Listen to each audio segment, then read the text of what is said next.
All right, everybody, what is up? Welcome to the stream. I know it has been quite a while. How y'all doing?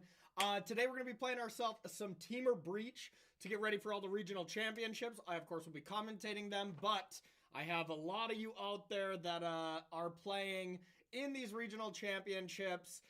Either Prague in Canada is this coming weekend, as well as 2 US ones after that. And, I make it a point to always keep everyone in my Patreon prepared. So exclamation point Patreon in the stream, or if you're watching this on YouTube, there'll be a description below that you can check out this guide. Volume's a little low. Is it, yeah, you sure? Maybe I have it down a little bit. Let me check it out. Sound better now? A little bit better? I'm so loud I have to turn my settings down, so let me know how that is, everyone. But anyways, yeah, getting people ready for the regional championships. As I like to have a sideboard guide and an article in my Patreon at all times for when it comes to RCQ season or the RCs themselves. So that's kind of my plan today, is to fine-tune the list. I have a couple of question marks in this list that I kind of want solved by the end. And, it's just a lot of things. The mana base, if I want 2 basics, if I want 1 shifting woodland, if I want 19 or 20 lands, what kind of 1 mana artifacts I want in the main, how many preordains, how many spell snares, how many heats, if Flame of Anor is good, and if Urza is good. So that's it. That's about it. But I've answered a lot of these questions, in testing here, a good amount of time. I have been testing a lot off cam. I haven't necessarily been doing a lot of streaming or making a lot of YouTube videos, as you can imagine. A little bit of a personal update. Unfortunately, I've just been kind of, down in the dumps, a little blue, a little depressed, whatever you want to say. I had an accident at the beginning of January where I had a kid fall into my knee, hurt a good pop, and I'm kind of injured here. Think I tore my meniscus, so I'll have to have surgery. So that hasn't been good for my mental health, to say the least. So, if you haven't been seeing me a lot, well, that's been the reason. It sucked. And I don't do very well with sitting still. I just, I've ADD my whole life. Sports and stuff has always been something that gets that kind of energy out for me, and when I can't do that stuff and I have to sit still, it's not good. It's not good for me, so that's why it's been a little rough. And, I think it's always tough to, sure, I can sit around and game without too much pain and stuff like that. But, to bring energy to just care about anything, is always tough. And, that's just depression in a nutshell, right? So wanted to let y'all know what was going on, as kind of sucks. But, I haven't streamed in a solid month and a half or so. But I'm feeling a little better. And we'll see the extent of how everything is. A couple weeks off to do an MRI to see how bad, and see, the recovery time, that kind of stuff. So, yeah, appreciate it, everyone. But, I didn't want to keep you in the dark. But, I'm feeling better already, It's always the type of thing where, if I'm down or whatever, I don't have the motivation to, let's say, fire up the stream. But by the end of it, when I'm done with it, I usually feel better. That's partly and mostly to all of y'all that really help it out. So, appreciate you all. And, that's kind of all we'll say on that. We're going to have some fun after this. Rainbow Rob, thank you for the sub to get this started. Let me try to lower that a bit. Let's put that, let's put that up here. I'm going to move the alert box from where it usually is, but European RC next week. For now, I love full combo list in game 1 with 4 stations. Yeah, you won't catch me dead playing 4 station. That's one thing I'm positive about.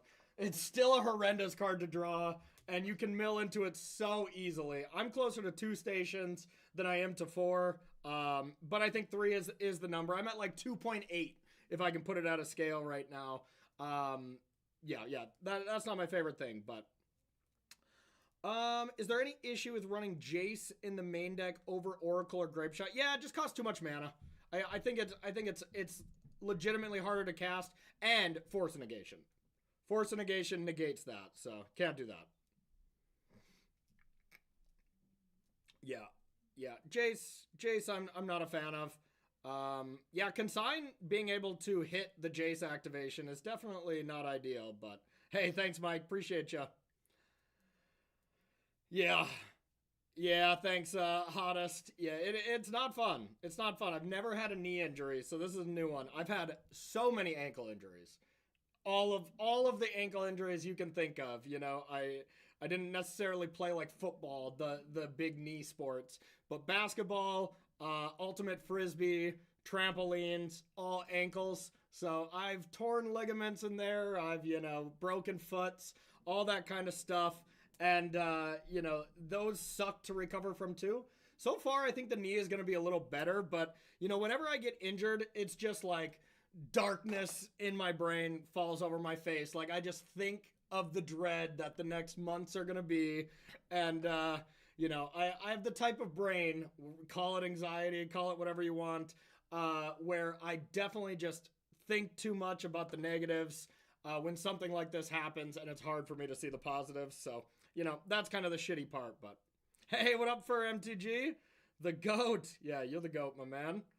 You are the GOAT. I'm excited for your matches and stuff to come out today.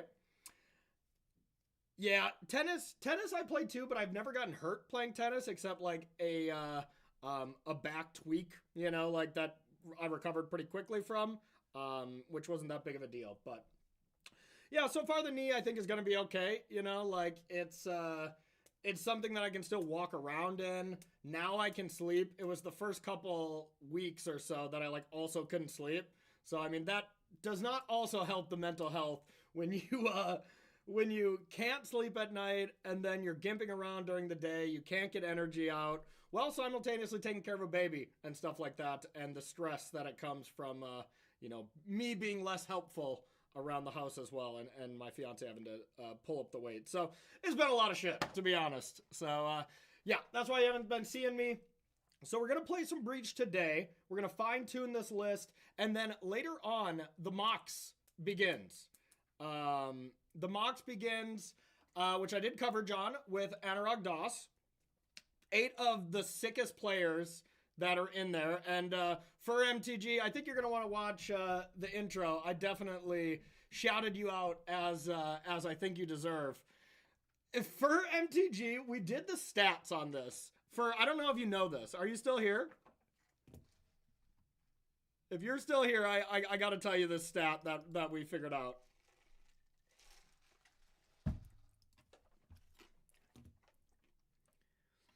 I mean, I still fear that Darth Dog. I don't know the extent of it. Luckily, I just got on insurance at the beginning of the year, y'all. How insanely lucky was this? I literally got hurt on the first, and this was the first year I got insurance. The last few years, I haven't had insurance since I was 26, when I was on my parents' insurance. Believe it or not, the streamer, commentator, contractor life doesn't get insurance with you. And I'm like, I'm young. I don't need insurance, But yeah. Fur, are you still in here? I wanna wait if you're not. Yeah, so I got on insurance, so at least it's not going to be a financial burden. Maybe. I still live in the US, so we'll see. I could still get completely destroyed. Yeah. Yeah, I've been gimping around for 3 weeks and stuff while still simultaneously having to do I went to Atlanta. So I had the knee problem in Atlanta. That was tough. That was tough to do because, I mean, that's just hardwood, or that was just cement floors. So walking around there, I was in a lot of pain for that, but hopefully it didn't show too much. And then, the Mox yesterday, which from home, that one was a lot better. But yeah, I was commentating Atlanta. Yeah. I mean, I'm a firm believer that if I say I'm going to do a show, I'm going to do it. I want people to depend on me, especially for commentating jobs. And okay, so the Mox, maybe Fur isn't here, but whatever, I gotta say it anyways. So the Mox is the Magic Online Champion Showcase. You qualify for it via online. It is an 8-person event that this time we're just releasing the videos on YouTube instead of doing it live on Twitch.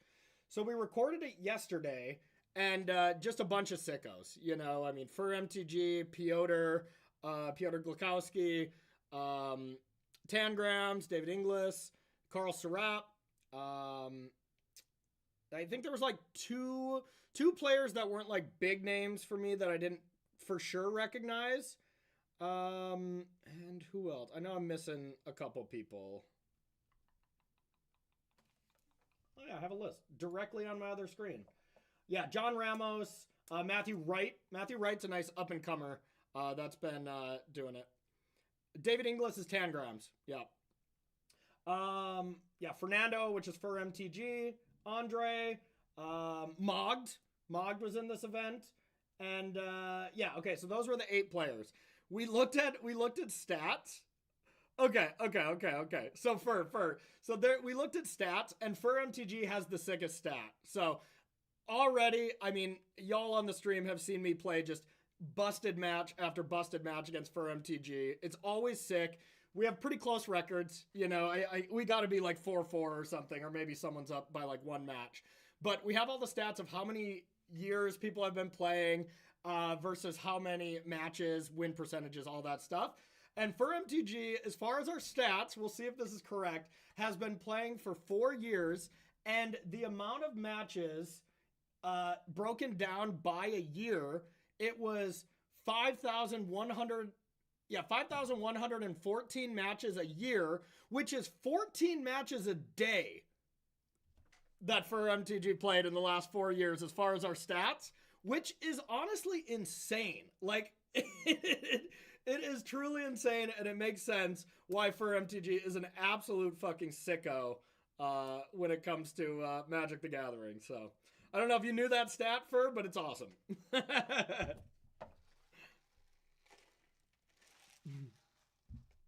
Yeah, just incredible. Everyone's stats were pretty good. You know, I won't spoil all of them, but yes. I mean, yeah, pandemic, when we all needed to do something, is truly a good thing to do, is kill some time by playing some Magic. But yeah, makes sense why Fur MTG is always crushing it. And I definitely said a lot of nice words about Fernando. So we're going to be watching that a little bit later. That a bunch of time to invert in the game and being played. Yes, absolutely, first. So yeah, I gotta VIP you. What am I doing? Okay. Yeah, absolutely. So, we're gonna watch that Mox a little bit later today when it starts coming up on YouTube. I'm just gonna like play all the videos in succession, and I'll be here chatting a little bit. I'll also be watching football a little bit. So yeah, it's a really exciting event. All 8 players, you know, played some great Magic. There are some insane moments. I'm not gonna spoil a damn thing for y'all, but there are some absolutely insane moments. It's Vintage Cube and Modern, and the players brought the spice. And there's some really good drafting. So, all right, y'all. Let's do some battling until that starts. Okay. Modern League. Temur Breach. And we'll see what's up. Hey, I'm okay, Charles. How about you? How you doing, buddy? Hey, thanks, Not Mod Todd. Yeah, the Mox is, yeah, it's pre-recorded. Well, we recorded it for YouTube, you know, so it's all done. The job is finished. It was a long day yesterday for me and Anurag, but it's all getting released today, a little bit later. Actually, in an hour and 15 minutes, I believe, but big Starbucks as always. Yeah, always a cold brew with hazelnut and a splash of 2% milk, baby. Yeah. So I don't know. That's another question I have with Veil. It's just, I want both of the basics. And there's just not room. Because it just comes down to, you got to cut lands when you're playing Mox Opals. And, you know, for me, the lands that you got to cut are the ones that you can't fetch up. Like, I want to have the 2 Surveil lands, I think. You know, there's a chance that I want to cut one of them, and I don't even know which one it would be. You know, you need the Steam Vents, you need the Stomping Ground, you need the Breeding Pool. I think you need both basics because you want the Island for Blood Moon and you want the Mountain for Harbinger. But with Mox Opal, you know, that circumvents the Blood Moon style of effects a little bit. So I'm not a billion% sure yet. The Boseiju could be a Shifting Woodland since I have 2 Boseijus in the board, but play for that. I think that's a bad matchup for Breach. I do agree. I think it is a bad matchup, but the consigns are for Titan. They are very good. Half the time, all you need to do is save time. So if you can consign, you know, the Primeval Titan trigger, sometimes that's enough. But I agree, I don't have a lot of focus on that matchup. But it's also not very popular. Hey, Goulash, coming in for 30 months. Appreciate you, Goulash. How you been? How you been? All right. Yeah, and the 4-color version I'm interested in. I don't care for the Reclamation card. I think it's bad. Teferi I think is okay, and Portable Hole I think is good. But I think it crushes your mana base, so I don't think it's worth it. Basically, I think my main thoughts on my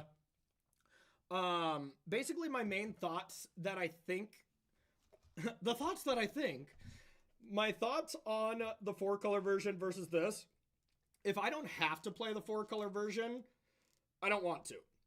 But if there are certain hate cards that I can't deal with the Temur versions, then I'll do it. Stony Silence is the number one. You know, I mean, that's the biggest one where I like Portable Hole. And, you know, that's why I'm playing Boseijus here instead of Nature's Claim. Because, well, Boseiju can be found off Rumble. And I can deal with Stony Silence there. Because that's the only card that I'm worried about. Everything else, Haywire Might solves. You know, so... yeah, instead of Nature's Claim, I'm doing Boseiju because you can get it off Rumble, you know? So I think that should be good enough. Of course, they get the land, which kind of sucks, but, you know, most of the time, this costs 1 anyways. And, yeah. It's much better in the mirror, has me questioning what to do for the RC. Yep, I mean, that's fair. That's totally fair. I don't know if it's necessarily better, though, because, like, Portable Holing something, you still have the Haywire Mites, you know? So, I don't know. Haywire Mite can be sacrificed at instant speed as well. So, we'll see. Matchup for the Urza is just, I think it's just going to come in a lot. I think it's just going to come in a lot as a card that's good against over sideboarding. So, I'm going to bring it in against Boros. I'm going to bring it in against probably Temur.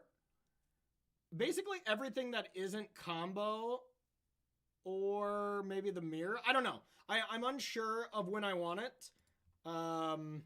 This was my 15th sideboard card, by the way. So I could see this being something else for sure if we have the need for it. Yep. That is definitely a thing. And I mean, Nature's Claim you can play off Breach. So that is the cost. And I don't know. I don't know necessarily. Maybe I want to play 1 Nature's Claim as well. So, yeah, I mean, regardless, not even worth diving that deep into it. Let's just play and see what's up. See what's up. No Woodland just because we don't have room. I have seen either 7 mocks or 8 or 6. I think 7 is right, but I could see it 8. I'm between 7 and 8, I think, so. Yeah, let's play some Magic, y'all. It's been a minute. It has been a minute since I've chatted with all of y'all. So, yeah, I hope y'all are doing good, you know? I hope y'all are doing good, and I'm excited to get back to work. Luckily,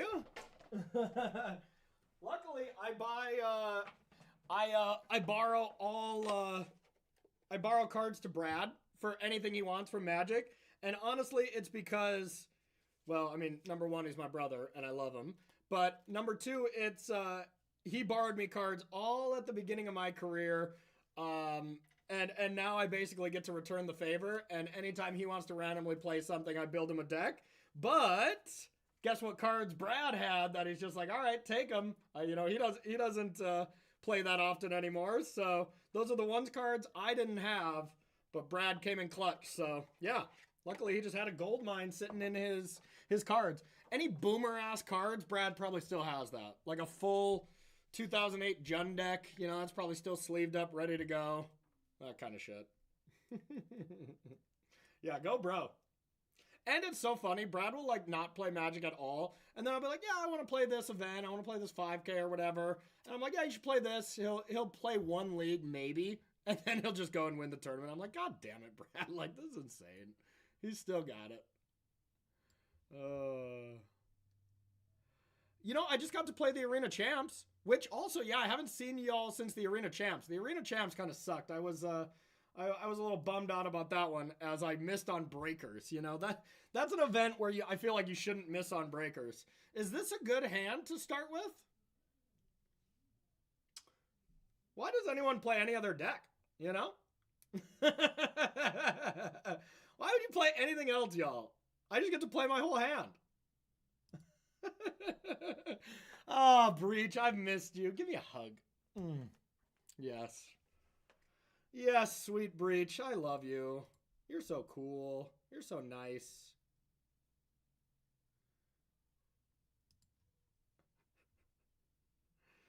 I don't think I can lead on Saga as I want to play Rumble too, right? So if I go Otawara, I play Tamiyo and then Rumble. If I go Saga, I can play Tamiyo and then can't play Rumble.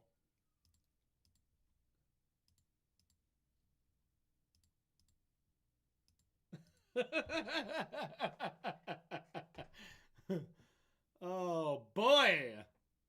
All right, well, that was pretty bad, but still, you know, I mean, this is still a sexy, sexy hand. Now, do I want to try to flip Tamiyo? I don't think so. So, 1, 2. I guess if Tamiyo lives... I don't think so. So I'm going to do the one now. It's a Fable. I do have my opals, yep. Ew. I mean, yeah, if I lose Tamiyo, my hand is, like, actively not that good, you know? Alright, so it's probably Boros. Boros Energy. Yep. Okay, so now I can still sack this Bauble.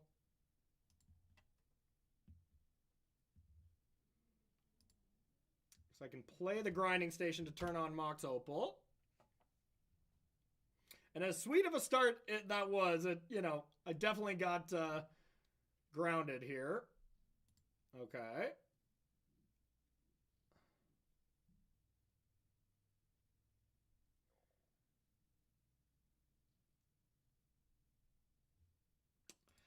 All right, well, maybe this is just a turn 2 win.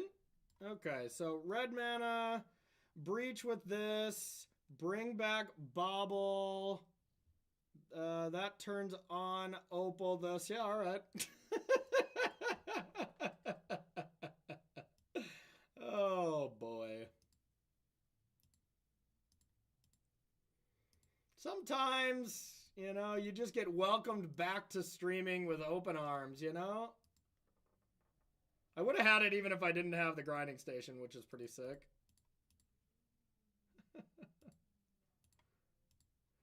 Tra-la-la-la-la, tra-la-la-la-la, tra-la-la-la-la. Is that good? Is that good, y'all? Oh, boy.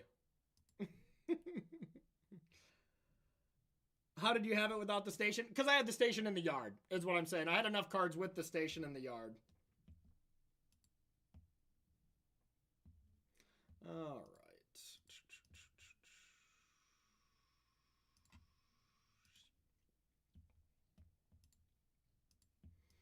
All right.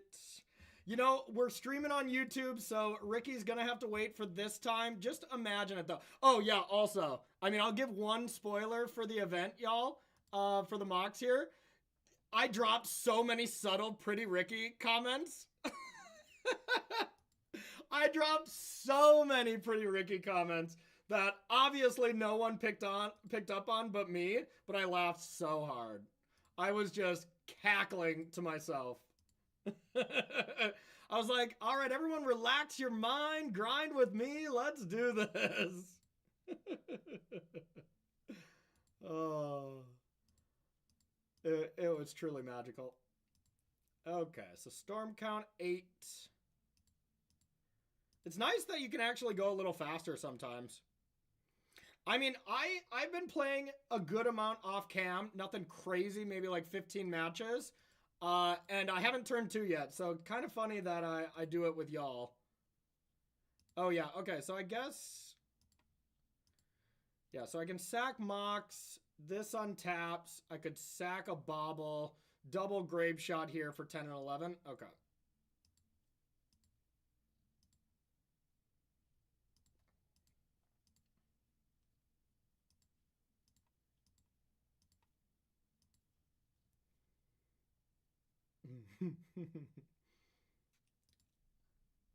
Same target, same target, same target, same target, same target, same target, same target, same target, same target. It's nice I don't have to show them my whole deck anymore, you know? I need you to impressions as water? What does that mean? But yeah, the Patreon, my whole plan, y'all, you know, as I've been kind of getting over, you know, being bummed out and immobile, I've been trying to test as much as I can because I know how important it is to get people prepared when Breach is the best deck. You know, for the RCs, like I think I can do a great service to a lot of people. So I'm very much, you know, wanting to get it in for all the RCs. And there's 2 RCs next weekend. So I was like, all right, it's time to push it into gear and make sure I'm ready to go. So Monday and Tuesday is my Sideboard Guide article day. And Wednesday, by the absolute latest, it should be all done. So that's my plan. Okay, so now let's see. Let's get some info. Now, I don't know if all the RCs are open deck list or if it's just like day 2 or something. But open deck list with Breach is so much better. Knowing what to play around, knowing what you have to bring in is huge. So if your RC is open deck list, I don't know how it works. I don't remember. That's going to be a huge deal. You beat Mill with Urza Saga. And Mill's just a bad deck. Okay, so... Oh, everything's open deck list? Sick. Okay, that's great for all of y'all. That is great. Okay, so now let's see what we want to bring in. Definitely our red removal. Flame of Anor I'm interested in, but I don't think it's good enough. It also just might not be good enough for the deck. I'm not sure, but... Yeah, you beat Mill by winning your first round. Just kidding. So, now the one thing I want to be prepared for is just assuming my opponent has Stony Silence every time. Now, I can also try to assume they have Surgicals and bring this in every time too. I don't know if I love that or not, but we're going to try it. So, we'll trim on a Rumble, we'll trim on an Emery, we'll trim on a Tameo. And then Preordain is the worst card in the deck. I don't mind that.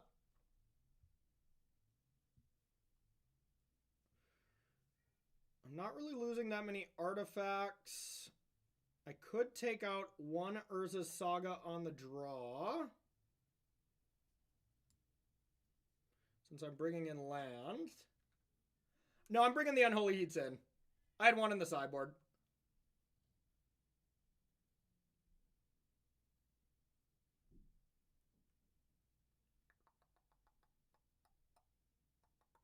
This is basically as combo control as it gets. Maybe I just want to keep my Sagas, though. I want to try it. I don't love cutting Saga, but it's interesting. So how does this look? I got a lot of removal. Not as much as I used to have. I still got the Spell Snares, which are great. I'm going to give it a shot.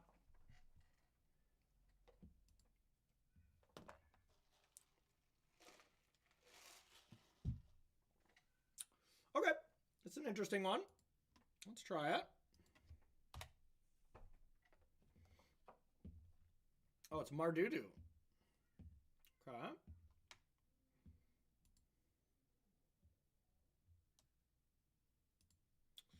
Okay, pretty close to really sweet. Let's get a Steam Vents.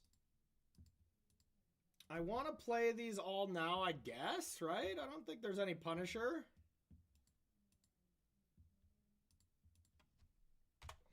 I'd love for this I guess this tells them that they really want to kill this, but whatever. I mean, that's kind of obvious anyways. You like taking out a station? Okay.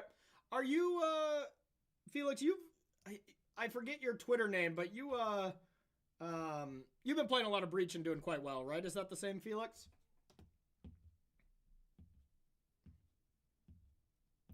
Yeah, I think taking out a grinding station is probably correct. Meltdown, I don't know about that. I think I remember looking at a Felix's Twitter lists a decent amount and liking where your head was at. If that is indeed you. If not, get out of here. Just kidding. Rob, what's up, bud? All right, had to take Urza, too powerful. Ooh, don't love that. Well, maybe I need to draw towards a Whip Flare now. And if that's the case, I'd want to sack this Bauble.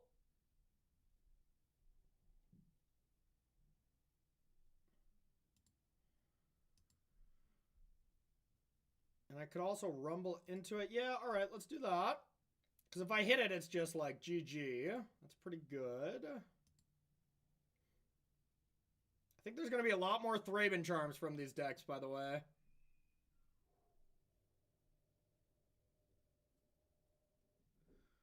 Okay. That's pretty sick. I mean, if this was an Oracle, it'd be pathetic, you know?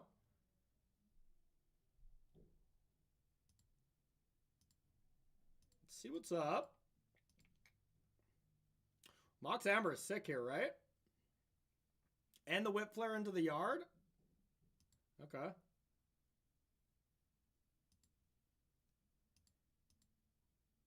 Alright, so there's that. I can attack.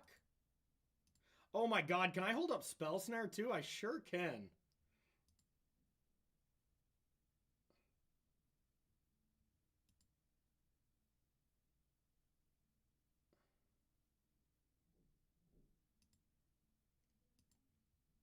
I have to get rid of my Scion, but I think it's worth it.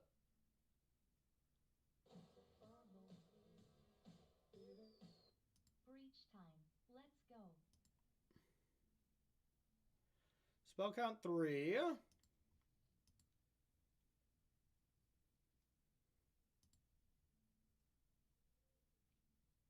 And they have the Thraben Charm to exile my graveyard.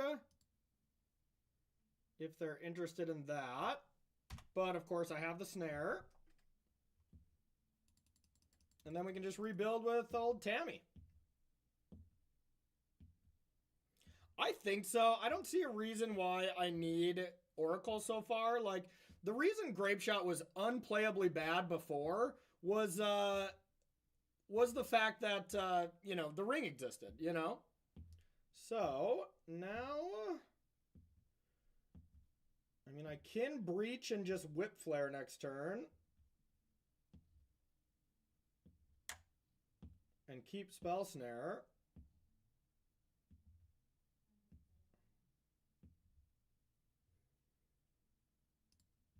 Nah, we'll just control the board. Meow. Could flip Tameo as well. That's pretty sick. God damn, this deck is busted.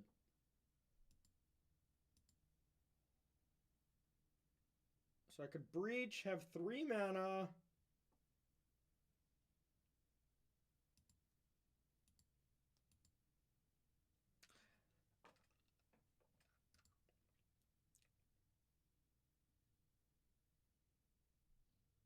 No, Mike, that's flawed thinking. Doesn't matter if the ambers only make blue, because eventually your ambers you'll sacrifice and find a mox opal, and that'll add red. So, no, I don't believe in that logic. But you know, I mean, I think there is going to be a non-zero amount of situations where it could get you in trouble. But yeah, I suppose that's fair, Mike. That's fair. I would gladly read it before. Yes, that's my that's my plan. 9-bolt. I don't know if you were here just a second ago, but that's what I was saying. I'm making sure to get ready. You know, today, get all my testing done. Finalize the last couple slots. I'm like 2 or 3 cards away, and I'm going to be writing the sideboard guide first. You know, that's with just the ins and outs, and then after that, write the article, which is like detailed about each match, as well as a write-up of things to do, that kind of stuff. So, yeah, and I'm casting both RCs. All right. Now, do I want to try to go for anything here? Could try to win.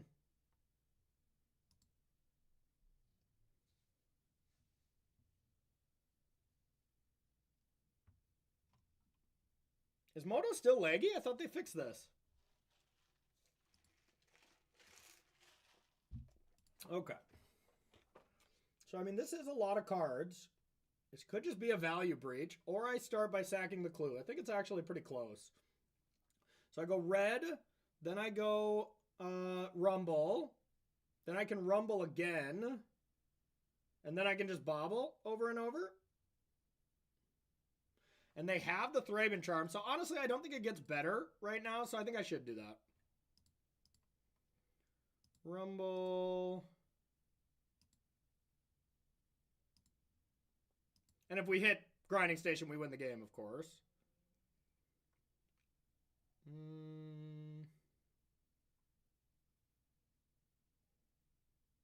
I could just get another breach for safety. Looting is not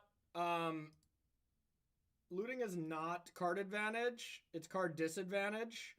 The only thing I would ever consider a looting for is if I wanted exactly one. If I wanted exactly one for when you mill over stuff and have something to do, but I don't think it's good enough.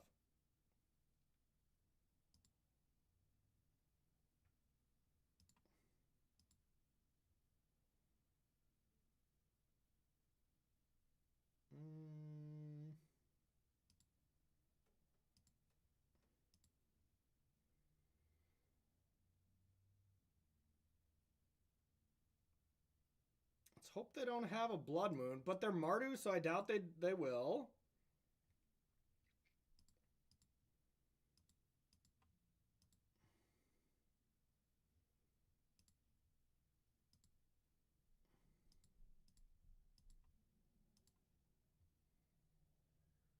All right, and we'll say go and start just constructing them to death.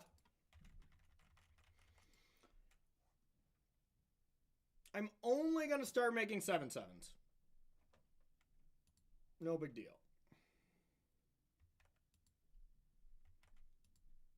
Now am I interested in flipping Tamio? It's a little more appealing now, I think. Maybe it's not. I think so, because I can also win the game if I hit Grinding Station, so I will flip Tamio. Oh. Yeah, I think, yeah, whatever. That's the card. That is the card I hate, you know, but...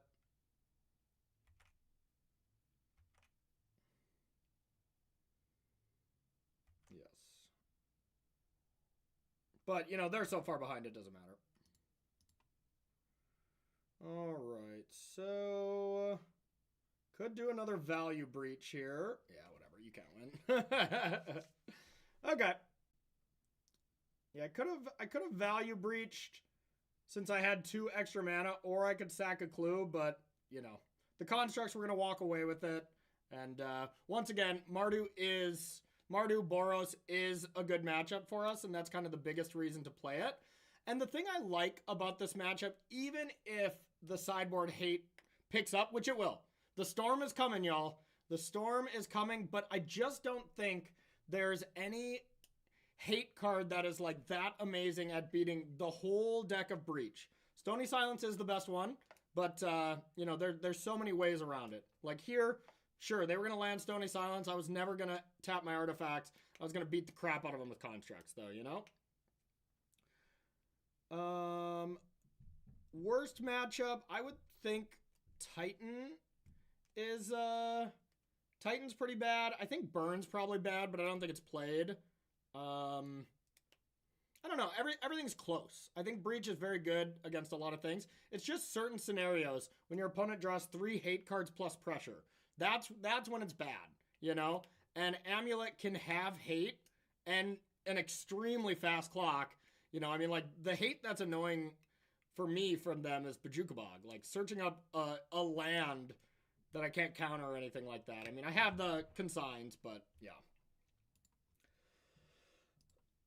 Okay, that felt great. But I still think Breach is the best deck. I think Boros Energy is the second best deck, and I think they're in a tier of their own. I think not playing one of those decks at an RC is a mistake. Personally, I think like Temur is cool, you know, and it's fun, and the people that love that style of deck, the Murktide enjoyers, are gonna play it, and they'll be okay. Eldrazi, I also think is like fine, you know. I think those are definitely tier 1. You know, Belcher tier 1, sure. Storm tier 1.5. But I think the 2 S tier decks are Breach and Boros Energy. And if you're not playing them, you gotta have a damn good reason why. That white-black mid-range deck, I mean, I think it looks bad, but, you know, you never know. It might play out better. I haven't played against it yet.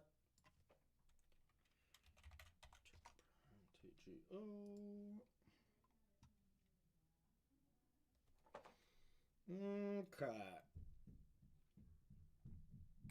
Definitely not a good hand. I think on the draw we can do better. I would like to keep my previous hand. Got a mulligan that one. Okay, this hand is totally fine. I would love to keep all 7 cards, though. Alright, what is our opponent? What have they been playing? Affinity is the last one? Oh no, my Whip Flares! I might finally get punished for Whip Flares? Who knows what they're playing. Okay. They're on the play, so Spell Snare could be good, but I think it's too situational. I probably just have to get rid of Spell Snare and Opal.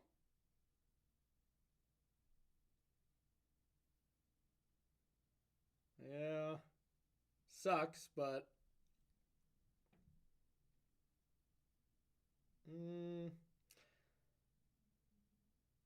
I guess maybe there's some world I get rid of a land. Sounds low. I wonder why that is. Alright, I'll crank it up a bit. Alright, how about this? This better? I guess I'm not redlining at all.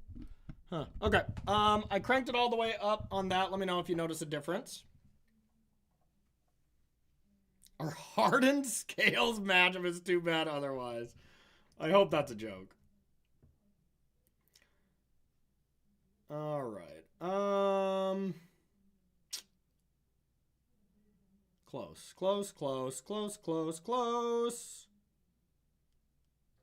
Could just get rid of both of the artifacts.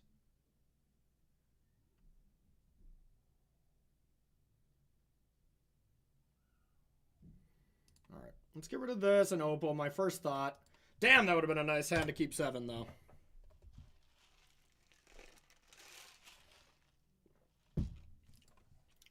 Damn it. It's going to be a frog, isn't it? Okay. Is this the Rock? The Rock actually could be a very bad matchup. Like, Jund Saga used to be a really bad matchup. They have so much graveyard hate and they have pressure, you know? Okay. Blue-green. So now is the Bowmaster test. This is just their graveyard. Yep. So if they're a Bowmaster deck, which they usually are, I like to do it right away. But of course, you can run into hand disruption, and it's kind of equally as bad. But yeah, Charles, I feel like you are a frog gamer for sure, right? Like you and Murktide are one and the same. And you played extremely well. So, I mean, there are exceptions that can bump those tier 1 decks up a little bit. And that's with phenomenal play. But, yeah, I mean, I think Ross is just trying it. I don't know if it's actually good, but. Okay. Is it Saga time? Probably. Rumble. I think another Saga here is better than another land or a redundant Tamiyo. So let's do that. Now I think I want to play Opal here because if they thought sees me, I bet they'd want to take Opal, you know? Alright. Damn, that Goyf is big.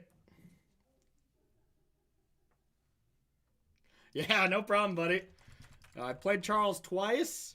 He's beat the living shit out of me both times. One time in a mirror match. Yeah, how did the Urzas look on... I never got to watch Ross's, and I only chatted with them a little bit, but did they look good? Okay.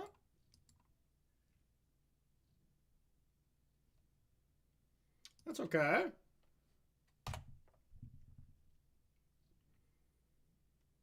All right, I'm going to take a smashing. And we're in a lot of trouble, believe it or not. I can block and, like, sack a clue next turn, which maybe isn't the worst, but... Well, I think I have to do that.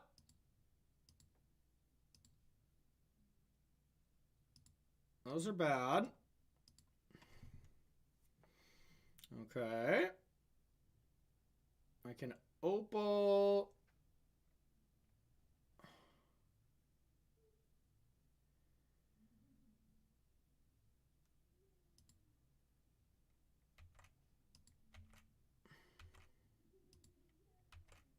Guess I can flip Tamiyo. I don't know if that's even good. It's maybe needed. Yeah, I guess then try to bring back Rumble.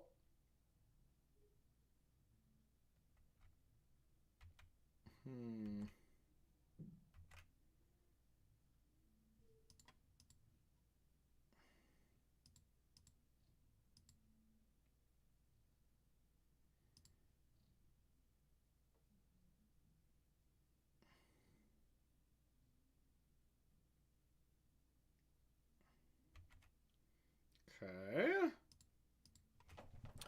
So I could play Soul Guide Lantern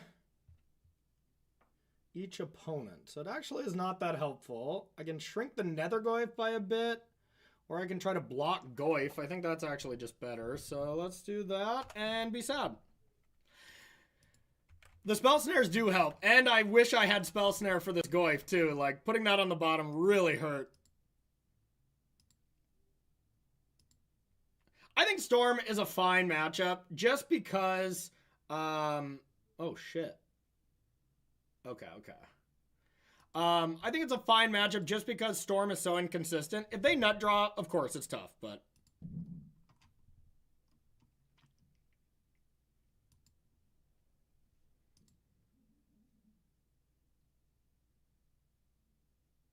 Yeah, that doesn't actually matter.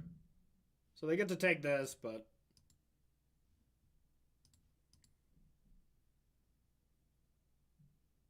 Do I do this on the bobble now?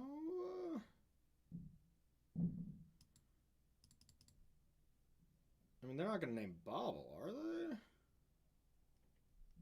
Probably just going to name Tamiyo and beat me down. Yeah, sure.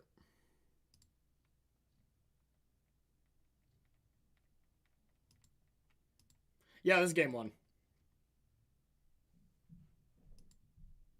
Yeah, Singing the Stupor I've never been a big believer on. You know? Yeah, it's game 1. You can look right above my head there.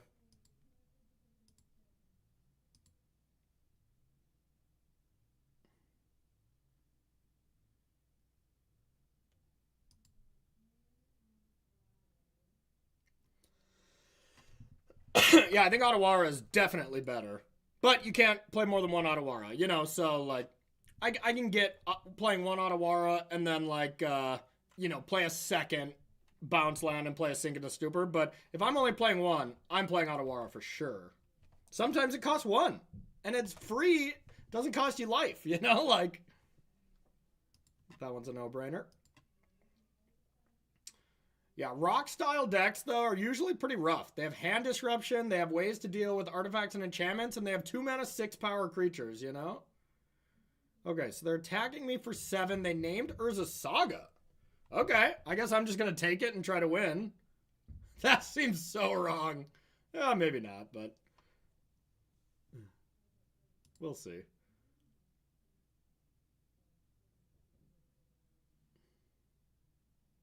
We need a lot to win here, you know? But yeah, amen to that. Amen to that. That's why I like Boseiju right now instead of Nature's Claim, to be able to draw it there. Oh, that's not good. That is good. Okay.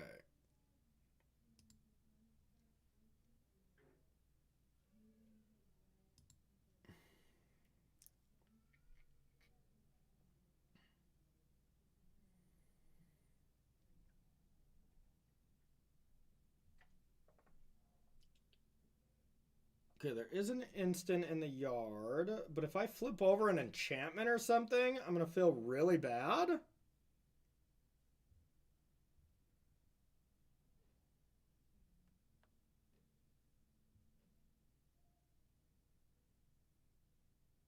Huh. Maybe I have to heat first.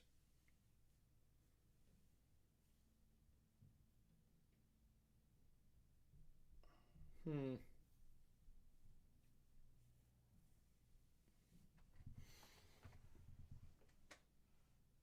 No, I mean, Boseiju does the same thing instead of Seal of Primordial. Right away, I was hyped on that, and then I'm like, oh yeah, you can just play Boseiju, you know? Alright, I'm going to do this. Do I rumble first? I guess if I see Breach, I'm going to want to take it, but if I see Urza Saga, then I'm going to be punished and lose the game on the spot.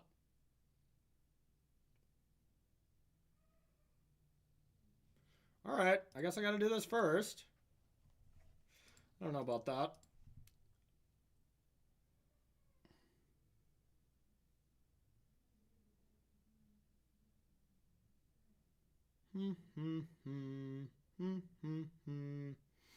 Can I afford to take Breach? Might have to take that Haywire Might. Yeah, alright. Because I can't win right now. I guess, let's see. I could go Mountain, Breach, get a 0-drop, and then heat this. Maybe that's better.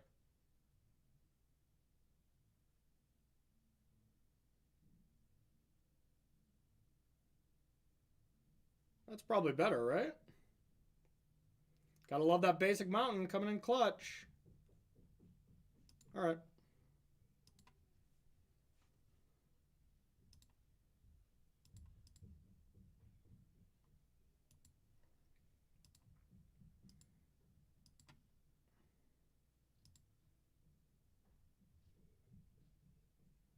Could also play Haywire Might to turn on this. Okay, that's better.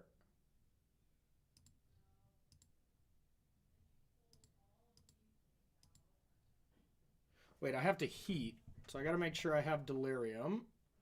So if I take the lands...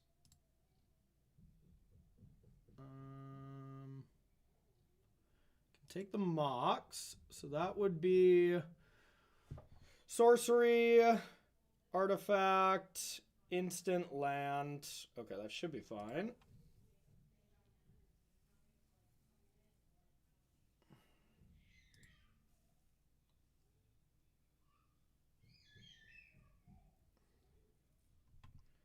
Sideboard against Marty. I don't remember exactly, but I will be posting my sideboard guide here tomorrow, so I'll have that in the Patreon, so you can have a written piece for it. So I'll go like this.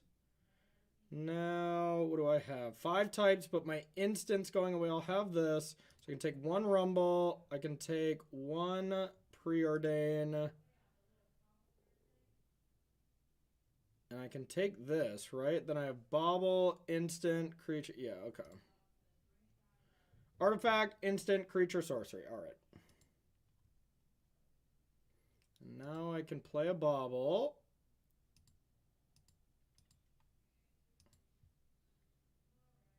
And hopefully not have the great joy of losing to a Bowmaster after all that.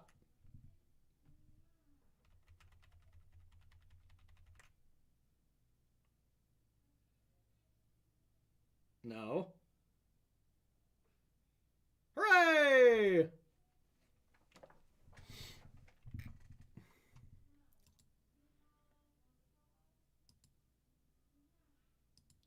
This is a sick game. I'm probably going to time out. Okay. All right, so I can do this. I still have 3 artifacts. So, yeah, let's do that. Fatal Push. That's a good one to know about. That's scary.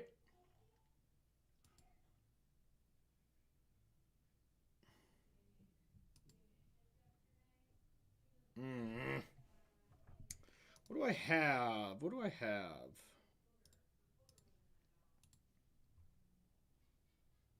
I already have the Haywire Mite, so nothing. I cut the Spell Bomb, even though it would be nice here. I just don't think it's very good. So do I just have to sack a clue and hope for the best? So you can Fatal Push this. If I go to sack this, make a construct, and I still die to the Fatal Push. So yeah, I think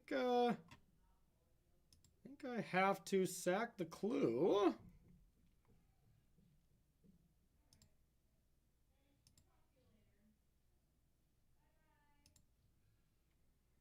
Damn. I guess I can draw into a Unholy Heat.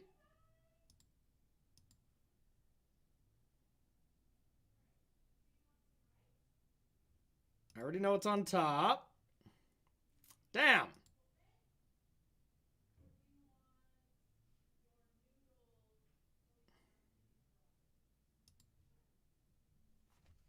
Dead.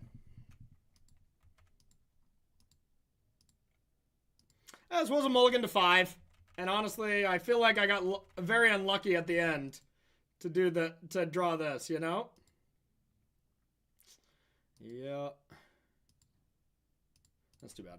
I feel like I got a little unlucky there with the multi-5. I mean, not with the multi-5, but after the multi-5 there. So actually, I think Flame of Anor could be good in this matchup. Veil, when I'm on the play, is good, but on the draw, it's bad. Unholy Heat's good against them. Urza, I bet's good. Jace for a second win con I'm going to want. So I think that's all the cards I want in. Now, 1 grinding station. I like taking that out. I don't like Preordain. I mean, Preordain's just the worst card in the deck.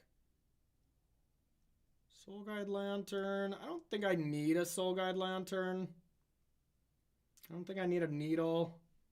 I could take out an Opal. I could take out a Rumble. I think I want the creatures.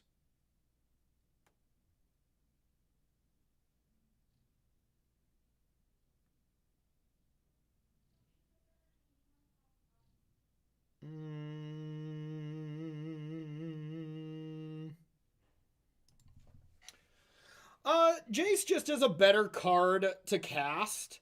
And most of the time it doesn't matter for the mana. So I just picture like hard casting Jace in a game like that after I just cleared the board of their creatures. And, you know, like it actually could do some things, you know? I don't think I want to cut a land. Mostly I want to always keep my land at 19, you know? I think it could be a Mox. I wonder if I'm supposed to cut a Mox or an Opal. That's kind of an interesting dilemma.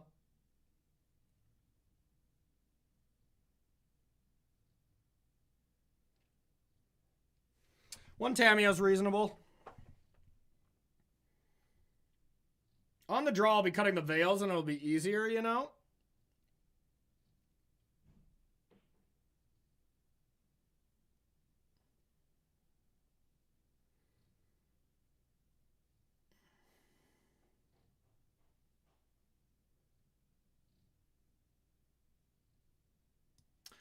I'm going to try an Opal, but I could see it being an Amber. I'm not 100%. I trim on Rumble a decent amount. I never really go too low, but when you're bringing a lot of spells, it's not as good. Yeah, it's always the last card. All right, I should probably play a little faster. Okay, this is sweet, depending on what they start with. That's a good hand, though. All right, I'll be interested to see Flame of Anor. If there is going to be any matchup where Flame of Anor is good, I bet it's going to be something like this.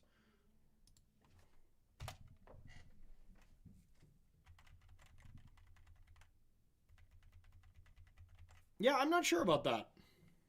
I'm not sure. I could see it going a lot of different ways. Thought sees. Thought sees. Thought sees. Thought sees. Thought sees. Thought sees. Let's go.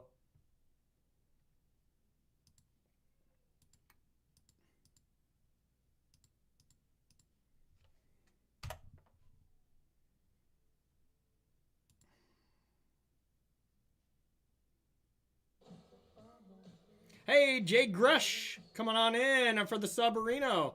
Welcome, welcome, welcome.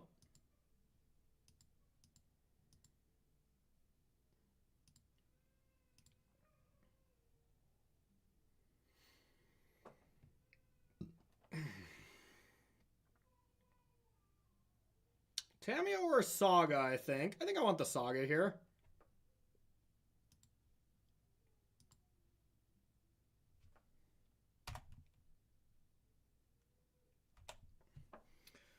Now being able to go... Oh, I can still not Emery plus Flame of Anor in any way? That sucks.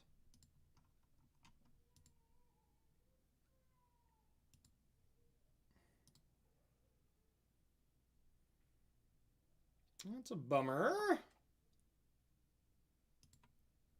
Ah. It's pretty good. Not the biggest deal, though. Me Bobble! That is the best card to take.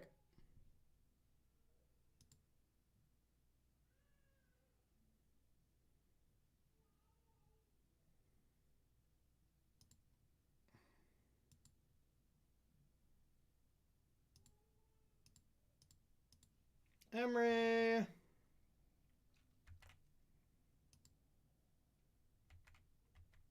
Now I can force their hand next turn by targeting that Haywire Mite. And then once they go to Lantern, I can do some other stuff. I mean, this Flame of Anor is poised to be really nice. And I think, you know, that's where it's going to shine, is post-board games after they bring in a lot of hate in these mid-range matchups. That's unfortunate. Naturalize in this economy?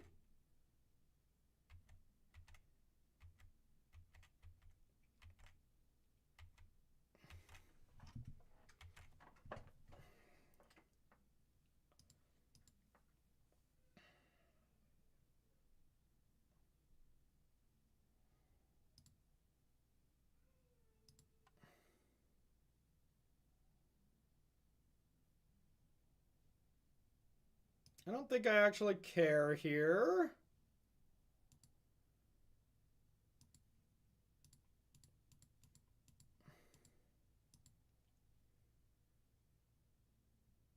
Oh, they have an instant already. Okay, thank God. Draw 2, deal 5.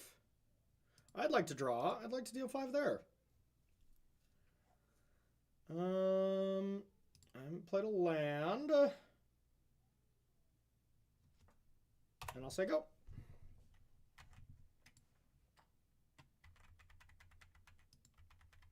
Didn't draw into too much there, but that was nice. That was sweet. No, my Haywire Mite's gone.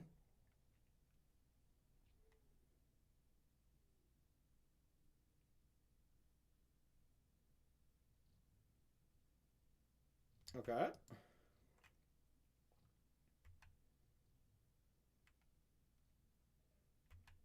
Spicy. All right. Okay. I mean, I guess I just do that right away.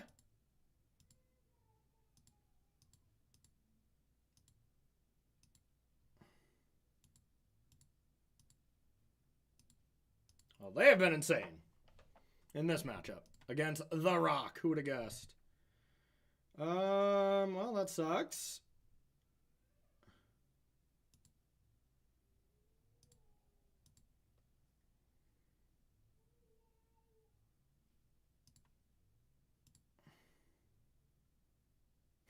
Damn. Nice play, nice play. All right. Well, we'll put that in. We'll go with this. There's the grinding station, so we just got to draw a breach and still be totally fine, even though some things have gone wrong this game. Yeah, there you go. Okay, so they're going to make a construct. Not the biggest deal. I'm just more worried about what they're going to search up.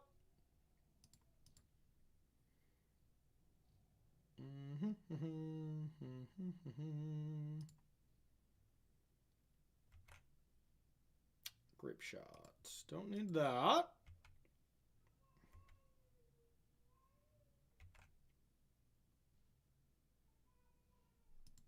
Not bad. Not bad, not bad.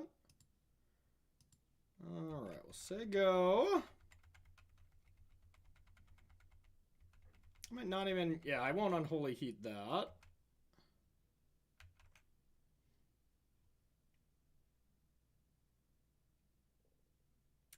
Okay, I'll unholy heat that though.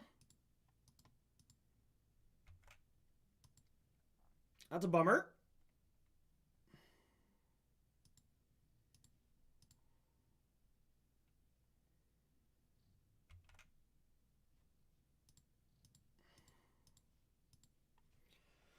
Now we're in trouble.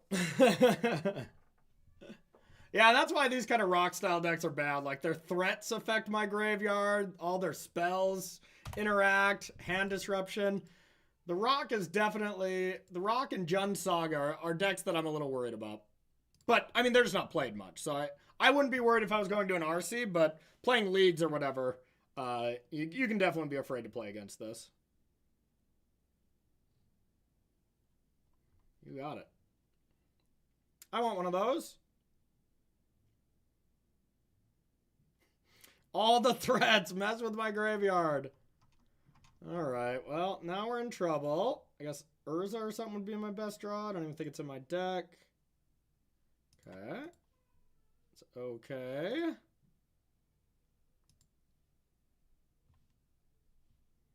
Oh, there it is.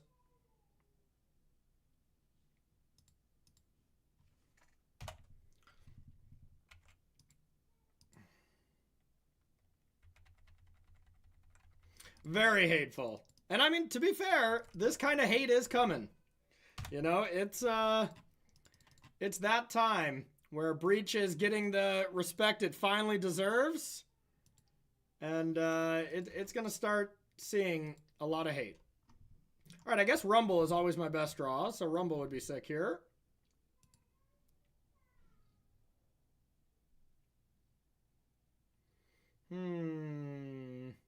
I guess I'm going to try to block.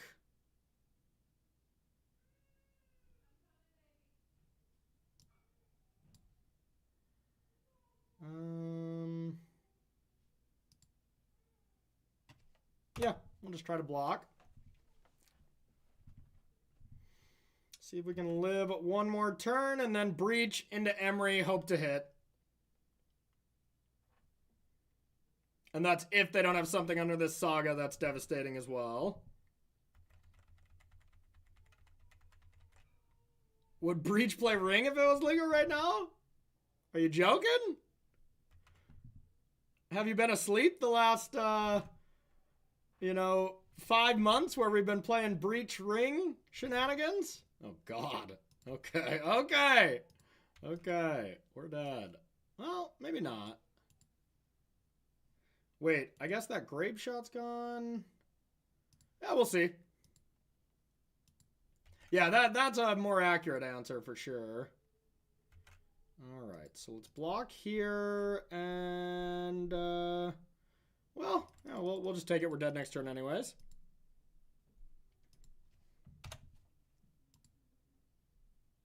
Okay, so we have the Jace. That'll get countered. Breach.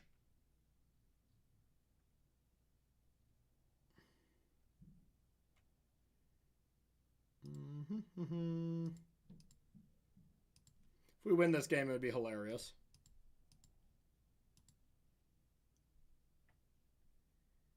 Damn. Okay, we get it. We would have rumbled. Okay. We lose. Fair. Okay, I gotta run to the bathroom. Y'all be right back.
All right.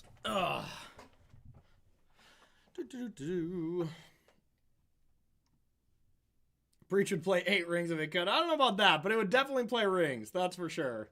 I mean, yeah, Ring actually hurt this deck a little bit, I think, just because this was the best ring deck. Because you could, bring it back with Emery, get the loops going. And it was also very good against Boros. So I think the Boros matchup was slightly better. I think it's still good, but yeah.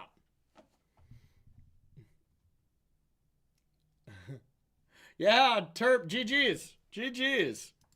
Yeah, that's tough. You got so much hate, you got pressure. Always a tough match, but well played.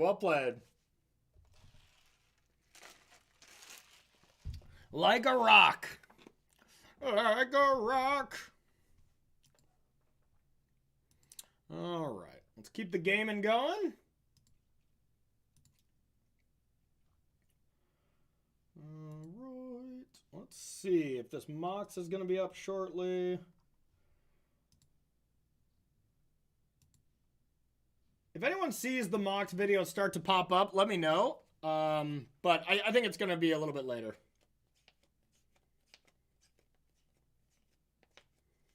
Yeah, Emery was a wizard. Yeah, those Flame of Anors were really nice. It was too bad I couldn't draw into anything of value, that's for sure. But yeah, those were sweet.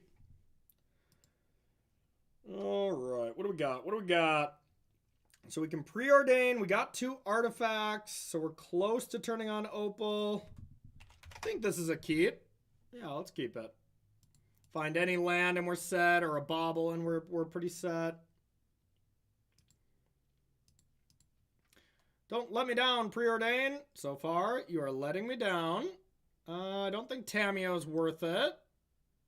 As it's okay. It's a way to just get blue, but I really need to just maximize hitting a land. Okay.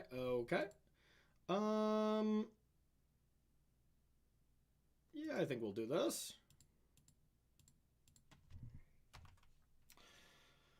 All right, rough start.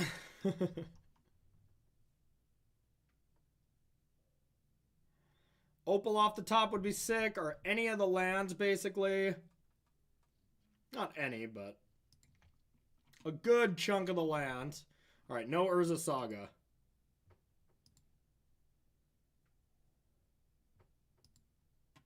Uh-oh. Okay.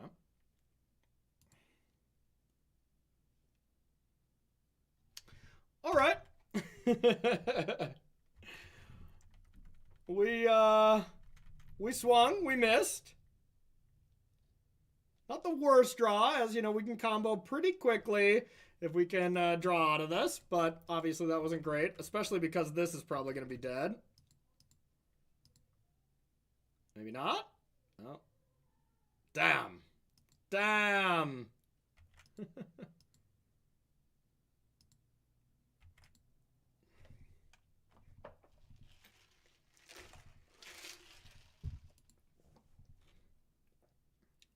Sick. Sick, sick, sick. I honestly still stand by the keep. Obviously, this wasn't a good way to turn it up, but we had a lot of draws at it. We had 4 looks at it after the first turn, and then 5 now. Now, next turn will be our 6th look. You think you're off interaction? That's reasonable. That is definitely reasonable. I'm glad we're interacting there. Yeah, I'm off interaction, throws a oof up and be like, okay, maybe we'll keep on it. How are you, Eduardo?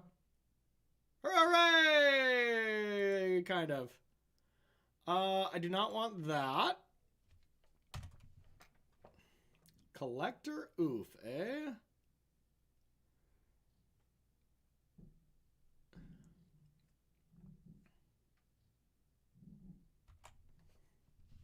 You excited to watch the mocks there, Eduardo?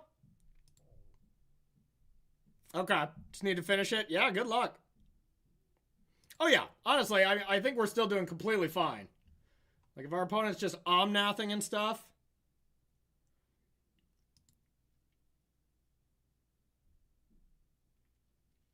This looks like an Omnathington.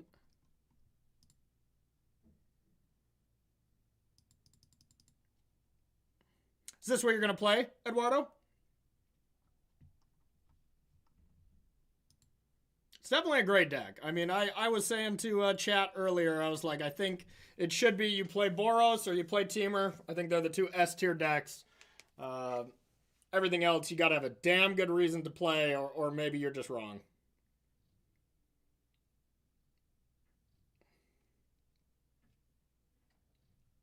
Nice, nice. Hedge for random nonsense I may face. Okay. Yep, I do think there's a lot of random nonsense. And I mean, I think the thing to do against the random nonsense is to try the 4-color and have portable holes, but I just don't think it's worth butchering your mana base. But you on Temur, or you like trying to play 4 colors? Rumble.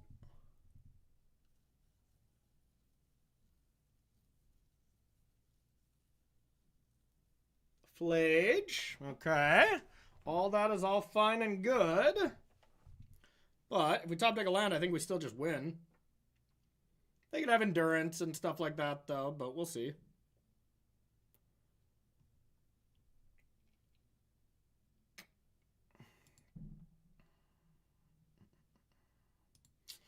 Okay, so Grinding Station Breach, we can just go for that. That's probably what we're going to do. Don't think we have the luxury to play around Endurance at all from this spot. I think that just gets us. Yeah, I don't think there's any luxury of playing around stuff at this point. Any free stuff.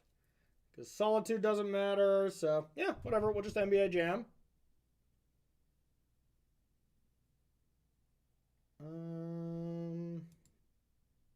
Oh yeah, I gotta start with the Grinding Station. Almost didn't. That would have been smart.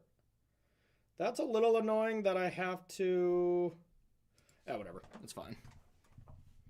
Okay, red, grind. Yes. Red breach. Okay. Red.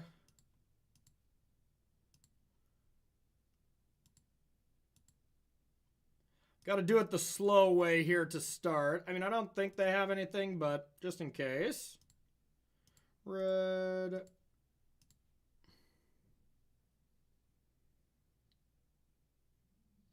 Yeah, I totally agree with you, Eduardo. That makes me feel good that you agree with that. Oh, what am I doing?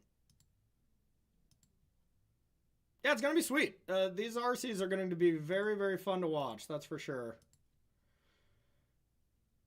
I'm just gonna be like a proud dad the whole time, seeing all these breach decks dominate. Hopefully.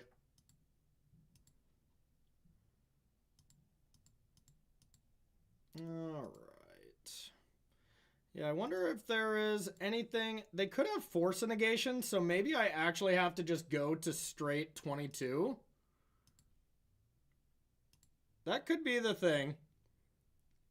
Just trying to balance Rumble on Thassa against main deck. Exile and Grave Shot being a bit better card. Yeah, I just think it's so much better, against Boros, as it's just a castable, decent card. I mean, like, even this last match, I just drew it on turn 2, played an Opal, killed 2 Ocelot Prides. I'm like, this is sick, you know? And I haven't run into too many spots where the Grave Shot wouldn't be lethal, but, honestly, even looking at this position right now, there's a chance that they have subtlety wouldn't do it, I guess. There's a chance they have force, and maybe I can't get up to a high enough storm count.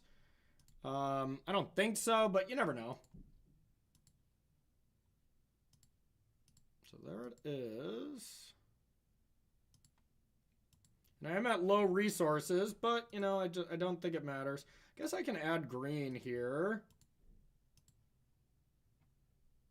Yeah, and then, the Jace in the board, I think, is just a reasonable card as well, and is good enough. But, yeah, I don't know.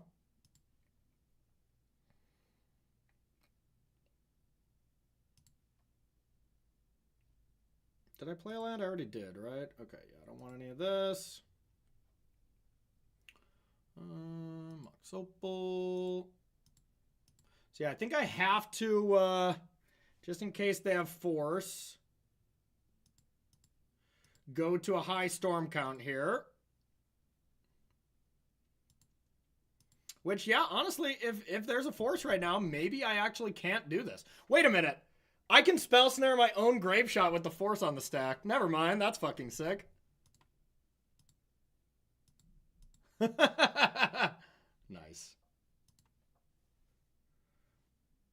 Alright, so I gotta keep that spell snare around.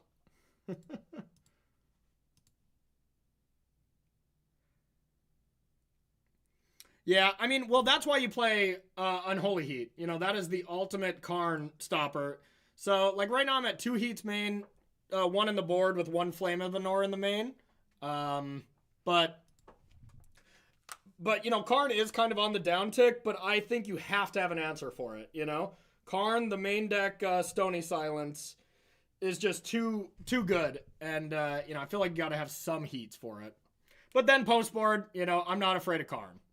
But you gotta respect it. Okay. So, now against, and it's gonna be open deckless for all the RCs, I imagine. So, that just makes Breach so much better. Like, right now, playing online, playing in leagues, I have to guess. And that makes it rough. But being able to just know what's up, such an advantage for all the Breach gamers. I was so close to not commentating and playing these RCs. I queued for both of them, and I really wanted to, y'all. Oh. Yeah, they're both modern. Yeah. Okay, how do I want to sideboard against this deck? I haven't played against this deck in forever. Forever. I mean, Unholy Heat seems good at dealing with the stupid card. I don't think Spell Snare is a very good card.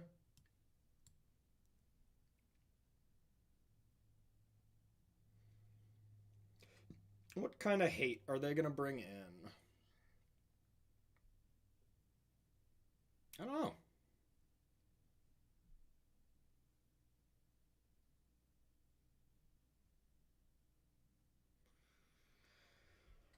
Like, I don't think I'm supposed to care about their creatures. I guess like endurance or something. You can play around endurance. You can play around endurance with Oracle. It's harder to play around endurance with Grape Shot, I bet. The Mox coverage should be starting in like 7 minutes, I think. So I think Boseiju is a fine card to just bring in. I don't think I care about those. I don't think I care about those. Urza's probably not good enough, but they probably are going to take some removal out. I don't need a Soul Guide Lantern. I'll keep the Haywire Mite as a safety blanket. And then maybe just the Flame. Flame hitting an Omnath or something seems fine. Ooh, Binding? That's interesting, yeah. I don't think it's needed, though. I'm gonna try this. As Boseiju for Binding seems reasonable.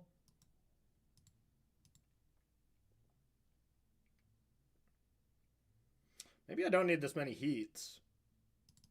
Alright, let's try one of these. Oh, Collector Oofs. Yeah, I'm glad I kept in some removal. Main deck Oofs.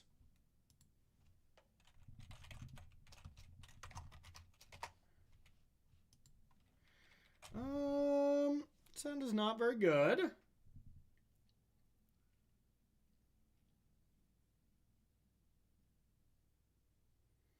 Yeah, I think we can do better than this. This is indeed better. Let's keep, I think, one of the lands. Probably just get rid of the island here. Saga could be a liability, and it's actually not that good. Like, I have nothing I'm trying to search up. So, actually, yeah, we'll get rid of the Saga. Let's see what's up.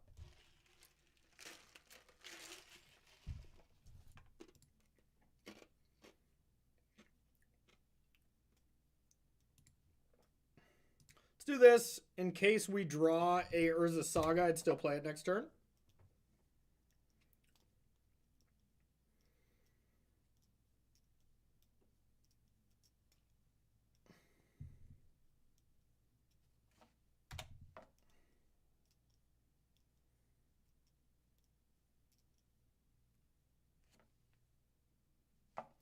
You got it.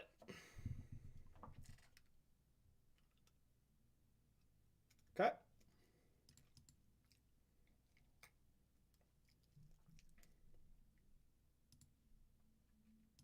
Okay. Probably just the falls here. Make sure I have red mana.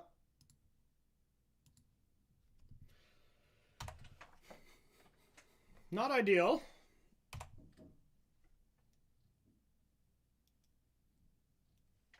I suppose. Ren killing all my Scions makes Rumble a little bit worse, huh? I haven't had to play against a Ren in a while.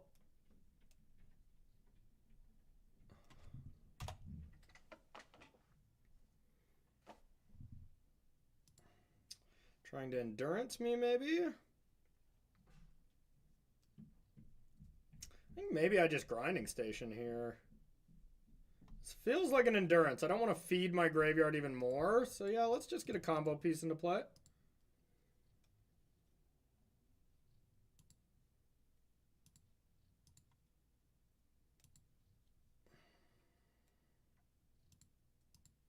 Keep that one around.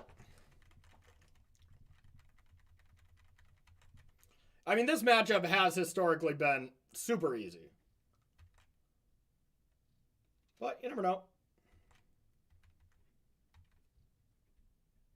All right, so now next turn we can rumble. If we hit some goods, then we can still win, but we shall see.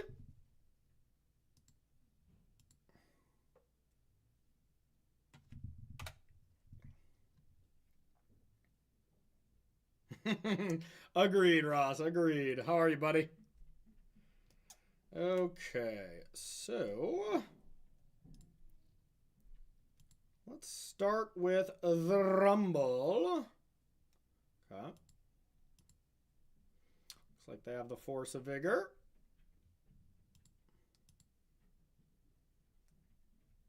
Maybe not.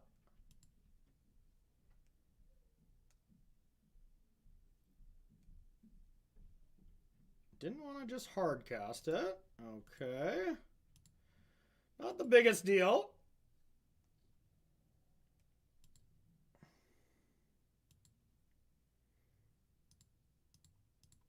Rumble.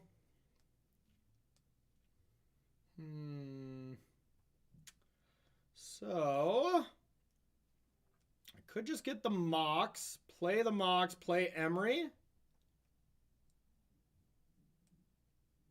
Could get the Bobble and play the Emery as well. Maybe that's safer. Yeah, because having a Bobble in play in case they exile my Yard again and then use Emery, I think that does seem better.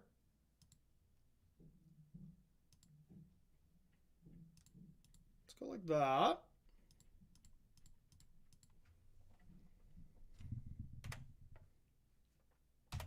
All right, then we should be cooking.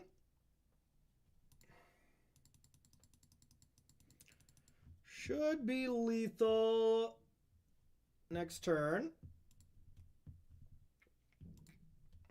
Risen Reap. Uh-oh, Endurance. Okay. Won't be lethal next turn. Alright, but do they... Okay, so they do have another green mana. Now I can at least put them to the test.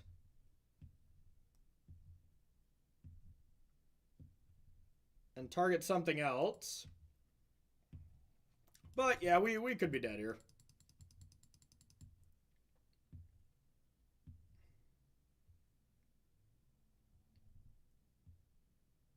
Yeah, agreed. Yeah, totally agree with you, Eduardo.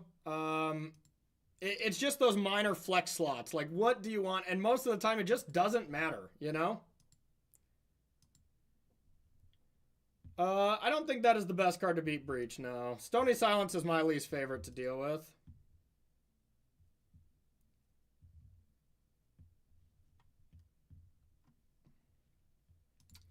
Alright, let's...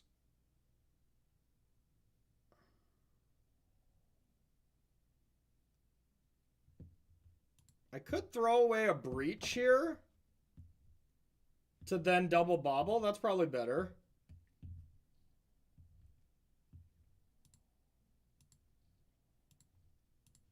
All right.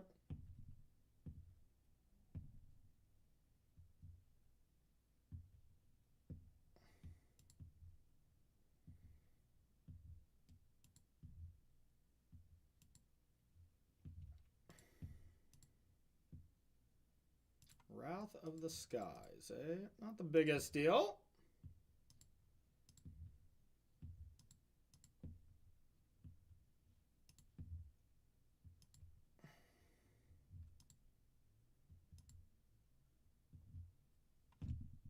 Okay, we'll say go. Need some help. Okay, now Grinding Station. I guess we didn't really need a 0-drop, though, unfortunately.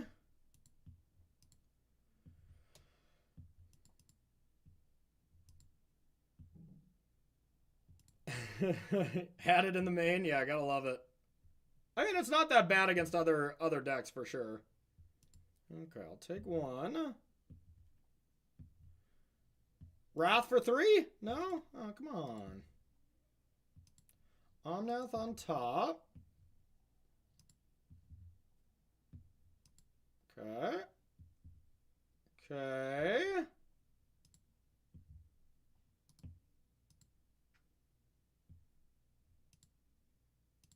All right, let's try to preordain with the Mox.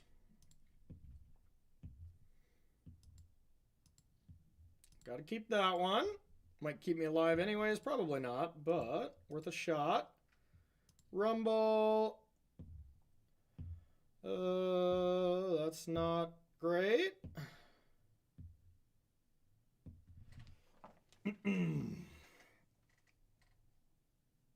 Not great, not great. I guess I can opal. Let's try to keep going. Browning MTG coming in with the sub. Thank you, my friend. Did I play a land yet? No. So I could play the Saga. Breach, Rumble. And then if I hit Grinding Station, I can still win? All right.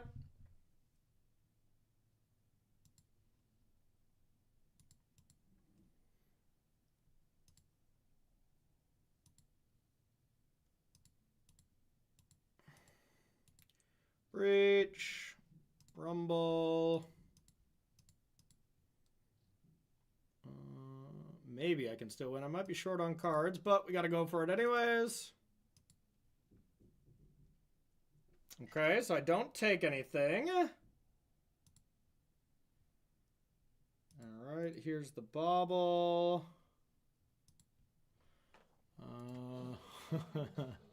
Oh yeah, we got it. Hey, Corey, hope you're doing well. There's the Mox.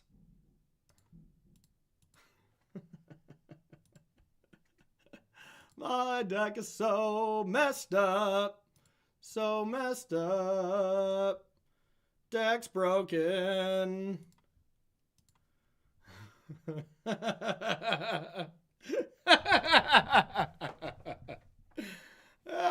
Just pretty chill. Just pretty chill. Just an average turn for an average deck. Ross, by the way, I started the stream with a turn 2. It was Opal, Mox Amber, Bauble, Otawara, Tameo, Rumble, Saga. And I got to play everything but the Saga turn 1 and then 1 turn 2. It was sick.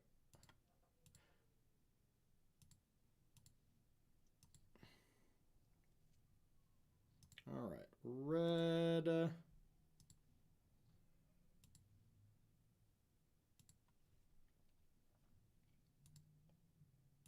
All right, Mox Opal.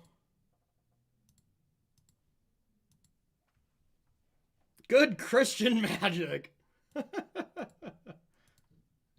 amen to that. Yeah, they took away our ring and gave us a new shiny toy. And honestly, even before ring, this deck was busted. I've been playing this deck for so long. It's just the problem that before ring, it had a public enemy that was actually a horrific matchup. Scam. Scam was just a really bad matchup. That one was difficult.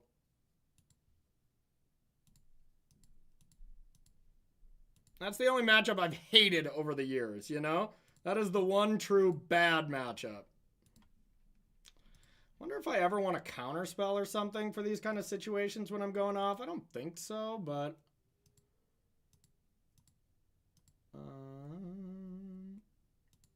like, what could they possibly do?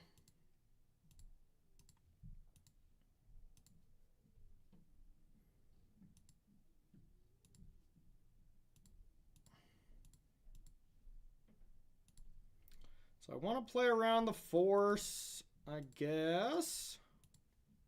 Yeah, there you go. Oh, GG. All right, that was fun. That was fun. Okay. So I'm going to run to the bathroom, y'all, and I'll be right back, okay? Good Christian magic. That's so funny.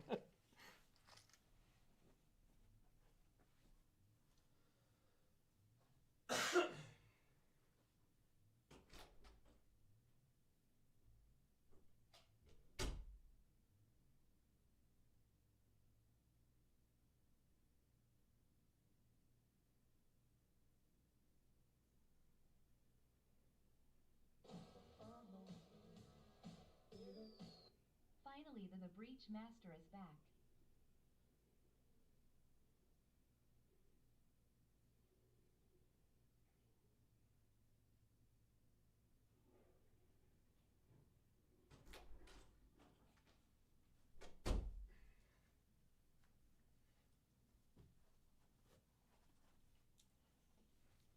Oh yeah, Ross, I forgot to ask. How are your Urzas? Were they good? Hey, Gifted Goonie! Yeah, the Breach Master is back. Absolutely. Thank you for the 2 months, my friend. Appreciate you. All right, we're going to finish out these 2 matches, and then we're going to start watching the mocks, hopefully. And we'll kind of watch the mocks together. It is going to be on YouTube, so, you know, you can kind of just watch it whenever. I don't know exactly how we're doing it this time around as far as releasing the final product, but if anything, even if it's, you know, I think we're staggering out the videos, but I'll kind of play them all in order here on the channel so we can get that live stream feel with being able to go back and watch them. So, should be pretty fun. Was that my phone? I didn't say Siri. I said sorry. Quit eavesdropping. God.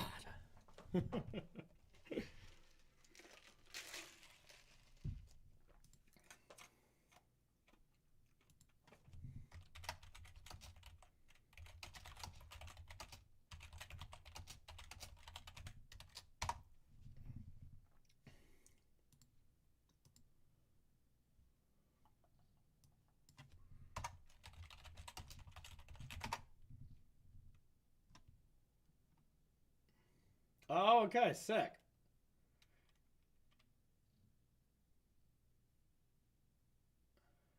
All right, we are live, but I want to finish this league, y'all, and then we'll get it going. So, like normal boost. Oh, it is going live. So are videos happening or?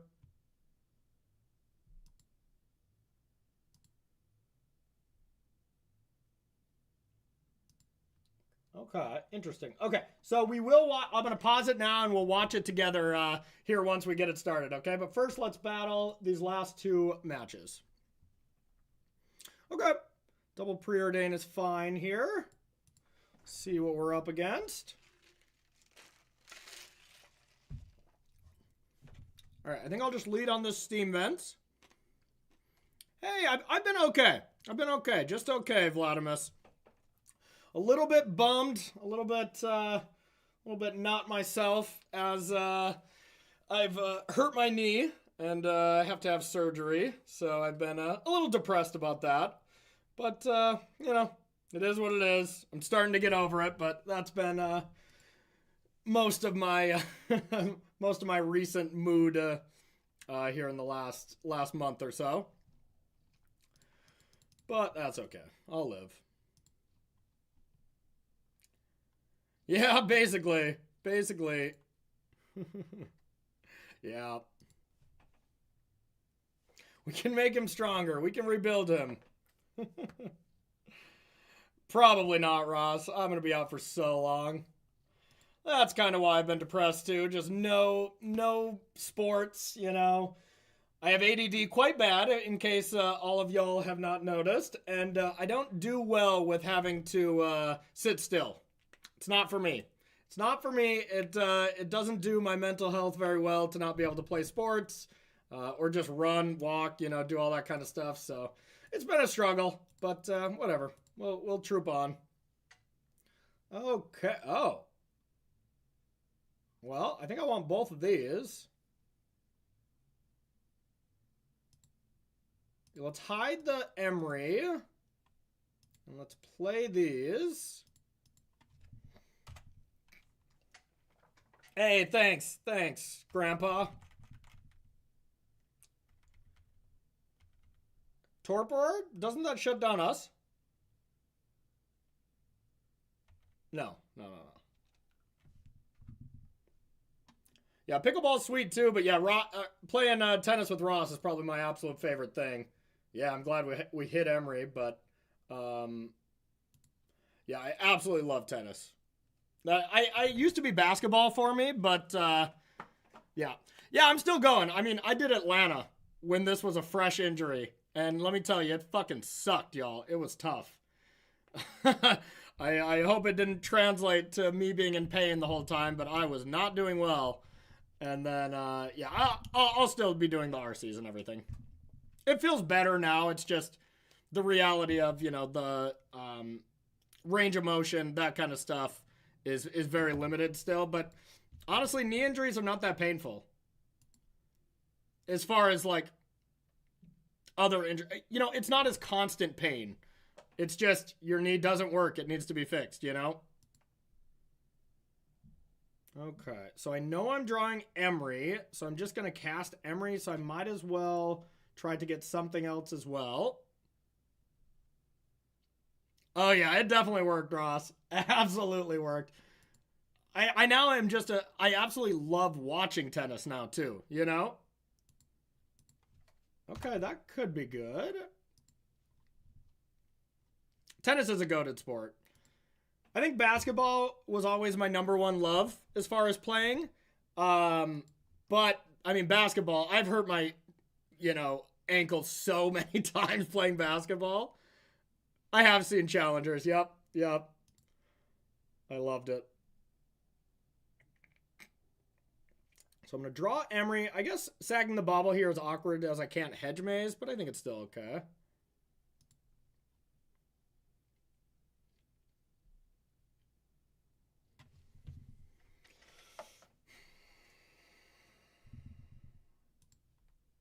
All right. Let's go blue-green, I suppose. Yeah, it's awesome. It's awesome. I was even like starting to like take lessons and stuff. Like I was really for no real gain. Like I wasn't trying to play in tournaments or anything. Just for the pure joy of beating the crap out of Ross over and over. That was enough for me, but now I have a feeling Ross can easily beat me when I only got one leg. All right, I wouldn't say easily. He's probably got a better chance, though. Competitive paintball? Okay, that would be sweet. Paintball is awesome. I used to go to a paintball course when I was a kid as well, and it was so fun.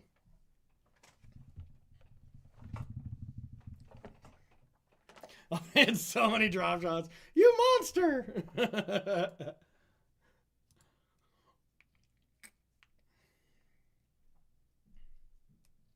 Is this Grixis Death Shadow?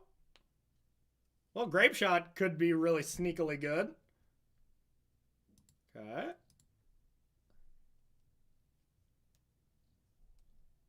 Wow. Okay. Hell yeah. I mean, Death Shadow was a bad matchup in the past, for sure. They have pressure, disruption, and they're fast. Okay.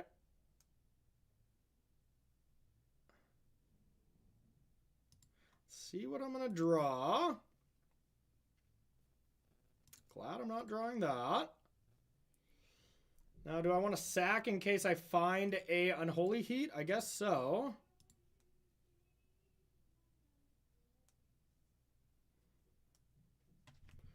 Okay.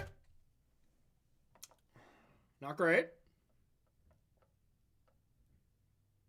Oh, yeah. I mean, this was my first deck that, I played and worked on forever that ended up being broken, and it was my biggest tournament win, winning the SCG Invitational. Where, like, everyone just kept telling me that whole event, like, dude, you're playing Shadow? Like, that's cute. That must be fun to play. And I'm like, yeah. I didn't lose a game. Actually, I lost one game to Kyle Bogamus on Burn. Otherwise, I just didn't lose a game that whole tournament. And everyone's just like, man, like, I can't believe I lost to Death Shadow. And I'm like, okay, like, I think this deck is completely broken. And then after that, it became just the best deck. Okay, how can I win? Breach? That's probably not going to give me the win. Okay.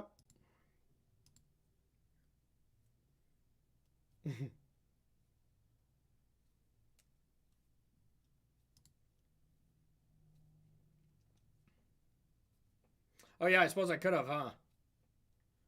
Yeah, whoops. All right, so Veil's got to be great. Urza's probably good. I mean, they probably have something like Spellbomb, so I think I'm going to bring this in. Flame of Anor could be awesome. Unholy Heat. I don't know. This could be too much removal. I don't want a Lantern. Haywire might have to keep in. I mean, they just could have Leyline or whatever. Spell Snare seems horrific. They're all ones. I guess they do have Psychic Frog. I think that's about it, though, I would guess.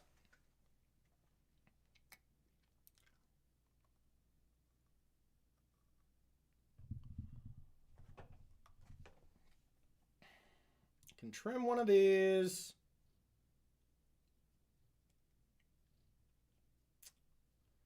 Preordained's just the worst card in the deck, so I could easily just cut a bunch of those.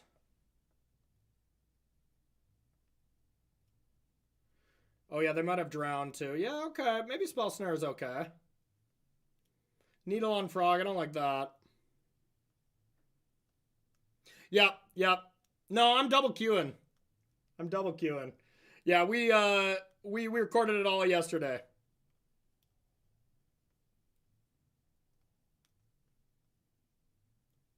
I'm kind of with you, Ross. Like, it's just the easiest card to cut, but game one, it's just awesome to just be really all in. I don't know a better option. How were your Urzas? Did you actually like them? Or was it just a little too clunky?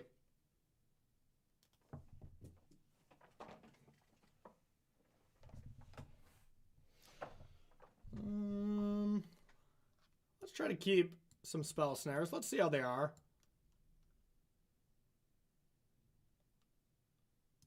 Let's just keep the one Flame of Anor as well.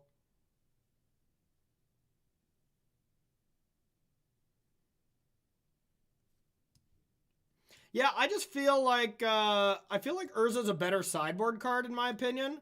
Just for the fact that game one you just want to be the all-in combo deck, and then games two and three when they're trying to attack your combo more, having something like Urza is awesome. But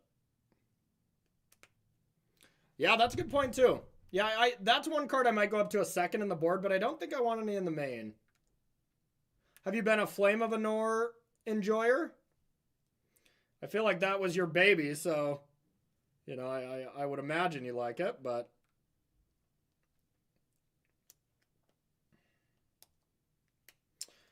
Don't love drawing the Haywire Mite.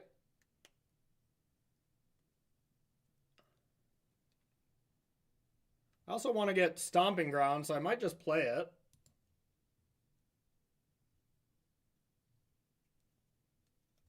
Yeah, I'm going to do that in case I draw Urza Saga. Yeah, I don't think all in one direction is correct either. I want to be somewhere in the middle ground, but that is kind of why I like Preordain. And why I have 2 Unholy Heats still, Like I don't think cutting all your heats is a good idea. If your opponent just turned 2 Karns or whatever and you're dead,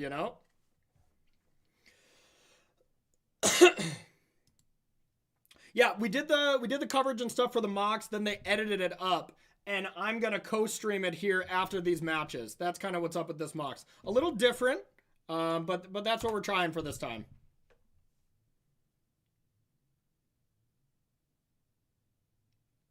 Yeah, I think Mystical Dispute is also pretty solid. But the Spell Snares have still been great for me. Yeah, and an open deck list, everything's better.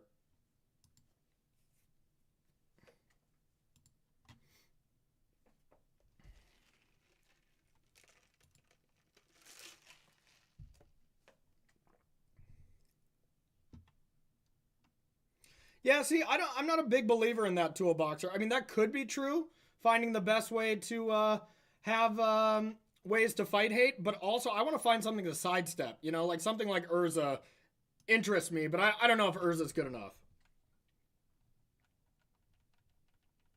I know what you're saying with Rebuke, but I think Dispute is also a decent sideboard card.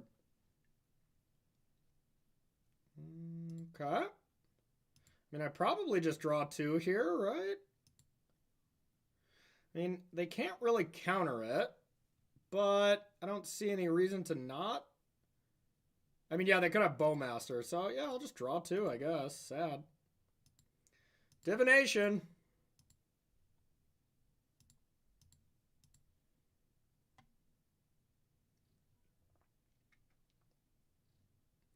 Okay, I am not going to sack the Bauble because they don't have a good target right now.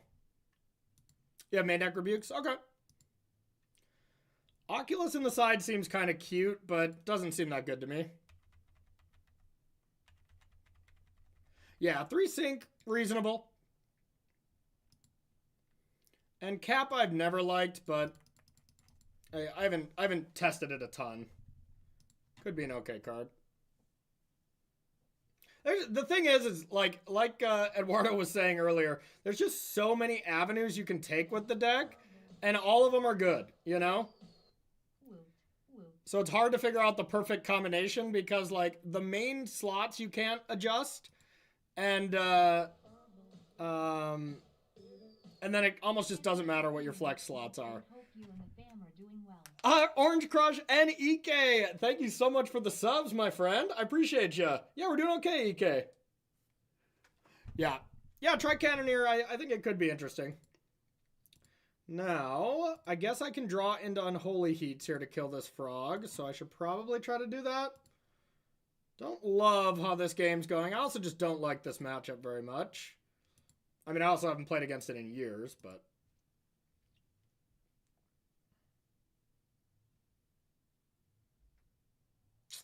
Okay.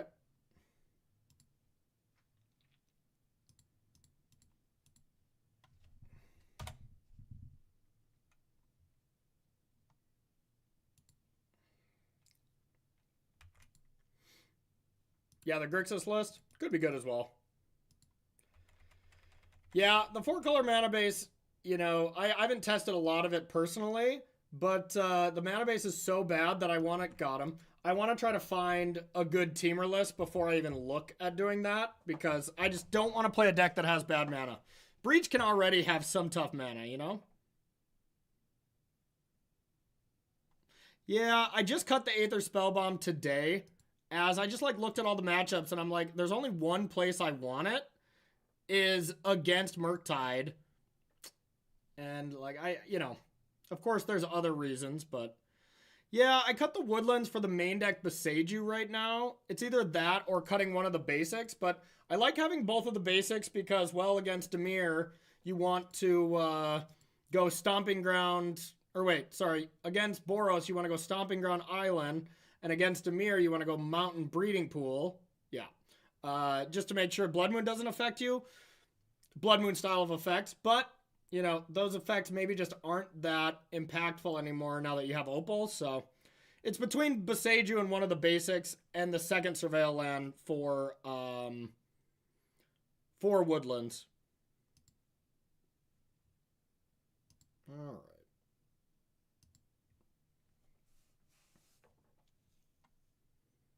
Okay. So make one of these, and then I won't have enough to Otawara no matter what, so we might as well just Hedge Maze.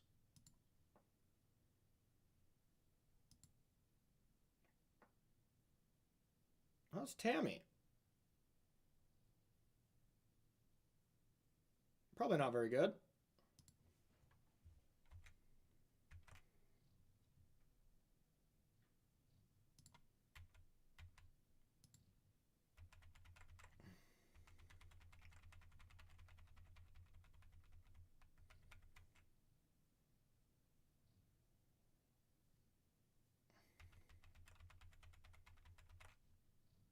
Yeah, that Ross Merriam fella, gut, I don't know. I think he's just crazy and senile, so I don't like his list. You know, I just think he's absolutely insane, so who knows, you know? No, they could be fine. I like Urza a decent amount. Preordain is not a great card, so I think his changes definitely make sense. I'm not as much of a Metallic Rebuke enjoyer as he is, but other than that, I think it's reasonable.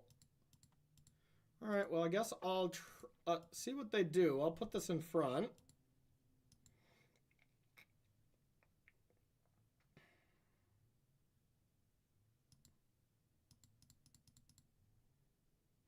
Yep. And, like, Frog can be a problem, but, wait, am I going to get double striked here? 6, 12. Probably not. All right. Yeah, and I think that's reasonable. Yeah, that is awesome. Whenever you can just go Tameo, Mox Amber, Preordain, like, it feels nasty. That's the thing I love the most about it for sure. But otherwise, like, Rumble's better, you know. As that kind of costs 1. But, you know. If I could play 8 Rumbles, I probably would. I definitely would play 6 Rumbles and cut the preordains if I could. Rumble is just the bread and butter. The glue that holds this together, if you will. Okay. Did they choose one if descended? Did they descend? What does descend mean again? If a permanent was put into your graveyard from anywhere. Yes, they did. They sure did.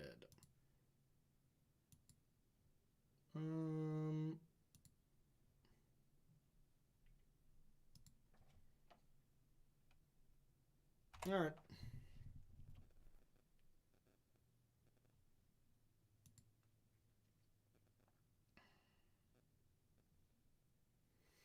All right. Well, I could go for the dubs.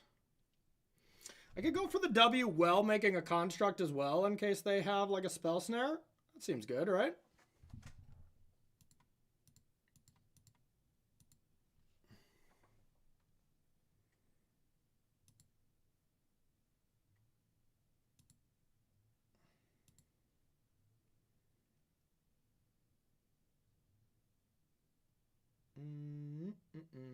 I guess I can even get a bobble here.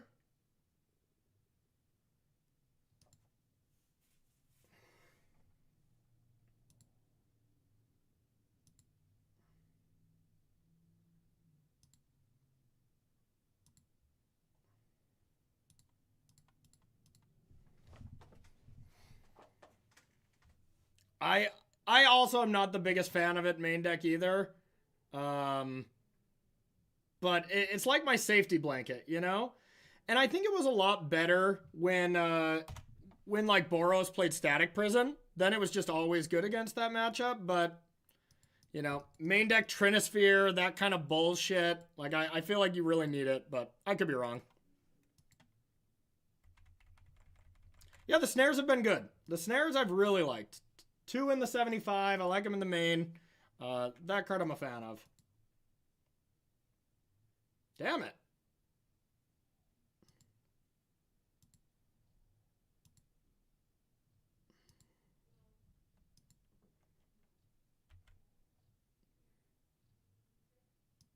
And against Boros. It's insane against Boros. When you're ever on the draw and you snare their Ajani, like, they're dead. So I think snare is very good. Because I think the top 2 decks are going to be that. And Temur, you can still hit their frogs, so I like that, but...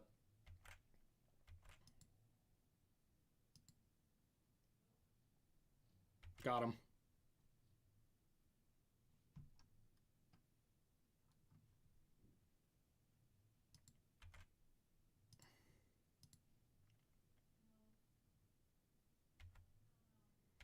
Okay, that's good to know about, as I'm going to die.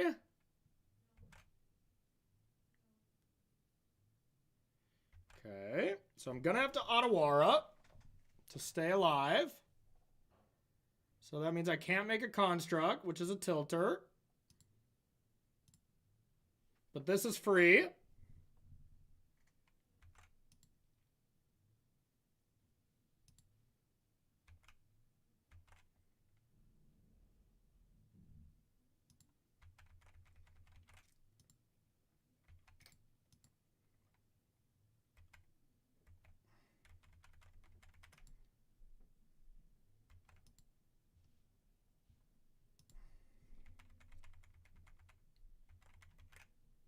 Yeah. Yeah, I think snare's good. Snaring counter spells, you know, all that kind of stuff is super sweet. I feel like they know I have this Otawara. I think they've seen it. And now their last card is Bolt. They've seen it off of Thoughtseize.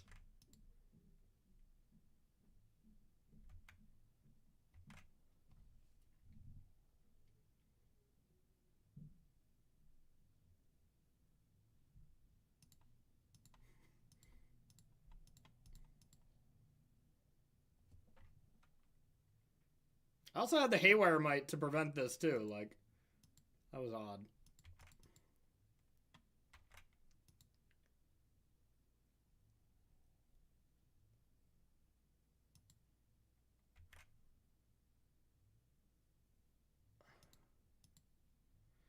Okay. Opponent does like to live dangerously, it would seem. Oh shit, I could have countered that. That was stupid. I was reading chat. I blame you, chat. That's alright.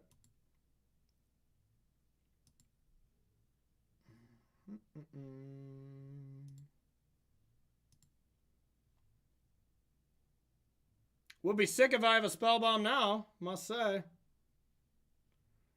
Alright.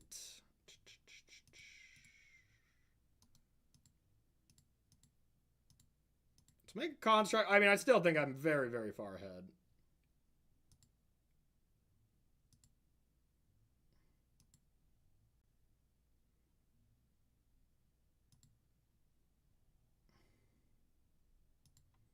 I can do a little lantern control here.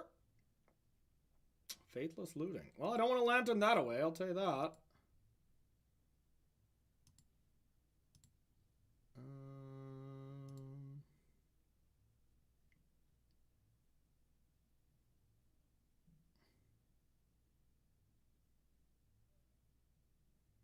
That doesn't involve... Yeah. Yeah, that's fair. I mean, there's ways to combo without Grinding Station. There's ways to combo without Breach. You know, like, there's ways to combo without the core, but all of them involve artifacts. I think the blue Belcher matchup's pretty easy. Alright, so... do we want to bobble to draw 2 cards here? I suppose.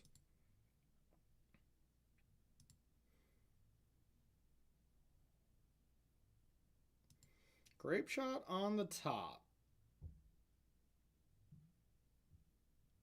That's pretty good. All right.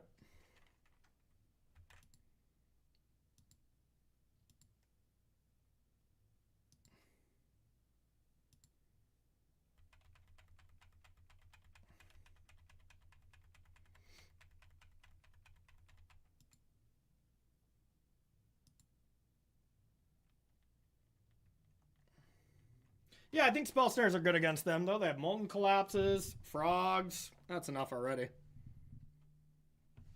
You know, you do got to cast the card, though. That does help. I would recommend it, but...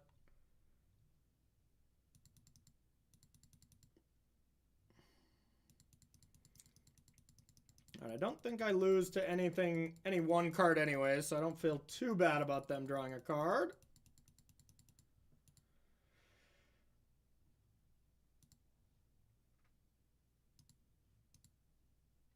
I wonder if they're doing the unearth stuff too. I like Flame of Anor even more now, though. Flame of Anor and Heat seem good. And there's the ley line. Thank you for that info. Thank you for that sweet, sweet info. Don't do what opponent just did. Alright. Now, do I want Veil on the draw? Veil gets so much worse on the draw.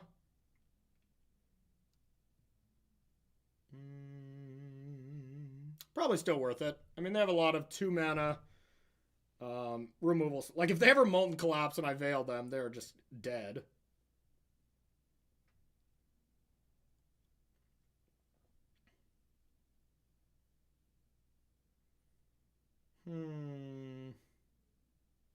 Wonder if I want one of these 4-drops.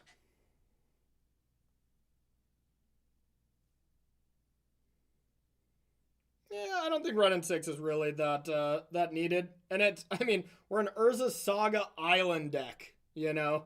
So it's not easy to cast. It's not trivial for sure.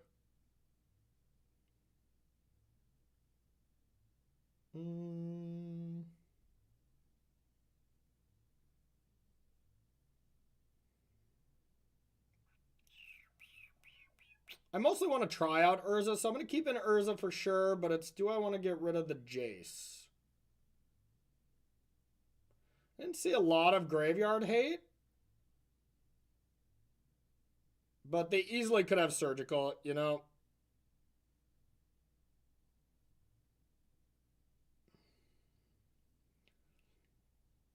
And I always wonder now, if I ever trim an artifact, do I want to trim an opal or do I want to trim an amber?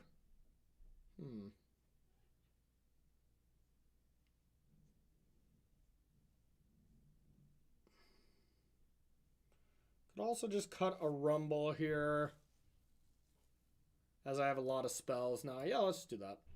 YOLO.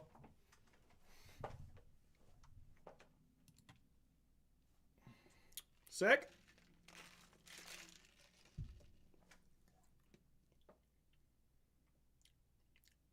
Yeah, I think you want... I mean, Boros Energy is still the best deck, the most played deck.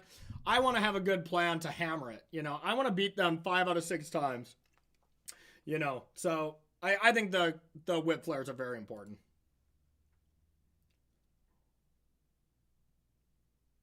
Okay, I'm going to keep. I almost want to put back the breach. Is that silly?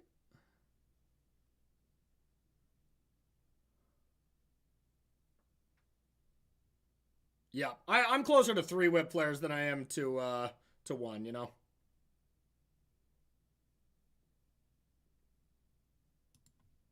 All right. We'll draw that later. Uh-oh, they got a ley line. Well, I'm super glad I put back that. But now these heats are also very bad.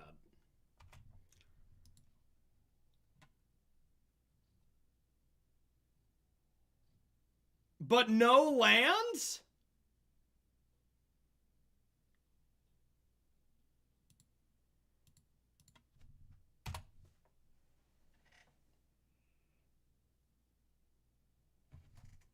No way. They think they were on the draw, maybe? I think they thought they were on the draw, maybe.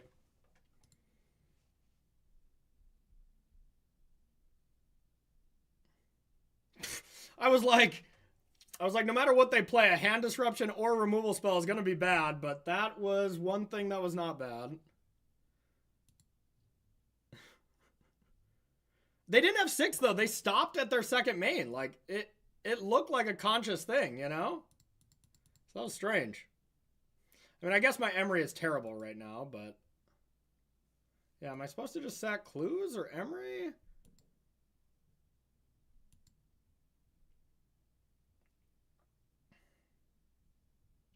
I mean, Emery is kind of dead right now. I guess I will just sack a Clue.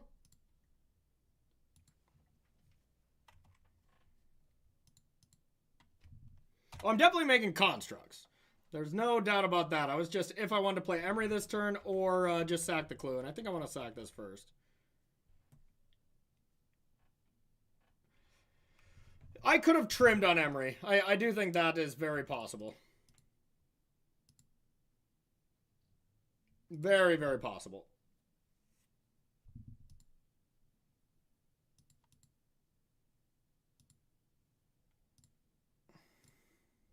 It's been a strange game.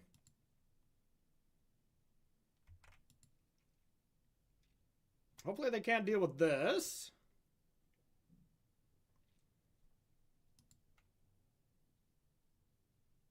I lost to the Rock. Like a rock. I mean, I hope they don't have, like, hollowed ones. Hollow ones. That would suck.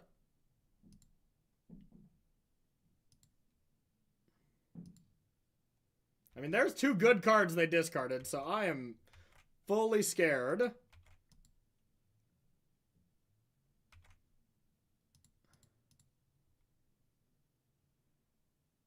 Yeah, Rock or Jun Saga, you know, those matchups can be pretty rough. Okay. It is Construct o'clock. I'm going to sack this now, as I don't want them to have some weird bounce thing in response. So, I suppose I'll just get green-red.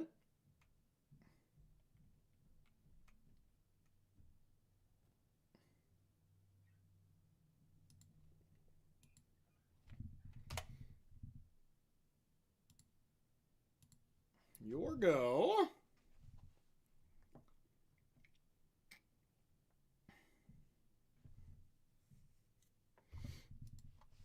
The green-white ritual deck? No, I have not.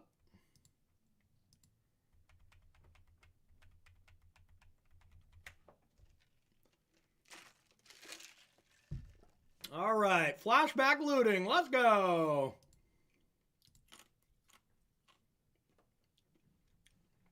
All right, now the shadows are online.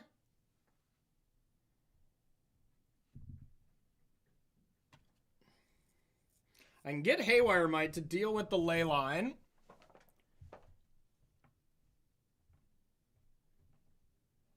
Okay.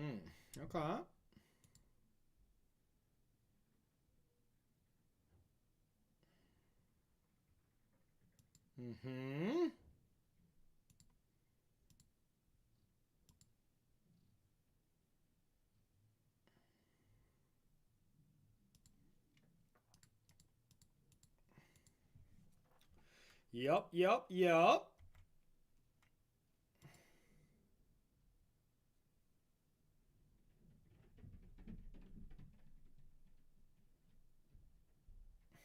think I just got to make a construct first and then get Haywire Mite. That kind of sucks, though.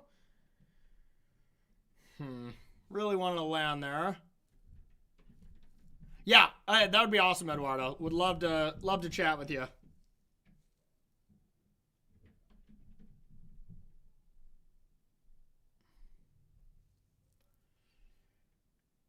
I mean, I think I just want to build a big board. I'm wondering if I just want to get Mox Opal, though, and just say forget trying to deal with the ley line. It's probably better.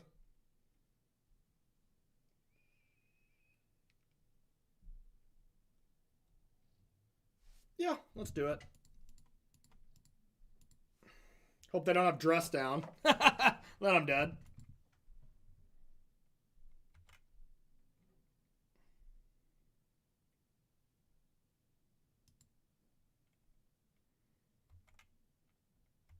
I don't want to attack with the construct now, I don't think. I don't want to make it gigantic. I agree. Dress down is low-key the best card against Breach. And it's always insane. Yeah. I have played Dress Down in this deck before because I thought it's so good, but it also messes me up, you know? I think holding up an Unholy Heat here is better.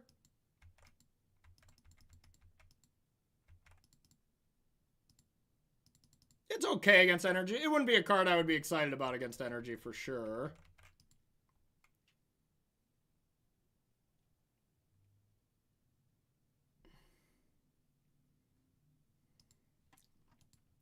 We can't get too crazy here. You got flying.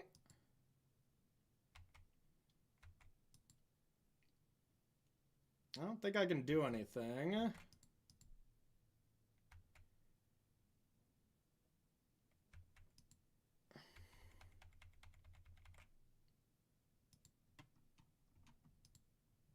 Oh, I do love this beautiful card. The last time I played Opal was just like another deck I absolutely love. I won an SCG with it right before it got banned. And it was the Urza, Astrolabe, Oko. Our hot tech for that event is we played Experimental Frenzy and just wrecked people. It was so sweet. It was so sweet. Temur Urza was bananas. Anyone remember that deck? God, we just crushed. We just crushed it. Okay.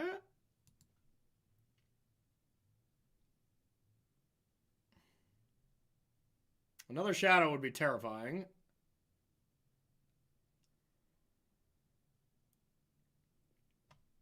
That's another shadow.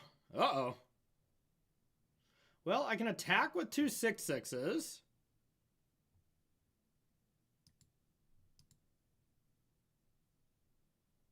Maybe get them up to 7/7s. Force a chump.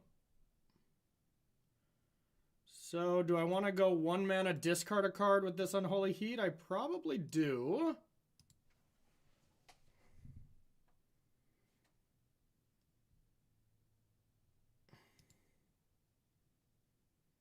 So all I needed to find is 1 artifact, and they have to double chump. So this is not bad. One non-opal artifact, I guess.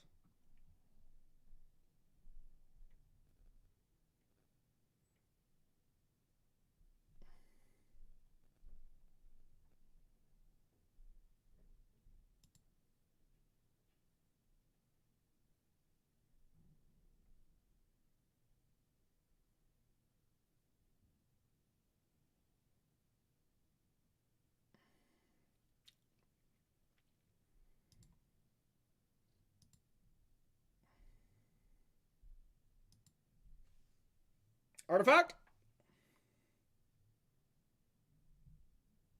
I'll have 5 looks at an artifact basically to win the game.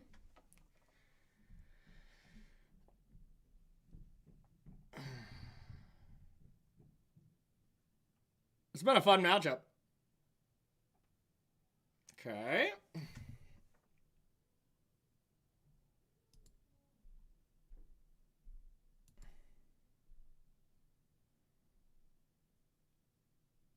Some world where I wasn't supposed to play this, but we'll see. Hit me, baby! Yay, I win! Well, at least I put them in a very rough spot.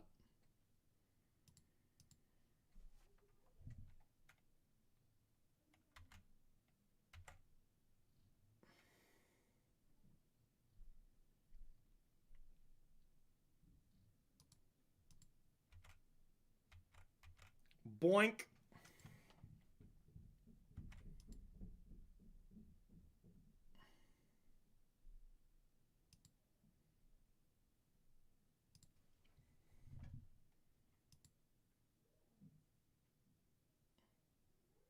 This is sweet. This is a nice match. The opponent played this game very strange, don't get me wrong, but outside of that, this was a very good game.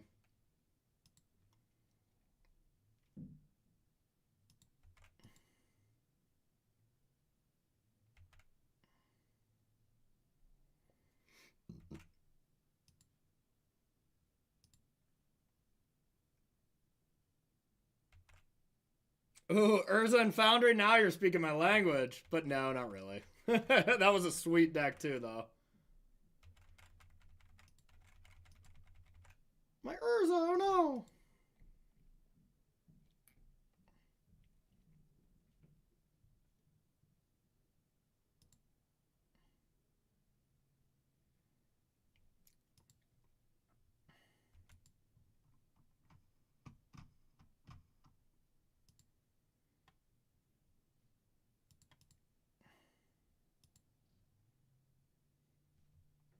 Yeah, Goblin Engineer, that was nice. That was real nice.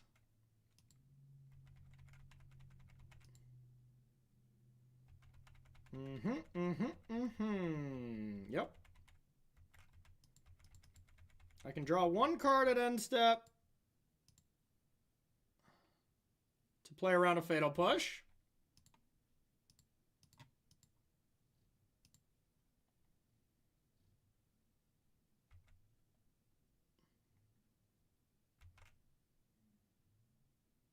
Could have drew with the bobble as well since I have this, but whatever. All right. These were some sweet games. Super sweet games.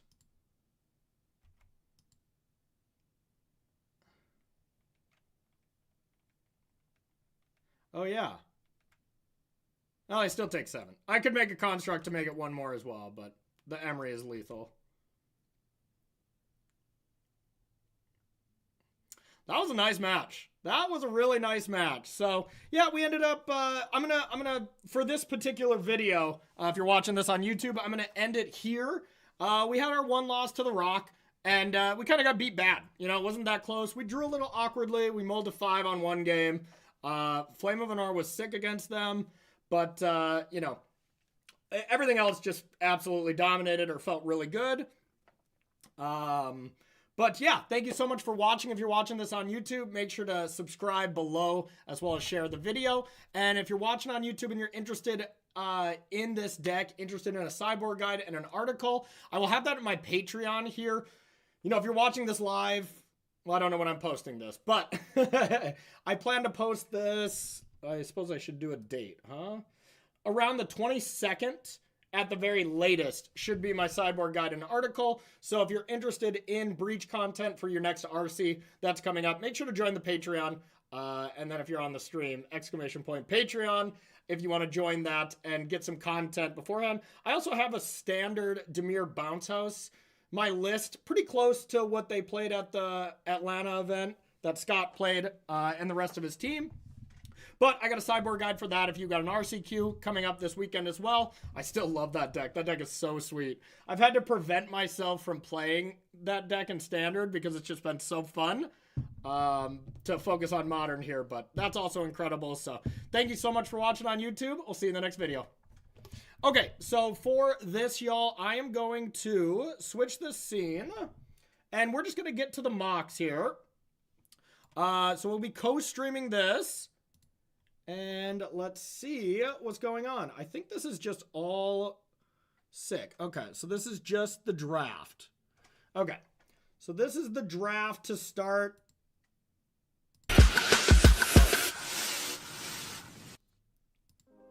All right, everybody, welcome to the Magic. So, yeah, we're going to switch to this and watch this together. I'm going to disappear my head so you guys can actually just watch this. And let's check out the mocks. So this is the Magic Online Champion Showcase. Me and Anurag, obviously, brought you coverage. This event's sick. 8 players, 8 Magic Online, just all-stars. And I mean, half of these players are just true professional Magic players. You know, the lineup is crazy. I'll be taking it away from here, and I'll tell you all about the tournament and stuff. But gonna co-stream this, so I hope you enjoy it. And I'll be popping in from time to time. I got a couple things I have to do as well, so I won't be here the whole time. But yeah, I hope you enjoy the start of this Magic Online Championship Showcase. So yeah, should be fun. Magic Online Champion Showcase. My name is Corey Baumeister. That's Anurag Das, and we are going to be bringing you coverage all day of this really incredible event. I'm absolutely pumped. Volume okay, Anurag, everyone? How you doing today, and what are you looking forward to? I am so excited to watch high-stakes Magic at this early in the year. Modern has just gone through some pretty crazy unbannings. Faithless Looting, Mox Opal, and Green Sun Zenith are all now free to play with. So I'm really excited to see what these players have brought to battle at this level of competition. I can tell you one thing they didn't bring. Goodbye to the One Rings. These cards are absolutely gone, and I couldn't be more happy. It really opens up the metagame and stops putting a stranglehold on aggressive decks, and just basically every deck was playing the One Ring. So yeah, I think Modern's going to be really exciting. But first, of course, we're going to be focusing on the Vintage Cube draft because this is a dual format tournament. So first, let's check out what we're going to be seeing throughout this tournament here.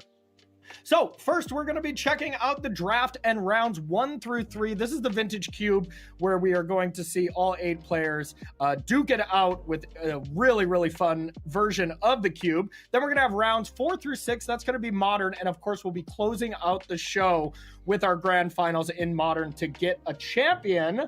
But Anurag, how do we qualify for this event?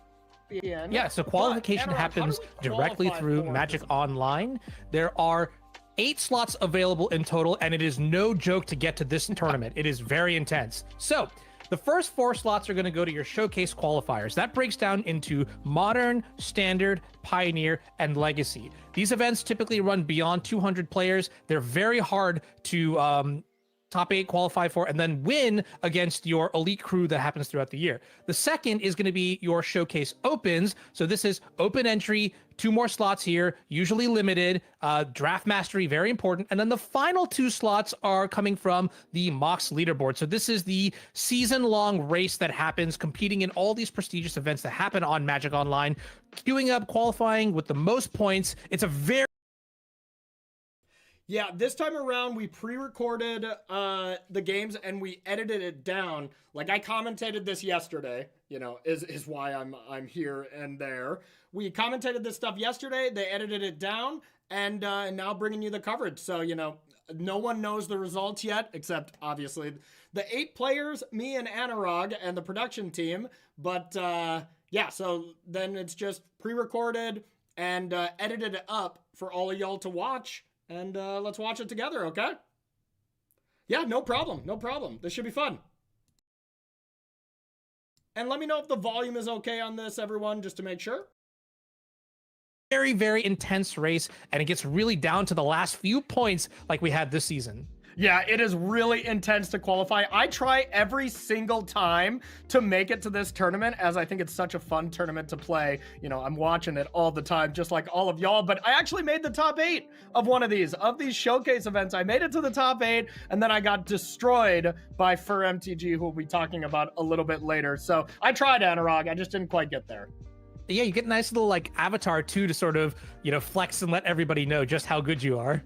Absolutely, yeah. It's like I did get close with Breach, by the way. I lost in the top 8 against Fur in one of these mocks top 8 events. It was super close. Top 8 pins on your playmat. It just knows that you're in for a tough match when you sit against your opponent. So now let's check out the stuff that we all want to check out. This is the prize pool of the tournament. This is what these players are playing for today. So I'll break this down a bit. We have that top tier is limited. The bottom is constructed. So every single match that you win on top of your participation 500 from each category, you're winning a ton of money each time. And if you get to that third win, that's what these players are really trying to do. You know, it's all about 3-0ing an 8-person pod, basically. So if you get to 3 wins, you're going straight to the World Championship here in 2025. And of course, that championship round is some extra cash, which these players will be very happy about. And of course, all 8 of these players qualified for the Pro Tour just by making it to this event, as it's so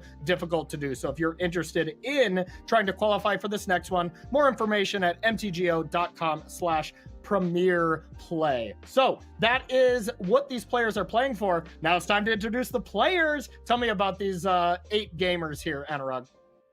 Yeah, so starting from the top left, we have John Ramos, we have Carl Serap, Charalampos Kikidis, Matthew Wright, Fernando Garcia, David Inglis, Andre Klepach, and Piotr Glogowski. Now, some of these names might sound familiar to you. We'll start with everyone's favorite streamer. That's Canister in the bottom right. That's Piotr.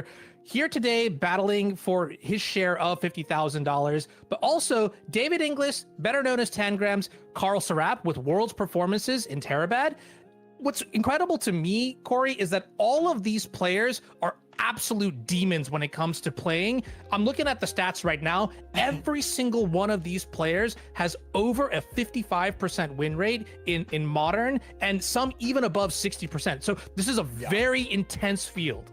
Yeah, all incredible players. And, you know, yeah, you're going to recognize even some of these more unknown players. I want to put that in air quotes because anybody who pays attention to online events knows what's up. You know, we have Mogged. There is, of course, one of the all-time winners. He always is top 8ing basically every single challenge. And I want to talk about Fernando on the left there. Fernando is Fur MTG online. And I think Fernando is one of these players that we're going to look back on and be like, wow, you know, they started as a Magic Online just absolute crusher and went on to just dominate, build a Pro Tour career. Like, I want to put him in the category of like Raptor, FF Freak. Like, I think he is that good. I've been so impressed with his play. And that's not just because he beat me in the top 8 of this Modern Mox. I swear. He has just really, really impressed me. And I'll be excited to see how he does here. So now we're going to shift our focus a little bit, bring it back to the booth here, and we're going to start talking about the Vintage Cube Draft. Now, we are both huge Vintage Cube Draft fans.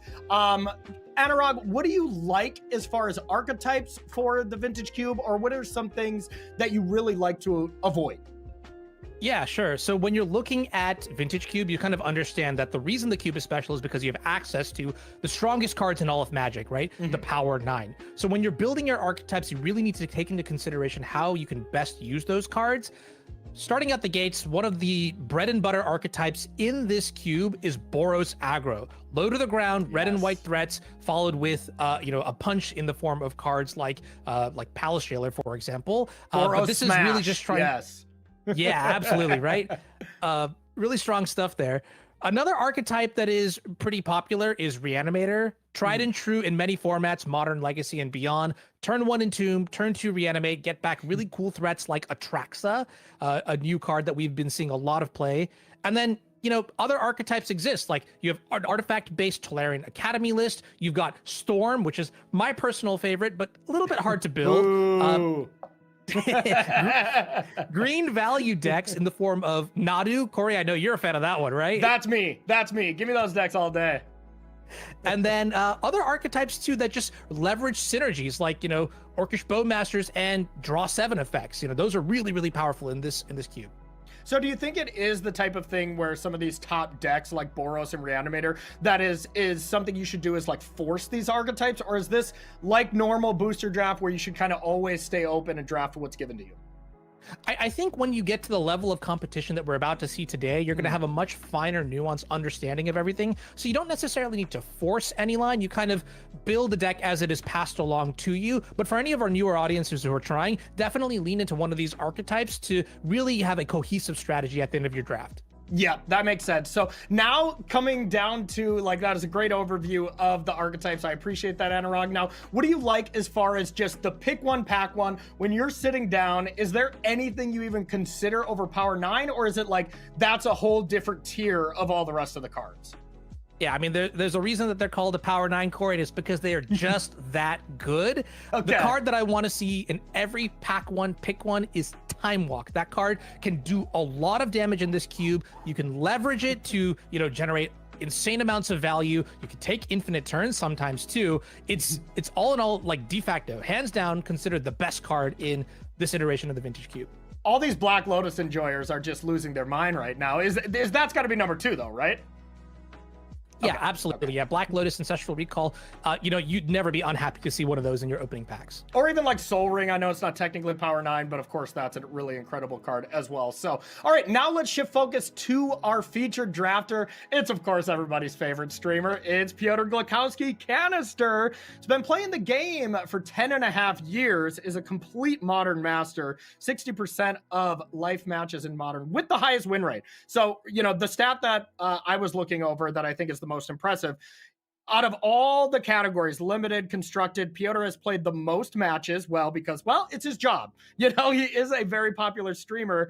But to play that many matches, usually that means your win percentage goes down a little bit, not with Piotr's stats. And I think the thing that isn't really reflected in these win percentages as well is, Piotr is a streamer and streams some decks just for content and stuff like that. But the fun part is he still wins with those decks. So qualified through the leaderboard, no surprise there, and is playing from Poland. Now, you got a chance to actually sit down with him a little bit and talk about his preferences in drafts and things he might like to avoid. What's he looking to do here?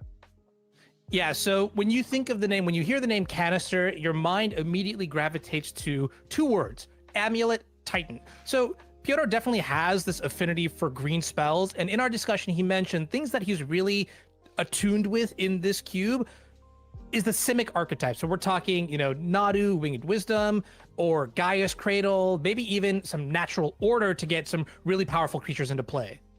Okay, sounds good. So wants green, anything he wants to avoid, or is he pretty open outside of just favoring green? Yeah, beyond that, I think he's trying to play pretty flexibly. One thing that he's really dialing down on is making great disciplined picks here to maximize the consistency and power level of his deck. Okay, well, our drafter is ready. Let's head on down and see what our first pick is going to be. Is there any Power 9? Oh my God, there is. We have a Mox Emerald in the top left, as well as the freshly unbanned Mox Opal and a Lurrus. But, I mean, you just have to slam Power 9 here, right? Yeah, I don't think it's really a question here. Mox Emerald is just by far and away the most powerful card in this pack. When you're looking at your pack one, pick one, you really want to evaluate cards by 2 metrics. The first is going to be just raw power level, and the second is going to be flexibility. Mox Emerald ticks both of those boxes. Yeah, and I mean, how perfect is this that it's the Mox that adds green after we just heard how much Piotr wants to be prioritizing green. So gonna take the Mox here. This is really no decision here. I think Piotr is just looking at the rest of this pack, thinking what's gonna wheel. What kind of card do you think he's hoping to get back or can reasonably expect to get back? Yeah, so the most powerful cards here are going to be Lurrus, Pest Infestation, Fire Covenant. I'm going to give a shout out to Urza Lord High Artificer. Oh, Unfortunately, I don't think there's a high enough density of cards that we're going to see on the wheel. So realistically speaking, I would expect maybe one of the lands to come in, Thundering Falls or Rogrin Triome, and maybe some of the red cards too are an option that we might see on the wheel. Yeah, and then of course there is like Fire Covenant. That is a great card against the aggressive decks, but not something that we're going to see that's that exciting against some of the other combo decks up against the Reanimator, something like that. So here we go, Mox into the first pick. Now our second pick for Piotr. Let's see what we got here. So... nothing too exciting. Sneak Attack, if you want to go into that route. There's some decent lands for fixing, as well as an Exhume for the Reanimate strategies. That's pretty exciting, but not the best pack. Yeah, definitely could ask for a little bit more here. I think, in the dark, it's only pack 2. We can remain pretty flexible here. So I actually kind of like picking the Sneak Attack. It gives us the option to build into a specific archetype. The other option, like you mentioned, Exhume is nice, but it's going to be a lot harder to pick up one of the key cards for the Reanimator strategy, like Reanimate, because those are often pretty highly sought after. They're just great value cards. Sneak Attack is, the core combo engine. All you need to do now is find a couple powerful creatures to pair alongside it. Yeah, so that's one thing you didn't really mention in the intro is like any kind of Sneak Attack decks. Is this not really a very common thing, even though it's, of course, a card in the queue? Sneak Attack is tricky because, you really do need that card for the archetype to work. Sometimes you're not going to get it, right? Yeah. The other issue is that with an A+B combo deck, you really have to maximize on ways to consistently get that Sneak Attack or have redundant pieces. And sometimes that's where you'll see these sort of combo decks, they start to falter when they don't have that built-in redundancy or resiliency. Yeah, makes sense. So Sneak Attack is the pick here, maybe trying to pair it with some gigantic things. But yeah, like you were saying, Sneak Attack needs big stuff. And if you don't draw Sneak Attack and you draw the big stuff, sometimes your deck gets a little clunky. So there is the Vaultborn Tyrant as a gigantic card to bring in for Sneak Attack. Green Sun Zenith is, of course, an extremely powerful card and maybe like a fatal push. What are you considering here? I was thinking about Green Sun Zenith in Modern, but seeing it here in Vintage Cube, it truly is a delight. That being said, though, yeah, I'm not particularly excited by this pack per se. I see, the Vaultborn Tyrant is selected, a nice little card that you can combo with Sneak Attack. Once it dies, you get a token left over, so it's good residual value. Plus, in green, naturally, we're just going to have, acceleration, things like that. There's a point where we could actually just hard cast this threat, which is something to really consider. Follow-up, I would give to maybe the removal spell in Fatal Push. That's probably like the next best card. Umezawa's GTA also gets a shout out. Now, when it comes to Sneak Attack decks, is there a certain color combination you want with it? Like, I remember back in the day, Legacy would always be like, is it Sneak Attack? But that, of course, is constructed. What do you like with Sneak Attack? The two routes that I would like to go down are going to be green-red and blue-red. So blue gives you the benefit of cantrips. I think green gives you a lot of mana acceleration, which is going to be pretty powerful for increasing the floor of the deck. Okay, makes sense. So Canister agrees with us, gets the popular dinosaur into the pick, and now we're going to be bringing in the picks from our other players as well, to the left and to the right of Piotr here. We have John Ramos to the left here, picked up a nice mana crypt, as well as Carlos Serap with an Urza Saga and a Doomsday. That's going to be really fun to watch here. We'll focus our attention there a little bit later, but for now, is that an Emrakul? Is that the best possible thing you can be doing with a Sneak Attack? I think it actually is the best card you could have. Annihilator 6 at haste is ridiculously good, and it's game ending, honestly. Yes, okay, I am so for this. Piotr's got to be feeling really good, right? Like, you get a, pick one power 9, so that's obviously the best thing that you can be starting with, but now you have a very solid deck plan. So, now, is this the point where Canister is just never going to, look back? Is he going to be all in on this, or do you still have some ability to be malleable here? I think Emrakul is a pretty big commitment. I would assume here now that we have solid direction for the Sneak Attack archetype. Yeah, absolutely. So there is Emrakul. I'd be feeling quite good about this right now. Looking at the next pack, we have a Batter Skull. Not really that amazing without Stoneforge. Delighted Halfling looks pretty good to me, as well as a Sandstone Salvager in the colors. Delighted Halfling kind of looks like the pick that I would snap off. Yeah, again, we're talking about getting that acceleration in so that we can potentially hardcast some of these threats or just get an early sneak attack into play. I mean, that's also just pretty powerful. So I think this is a slam dunk Delighted Halfling. The only other card here I'd really consider is what you mentioned, Batterskull. Maybe we can get that on the wheel here. Just notably that there's a little bit of blue-white floating around here, so that might give some signals to Pyotr to know what direction to further lean into in terms of the splash color as well. And of course, you know, the Pyotr does not know what's being drafted to his left and right. But I mean, if we can look at it right now, this looks pretty good, right? Like passing to a blue player. So if it's just blue, you're going to get some good Gruul stuff coming back next pack from John Ramos. And then, I mean, we have just mono black basically from Carl. So it seems like Pyotr's got a really nice seat so far. Yeah, absolutely. I think this deck is starting to take shape. And right now, it's a very strong start. So now we got Once Upon a Time, you know, the banned card here in Modern, as well as a Llanowar Elf at home, you know, and there's like 5 different versions of Llanowar Elf, I feel, in this set. So are you taking the Elf, maybe something giant like the Portal, or Once Upon a Time? I mean, that card's banned for a reason, right? Like, I think I'm just snapping that off. Yeah, Once Upon a Time is a very strong pick here. You know, being able to start with great selection as early as turn 0 is something that you can't really laugh at, right? That's what we're looking for in this deck. It's a combo deck, so we want to hit that critical creature that, you know, put into our hand. The other option that I'd consider is you know, Atali. I'm not sure how confident we are in the Tyrant, so Atali is a really good pick here to sort of add to our repertoire of creatures to put into play. Fyndhorn Elves is another consideration. The thing is that we want to be careful about not oversaturating on any one key element in the deck, though. Yeah, makes sense. I mean, Atali being snuck attack in is pretty incredible. So, all right, I'm here for it. We definitely have a plan with this deck. Big stuff, sneak attack, and accelerant so far. So now some of the options. Craterhoof Behemoth is an awesome card in Cube if you can get it going.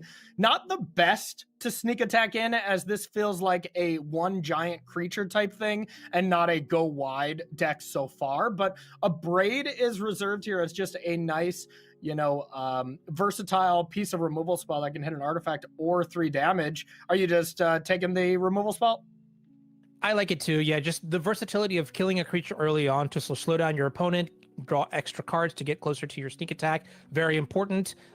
Also, one thing to keep in mind is we have our turn 1 play. We have our, you know, turn infinity play. Now we want to figure out how we bridge the two together, and a Braid is a great gap closer. Yep, absolutely. You got to be able to deal with some creatures. You know, I kind of see a lot of decks in Vintage Cube that it's like, okay, I plan to be a control deck, which we don't see a lot of, to be able to deal with the battlefield and deal with problem threats, or like way all in or really aggressive, you know, aggro decks and stuff. So it's interesting to see a deck like this with a lot of removal, but you still got to play some, right? As we see Fast Spawn selected here. Yeah, exactly. You know, we can't just solitaire. Then it gets a little bit more conditional in terms of how our game plan executes. Looking at this pack here, there's really not too much to go for. Maybe you could consider one of the offlands, but Fast Bond is a good accelerator that can, you know, combine well with effects like draw 7s. You know, you put all your mana into play, cast a draw 7, and then you're looking at a very great asymmetrical advantage. Yeah, absolutely. Fast Bond, Wheel of Fortune, you know, always good with any kind of like Crucible effects and fetch lands. You can do some stuff with that. It's kind of surprising to me that Fast Bond got that late too. Like that seems a little late for Fast Bond, right? I mean, in some decks, that's like the best card. And once again, maybe this is the Nadu player in me, as when I see Fast Bond, I'm looking for my beautiful bird left and right. Yeah, absolutely. And looking at this pack right now, we're finally back here to the wheel. So a lot of the options that we saw earlier are now gone in like the Luris and the Urza, so on. So looks like the best option we have here is another piece of interaction in the form of Chainsaw. If we wanted to, we could take the Rogrin Triumph or the Thundering Falls as ways to buffer our mana base for a potential splash. Yeah, I think I would lean on like the falls here as a potential splash, or just if you get some fetch lands later, having the surveil can be powerful. But chainsaw, another way to deal with some creatures, totally reasonable as well. Now we see shifting woodlands. Okay, if we could ever get like, you know, some gigantic creature in the yard and delirium, I guess that would work, but this doesn't seem like a deck that's going to easily get delirium. It's definitely not free, so highlights Force of Vigor instead. Yeah, Force of Vigor, pretty good card here. I mean, this is Vintage Cube. After all, we're going to expect to see a lot of artifacts and enchantments. My eye is still on the Shifting Woodland. It's just a good way to sort of add resiliency to your deck. For example, if your sneak attack, you know, gets discarded or countered or something, you have a backup copy. Okay, yeah, that makes sense. And also, I want to bring some attention down to John Ramos's deck. I'm looking at this, and I'm just guessing all John is thinking is be like, please open a Tinker, please open a Tinker, please open a Tinker. Yeah, that or something like the Tolarian Academy. This is a really sweet artifact deck that's brewing together. Yeah, I'm so jealous. I like Canister's deck. It looks strong. It probably looks better than John's deck so far, but man, do I love drafting those blue artifact style decks. So we get a delayed blast fireball, you know, one of our kind of commander inclusive cards here. Deal 2 damage to your opponent's board, or of course can deal a bunch more if you foretell it. Just a good way to control creatures. Looks like Canister wants to prioritize that. Now we're seeing Deathrite Shaman as the pickup here. No fetch lands or anything, so it's not amazing there. But, you know, you can actually have that as a decent card against Reanimators. So maybe this is a sideboard card if he doesn't pick up a lot of fetch lands throughout the draft. You know, just being able to exile it in response to a target can be valuable. Yeah, absolutely. I think this also gives us direction and incentive to pick fetch lands later on, should we run into them.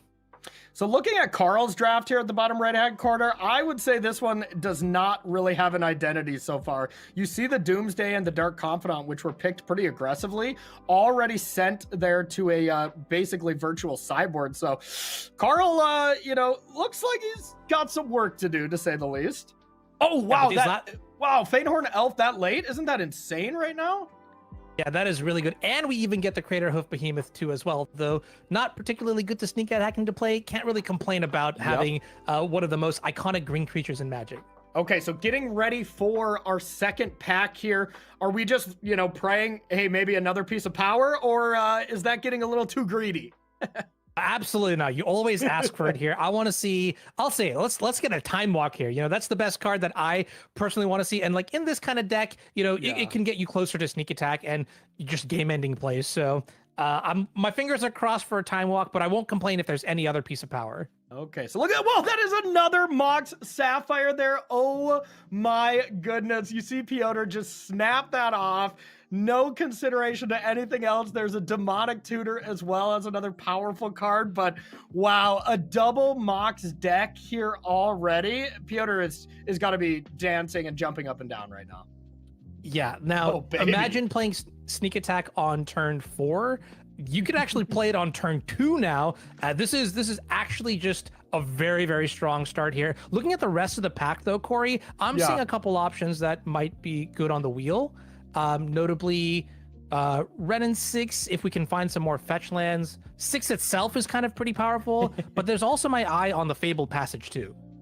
I mean, the most disappointing thing here about having to take the Mox, which there are not many things, that's for sure, but you can't accomplish the sweet, you know, flavor win of drafting Renin 6 and 6. I mean, I think you just win if you get that. Am I right? I'm checking the IPG right now, and yes, it does in fact have a single line that says if you can assemble the two together, you win the game. Let's go. Okay, so it seems like Piotr is not up to date with that. He takes the boring, safe pick of Mox Sapphire. You know, got to give him some props there. But the one thing is this Coveted Jewel seems like it would be a really great card if that was going back to John. It is going to Carl Serap this time, so a little unfortunate there. And looking at this pack, we see, oh, we have a Channel. We have a Keen-Eyed Curator in the color, as well as a Triplet Titan. I mean, Channel Emrakul is just something you always go to build around, right? Yeah, Channel is really cool card here. And I'll also note, you know, Canister does have affinity for these green combo style cards here, so I would not be surprised to see Channel be the auto pick here. Looking at the rest of the pack, Triplicate Titan is something that does synergize pretty well with Sneak Attack, but we already have 3 reasonable creatures in the form of the Tyrant, Atali, and Emrakul to put into play. So I do like, flushing out our lower end with an enabler like Channel. Do you think the Titan is ever a card that you can like expect to get back on the wheel, or it just works with too many decks like Tinker decks and stuff like that, where we're probably not going to see it? No, I think Titan is definitely something you could expect to see on the wheel here. Okay. It's one of those cards that just really functions well with, yeah, exactly, specific archetypes too. Yeah. So looks like Channel is auto-selected. Hasn't really been fully picked by Piotr so far, but maybe he's just allowing that to go down. I mean, Fear of Missing Out is also a nice card, a good curve, getting something in the graveyard, but definitely not at the same power level as Channel. So Channel becomes the pick, and I mean, so far, we're about halfway through the draft, a little less than halfway. You gotta be feeling pretty good about this, right? This is a fantastic start to the archetype. A lot of key pieces and pickups along the way. Okay, so looking at our third pick here from the pack, we see Birds of Paradise. Well, yeah, I was going to say Wooded Foothills. I feel like a lot of Vintage Cube Masters that I see drafting kind of at the highest level, or even just drafting for fun. There's a ton of people that pretty much only draft. I think Ely Cassis is the one person that stands out to me, is always kind of picking lands way more aggressively here, and only a Shifting Woodland so far led me to be a little concerned for Piotr. So is this the time now he has the cohesive deck that it's time to get good mana? One of the next best cards in this pack is probably, Birds of Paradise. You could consider a Seeker's Chariot, but in terms of overall flexibility, the Wooded Foothills just does so much for the deck right now that we don't already have, right? We already have Acceleration, and we already have something of a mid-game plan. I would like to see the Wooded Foothills for sure, especially because earlier we made note of the Ren and 6, and this card would work very well with it. Yeah, absolutely. And I mean, when it comes to vintage cube drafting, you see last pick like, Birds of Paradise. You see last pick, I can't remember exactly what our last pick was, but like Batterskull win super late. These are all cards that in traditional draft or whatever set they were in, these would be snap first picks, and there'd be some dead cards in the late pick. So you really want to prioritize your mana base because, well, you're going to get enough playables. So you get the cards that are very much cards needed for your archetype, and then basically the second most important thing is having a good mana base, and then the filler cards kind of come after that. So there is the Wooded Foothills. Now we're going to switch back to that view, see what's going on with John and Carl Serap as we look at this pack. This pack doesn't look good to me. Wow, Piotr just snapped off the Tropical Island, even though we're not in any bit of blue, but isn't Valgavoss Onslaught like pretty good in a ramp style deck like this? I just picture like Channel into Valgavoss Onslaught being like a very, very sweet play. Yeah, so this is where you come to a crossroad here, valuing, the impact and power of fixing your mana base. By getting access to the Tropical Island, you are sort of increasing your potential outs throughout the draft, including access to cards like maybe Show and Tell or Flash, other ways to get your creatures into play. Or Time Walk, of course. Come on. Or Time Walk. Yeah, absolutely. Time Walk is another juicy one we want. Onslaught is, honestly, it is very powerful, especially in this style of deck, where you have just so much acceleration. And it also pairs really nicely with Channel. So I can definitely see the argument for it, but looks like we're going to stay disciplined here, take the Tropical Island, and improve the quality of our future packs. Yep, makes sense to me. I guess I just love that card too much. I played a lot of Dustmourne, so I see that card and I'm like, oh my god, get it in my deck. So looking at this next pick, we see a Dark Depths, a combination there, but Flash. I mean, you were just mentioning Flash. Is that you summoned it? Is this something that's really good for this archetype? I mean, you don't really want to flash in like an Emrakul, but flashing in like an Atali seems sweet. Yeah, absolutely. Or even the Tyrant, which, it'll die, but it'll leave a token copy of itself. We even saw the Triplicate Titan earlier, which synergizes pretty well with Flash. So all things considered, I mean, the power level and potential of this card is an immediate reward to taking the Tropical Island. Well done, Piotr.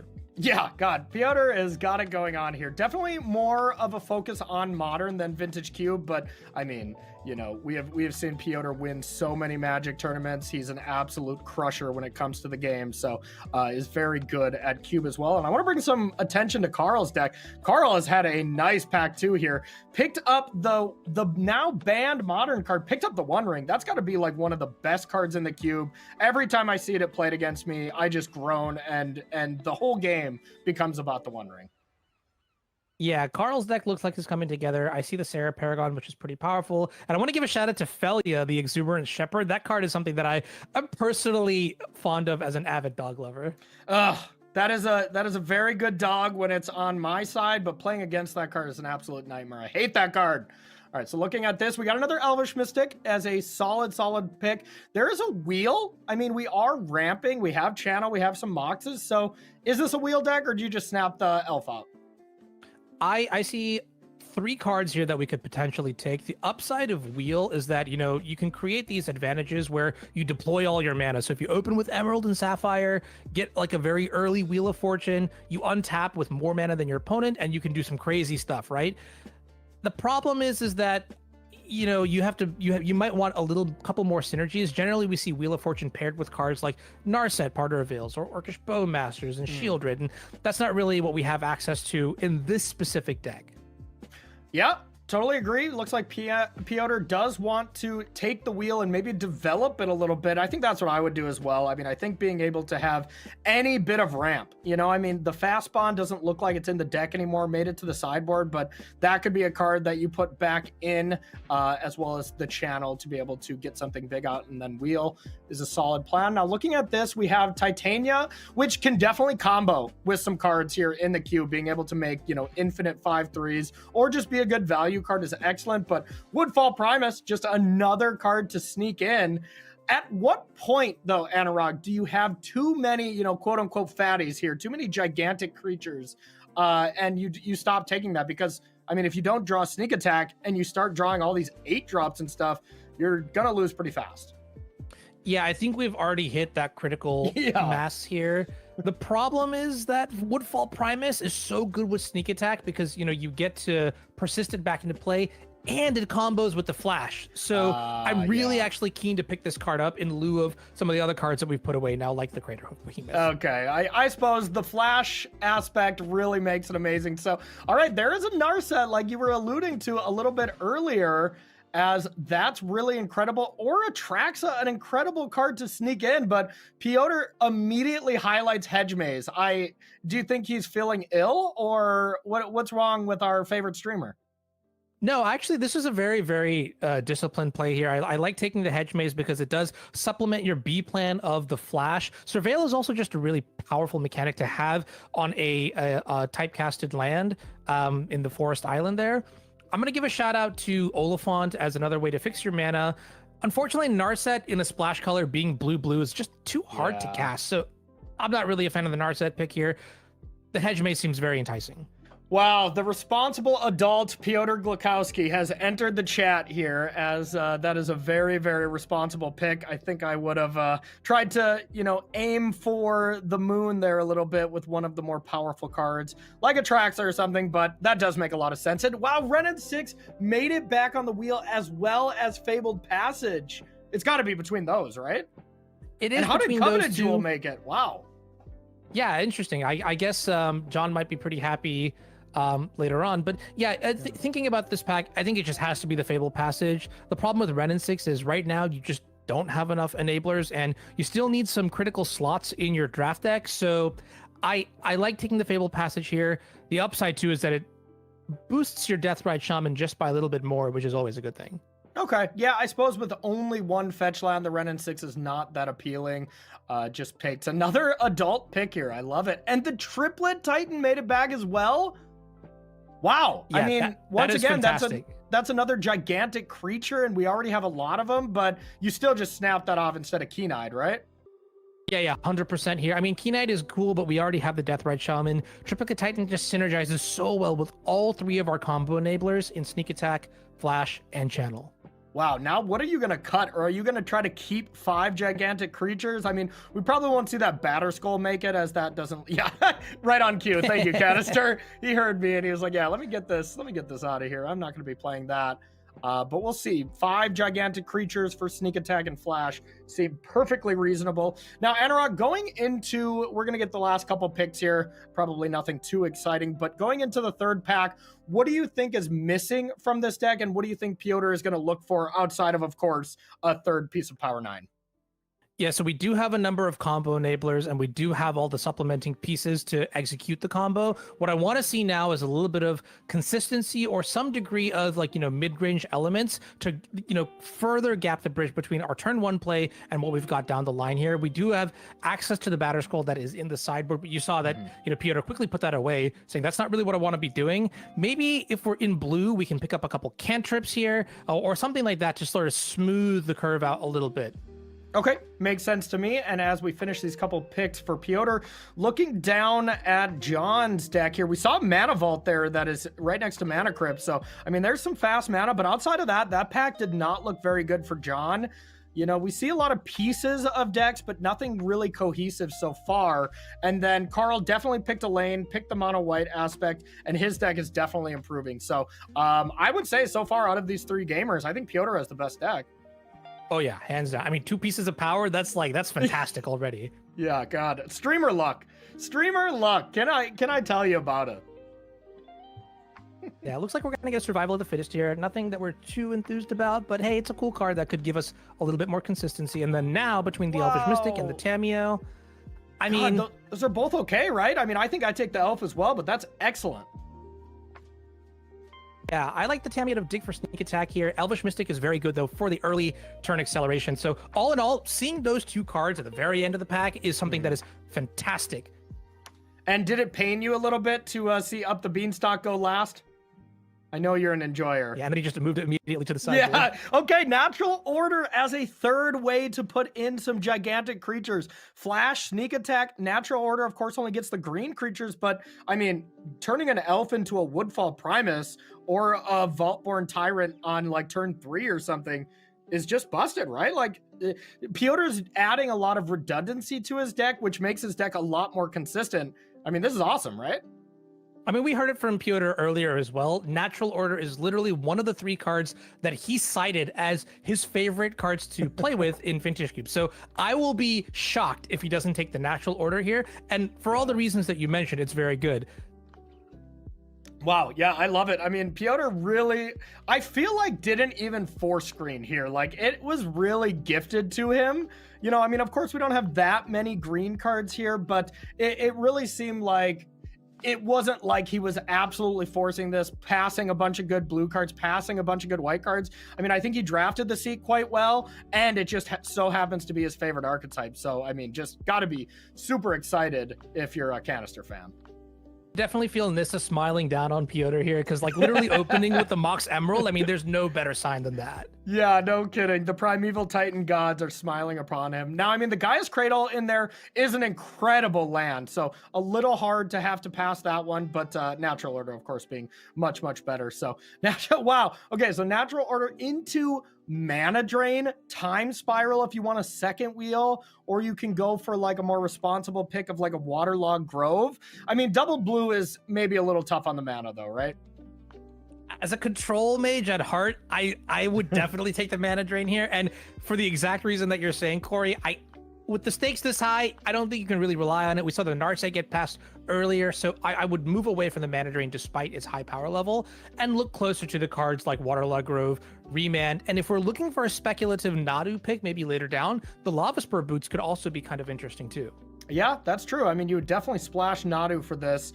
With just one piece of equipment and not being basically the Lightning Greaves, probably the best one to have with Nadu. It's not that exciting, but yeah, overall though, this pack is actually quite bad for Piotr if he doesn't want to splash a double blue card like Mana Drain or Time Spiral.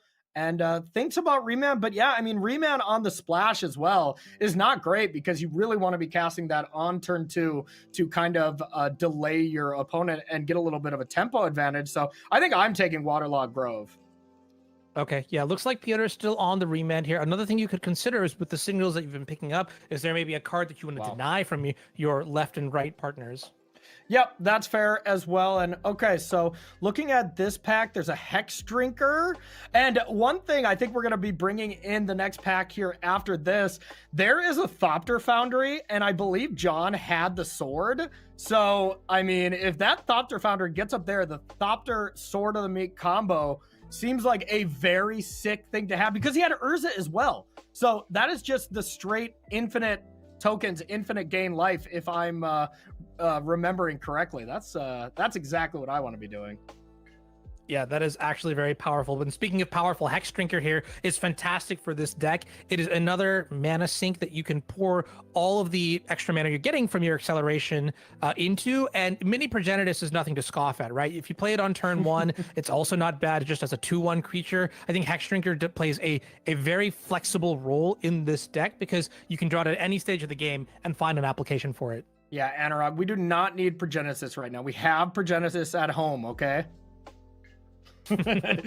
Yeah, I mean, what if you just like sneak attack the Hex Drinker into play and then level it up? I mean, I'm not saying that's a good play, but wow, that sounds heinous. That sounds absolutely heinous. You lost. You had me up until that point, but yeah, Hex Drinker just does a solid play. And I mean, honestly, turn 1 Hex Drinker, turn 2 Channel, level it. Like, yeah, maybe that's not the most exciting play, but that's still pretty hard to beat for a good chunk of decks. So I want to see, I'm kind of focused on the bottom left as well, as I want to see if that Thopter Foundry gets picked for the Sword of the Meek. But looking at Canister's pick here, Tarmogoyf, not necessarily a great Tarmogoyf deck. Lotus Cobra, it seems awesome. You know, you don't have a lot of fetch lands to make it great. Outside of that, those look like the 2 picks to me, or maybe the gigantic Celestia creature to be able to sneak attack in. But I think I'm taking Cobra, and I'm feeling kind of unhappy about it. Yeah, if we really wanted to, we can maybe look at the Stern Scolding as a way to interact with some of the aggro decks that are in the format. But I agree with you. Lotus Cobra is just the most head-on deck applicable card here. Being able to accelerate even just a little bit matters at the end of the day. So I think it's Lotus Cobra, and there's no real question about it. Yep, absolutely. And then looking down at John's deck, you know, we do see Mana Drain is in there, so he was really happy to get, a 3rd pick, Mana Drain, 3rd or 4th pick. So got pretty hooked up on that aspect. I still haven't seen the Thopter Foundry enter the deck yet, and I think that's the pack John's on, so very much considering it to see if we want to complete that combo. He is in blue-red, though, so doesn't have the ability to splash it. So here's another elf. We have Jace Vryn's Prodigy, as well as a Lorien revealed, but Commercial District just automatically highlighted. That's a pretty reasonable pick as well. Or, yeah, Nexus of Becoming isn't a card that I necessarily think is that amazing, but you automatically get to draw a card each turn, and then it kind of is like a baby sneak attack. Interesting. Yeah, I think actually there's a lot of consideration here for the Nexus of Becoming as another late game sort of enabler for your creatures. Though they come into play as 3/3 golems, that's still fine. The real question is can I consistently cast this 6-drop? And I mean, look at the amount of mana that we have here. It's just so much, right? Plus, yeah, you could even play it as early as turn 2 with the channel. So all things considered, I think Nexus of Becoming is really fantastic here as a pickup for Piotr. Yeah, interesting. I maybe would not have picked up that card or reserved it right away, but Commercial District, that land is of course really awesome if it's like an option in your mana base where you have a bunch of fetch land. Oh, once again, responsible adult Piotr takes the land instead of the cool card. So if I know Canister here though, Anurag, he just is unable to pass Uro, as it's been one of his favorite cards of all time. So I'm not even looking at the rest of the pack, as I don't think it's possible for him to pass it, even though it's not necessarily the best Uro deck. All right, well, I will take a look at the rest of the pack. Okay, good. Good. Two cards. I mean, if we're confident that he's going to take the Uro, it's in the Simic colors he likes. The other 2 cards that I'd really look at and think about, Show and Tell maybe as an enabler for our deck, and Endurance as an anti-graveyard card that we can play at instant speed. Yeah, I just don't like Show and Tell. Am I crazy for? Yes, there we go. Thank you, Canister. Highlights the Earl. But am I crazy for not liking Show and Tell? Every time I cast that card, I put in something sweet, and my opponent puts in something way bigger, and I concede. Like I don't know. Maybe I just suck at playing that card, but. No, I mean, just imagine, like if someone puts an Urza into play or the One Ring, you're not very happy about it. So yeah, you're right about that, Corey. It's a two-way street. Oh boy, there is Nadu Winged Wisdom, made it to this late. I mean, Nadu is one of the best plans here in this cube, as it's incredibly powerful, but this isn't a Nadu deck for sure, but nothing really else is that exciting. Even just 3 mana, 3/4, I think is better than having another gigantic creature in the form of Ulamog, right? Yeah, and I mean, Nadu is the value creature in and of itself. Like, you know, if your opponent's going to try to get rid of it, you're still going to draw a card functionally, which is not a bad thing. You can see the clicking between the Ulamog and the Nadu. I like taking the Nadu here. We did see the Lava Spur Boots, and having that option is something that's pretty good to have. Ramanap Excavator, unfortunately, not so good since we only have the 2 fetch lands. Maybe we could look at, like, you know, Kitsa. Oh man, sorry to interrupt you there, Anurag, but as I'm looking at John's list as well, number 1 didn't pick up the Thopter Foundry. Makes sense, you know, there is not an easy way to splash it, but has the Lightning Greaves. So would have loved Nadu there, I assume. I assume he would have splashed for that one, but okay. I mean, this is a banger of a pack here. Sylvan Library, Nissa, I mean, both of those seem like the 2 standouts to me, but Oath of Druids, probably not doing any of that kind of shenanigans, but I think I like Sylvan Library in a deck that's kind of all in like this, wouldn't you? Echo that statement. There's a lot of ways also to sort of manipulate the top of our deck, whether that is, you know, like casting a Wheel of Fortune, or, you know, maybe cycling through our deck a little bit more with cards like Remand, Uro, to really get a better look at the top 3 of our cards. We have 2 fetch lands also, which is pretty good. So I think Sylvan Library will give us enough consistency to merit some inclusion. Yep, absolutely. I'm with it. So, all right, here we got Fanatic of Ronus is okay. Not really the, you know, 4 power type deck, you know, so Overlord also a little expensive, 3 mana, kind of, you know, a cultivate style of effect. I can't imagine any of these cards actually make the final deck list. Well, I want to give a shout out to Preordain. I think that's kind of a card that I alluded to as being a role player in this deck. You know, it does give us a little bit of consistency, being able to, you know, filter away maybe redundant combo pieces or get us one step closer to finding natural order, channel, sneak attack, flash, those sorts of things. So I really like taking the Preordain here. I think it has more impact than, you know, the Ronus and the Overlord. Definitely better if you can actually cast it, but yeah, it's kind of tough to cast. Whoa, there's the boots. Is that something you just snap off with the Nadu? I mean, that's great, right? You have a bunch of... Wow. Just clicking the Waterlog Grove. Wow, okay, that's fascinating. Wow, what 55-year-old version of Piotr Glukowski is drafting here right now? He's being such an adult. Yeah, it's one that's come to win the Magic Online Champions Showcase. Love to see this level of discipline. I mean, that's what happens when you're at this stage, right? You have to really think about, you know, is it okay to have fun and play with cards like Lava Spur Boots, or is Waterlog Grove really just going to improve my win percentage? Okay, I mean, I guess. Here's a Tarfire, probably not making the deck as well, and there's that Thopter Foundry that wheeled, so it's gonna still make it to John, but, you know, John was not interested in it before. Let's see if he snaps it off now. If he doesn't take it now, I clearly do not know how to draft, because Urza and Sword and Thopter Foundry end up being really, really awesome if you can make it work at all. Yeah, now, the Thopter Foundry is a little bit niche, just in the sense of it only works with Sword of the Meek. So yeah. I think John maybe expected it to wheel around. Yeah, maybe. And I mean, if you already have the sword, you know nobody else is going to take it. So, all right, that makes sense from John. Now we're winding out this draft here, maybe with an Avacyn's Pilgrim. Maybe you take the Peatland, Fungus, whatever. None of them are going to be too exciting. At the end of this draft, though, how do you feel? Do you think this is something that you'd be happy with? Yeah, I think definitely I would be ecstatic to have this good of a deck, you know, for the next 3 matches that we're about to play here. You know, I can expect to see at least a 2-1 with all the consistency and variety of combos that we have. So overall, a very strong draft here from Piotr. But, you know, you say 2-1. This is a deck that can get a 3-0, though, right? Like, it's definitely possible.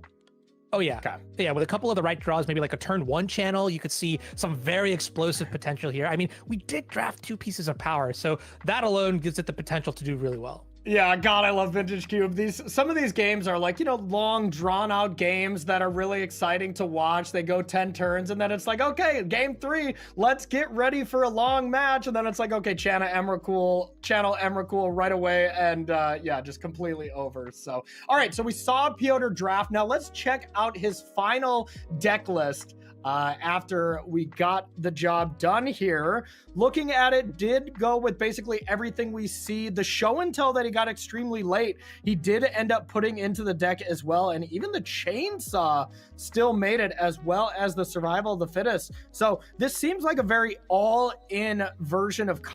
What do you guys think of the deck? I thought Piotr's deck looked sweet. It was also a fun draft to cast, I must say.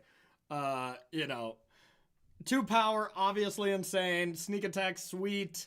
Like, what would you guys give this as a power level? As a grade? We wanted to stick away from grades, as, grades for drafts always end poorly. Everyone's like, that's not a 7, that's a 7.5, that kind of nonsense. But I always thought it was still interesting. Combo, to me, looks great, though. Yeah, absolutely. I mean, we got to see a lot of the options and decisions that Piotr made along the way. And in my opinion, a lot of these inclusions are pretty good. Agreed. Some of the cards that we did get, like the Batter Skull, you're not going to see that here, but that's okay because our game 1 plan is very focused. And that's exactly what you want to see. It's just I remember it was like, hey, Bird Dog, coming in for Wait, I am 35 confused. months. What is this casting format? Live stream cast? Yeah, so a recap for anyone that's just joining. I am live streaming the Mox. The Mox was played a couple days ago, and it was commentated on yesterday from Anurag and I, and then it was edited down to YouTube videos, and it's released staggeredly today. So yeah, they're trying something different, trying to have a more focus on YouTube instead of Twitch. And I'm just live streaming them all in order. So, I think it's still important to get that watch a tournament like this live stream feel. So that's what I'm doing here. And then you can go back and watch any of the YouTube videos, or, you can go back and go fast forward to whatever YouTube videos if you don't like Cube, that kind of stuff. Like, they're getting released slowly but surely.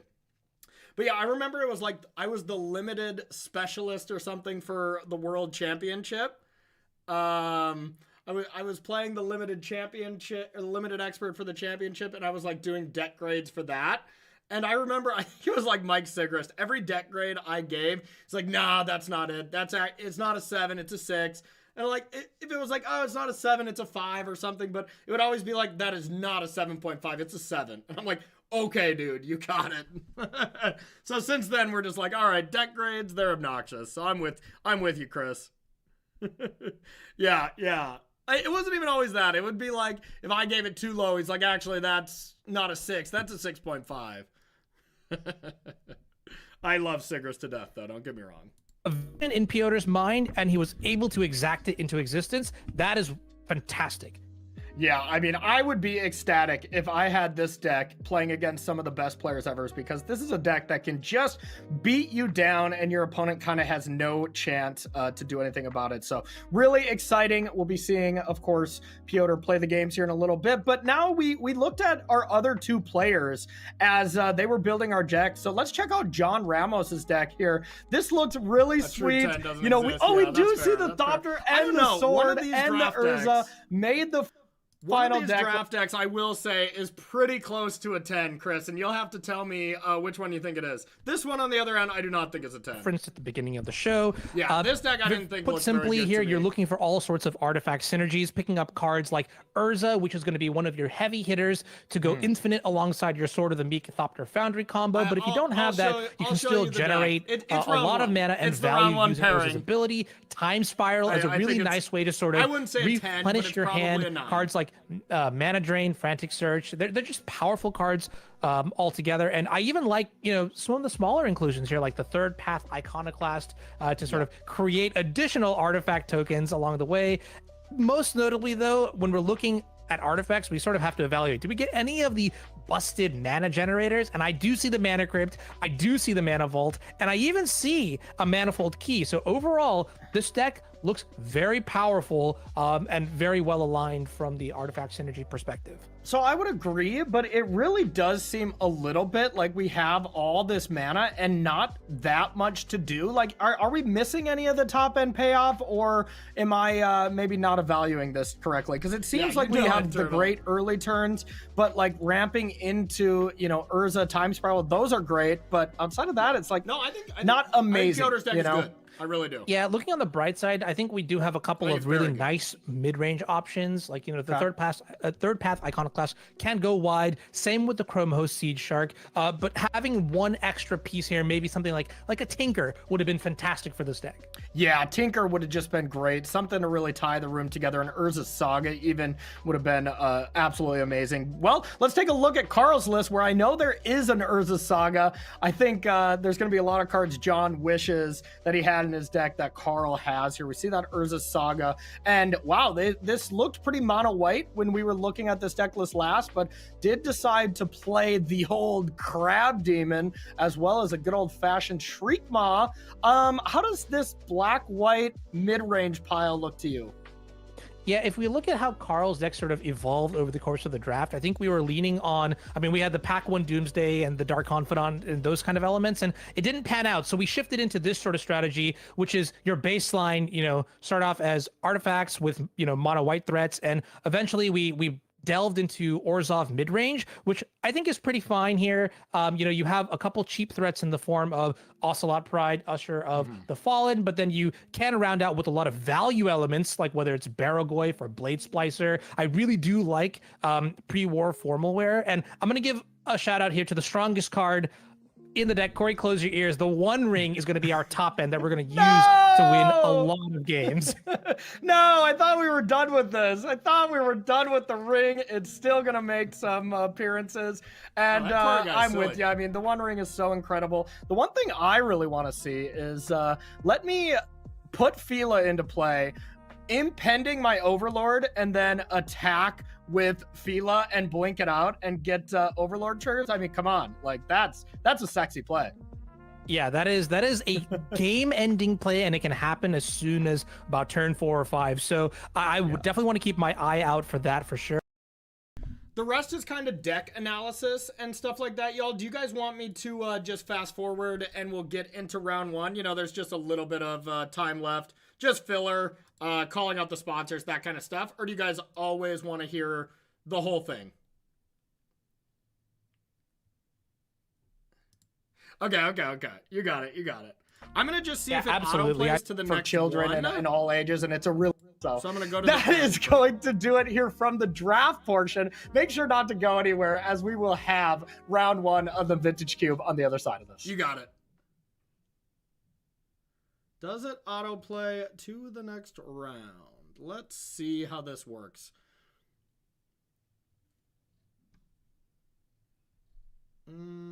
Autoplay is on.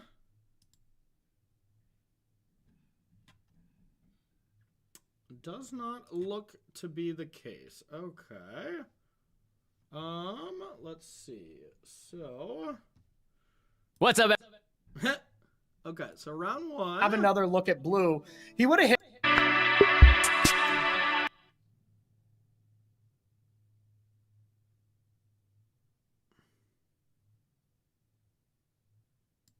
All right, everybody. All right, so this match is absolutely insane, I must say, okay? Yeah, that's what I thought. I thought it would be fun to be able to watch it live together instead of just, you know, everybody go watch it on their own. I miss the personal, like, the aspect of being on a broadcast and looking over at chat and stuff. So, yeah, I figured this would be cool. Little experiment in this new format. So, all right, round 1 of Vintage Cube. Let's check Buddy, it out. welcome back to coverage here of the Magic Online Champion match Showcase. is a My name is Corey absolute Ballmeister. banger. That's Anurag Das. We're going to be getting you ready here for round Right, 1 I'm gonna of get some rid of my sweet cam, so. Vintage Cube action. And Anurag, we have a really nice feature match here for us already. Let's take a look at the players we're going to be checking out here in round 1, and you are not going to want to miss this one. Some of the 2 favorites here in Chris, this let me tournament know what you already. think We got this Pyotr deck is. Glukowski, Canada. Let me know what you think. Like, what would you give for a grade for these 2 decks? Because I think they're both quite good. Almost mirrored stats here, at least with the years played here at 10.5, as well as that lifetime win percentage here, almost identical. David Inglis is the person in second place with lifetime win percentage. And for what it's worth, I didn't want to brag on camera, but Bonk 101 had a 62% win rate. I had the highest out of the field. You know, I didn't want to brag on the broadcast, but here on this rewatch, I'm bragging. I'm bragging. I had far less matches though than Canister, so he's still the GOAT. Percentage being only 0.2% behind. Played a ton of matches here. Canister, of course, playing almost 3 times as many matches over Canister, David. Piotr qualifying via. If they're in gold like this, that's the highest. Gold means the highest out of the field. The leaderboard, and David Inglis qualifying via the open showcase number 2 here. So the craziest stat though, y'all, is for MTG Fernando. He's only been playing for 4 years, and he had somewhere around like 25,000 or something lifetime matches, and we averaged it out per day, and that meant that he played 14 matches a day. Isn't that insane? Like, what the hell? So let's take a look at the players' deck lists and have Anurag give us a lowdown here. Starting off with Piotr Glukowski's Vintage Cube list. Anurag, tell me about this one. Yeah, so we got the pleasure of watching Piotr draft this entire list here, and I have to tell you, this is one crazy list that's been put together. Off the bat, you'll notice that there are 2 pieces of power here in beautiful whiteboard of the Emerald and the Sapphire, combined with the general archetype here, which is predicated off of Sneak and Show, but we also have a lot of other ways to get creatures into play. So you'll notice that there is a copy of Channel, we have a copy.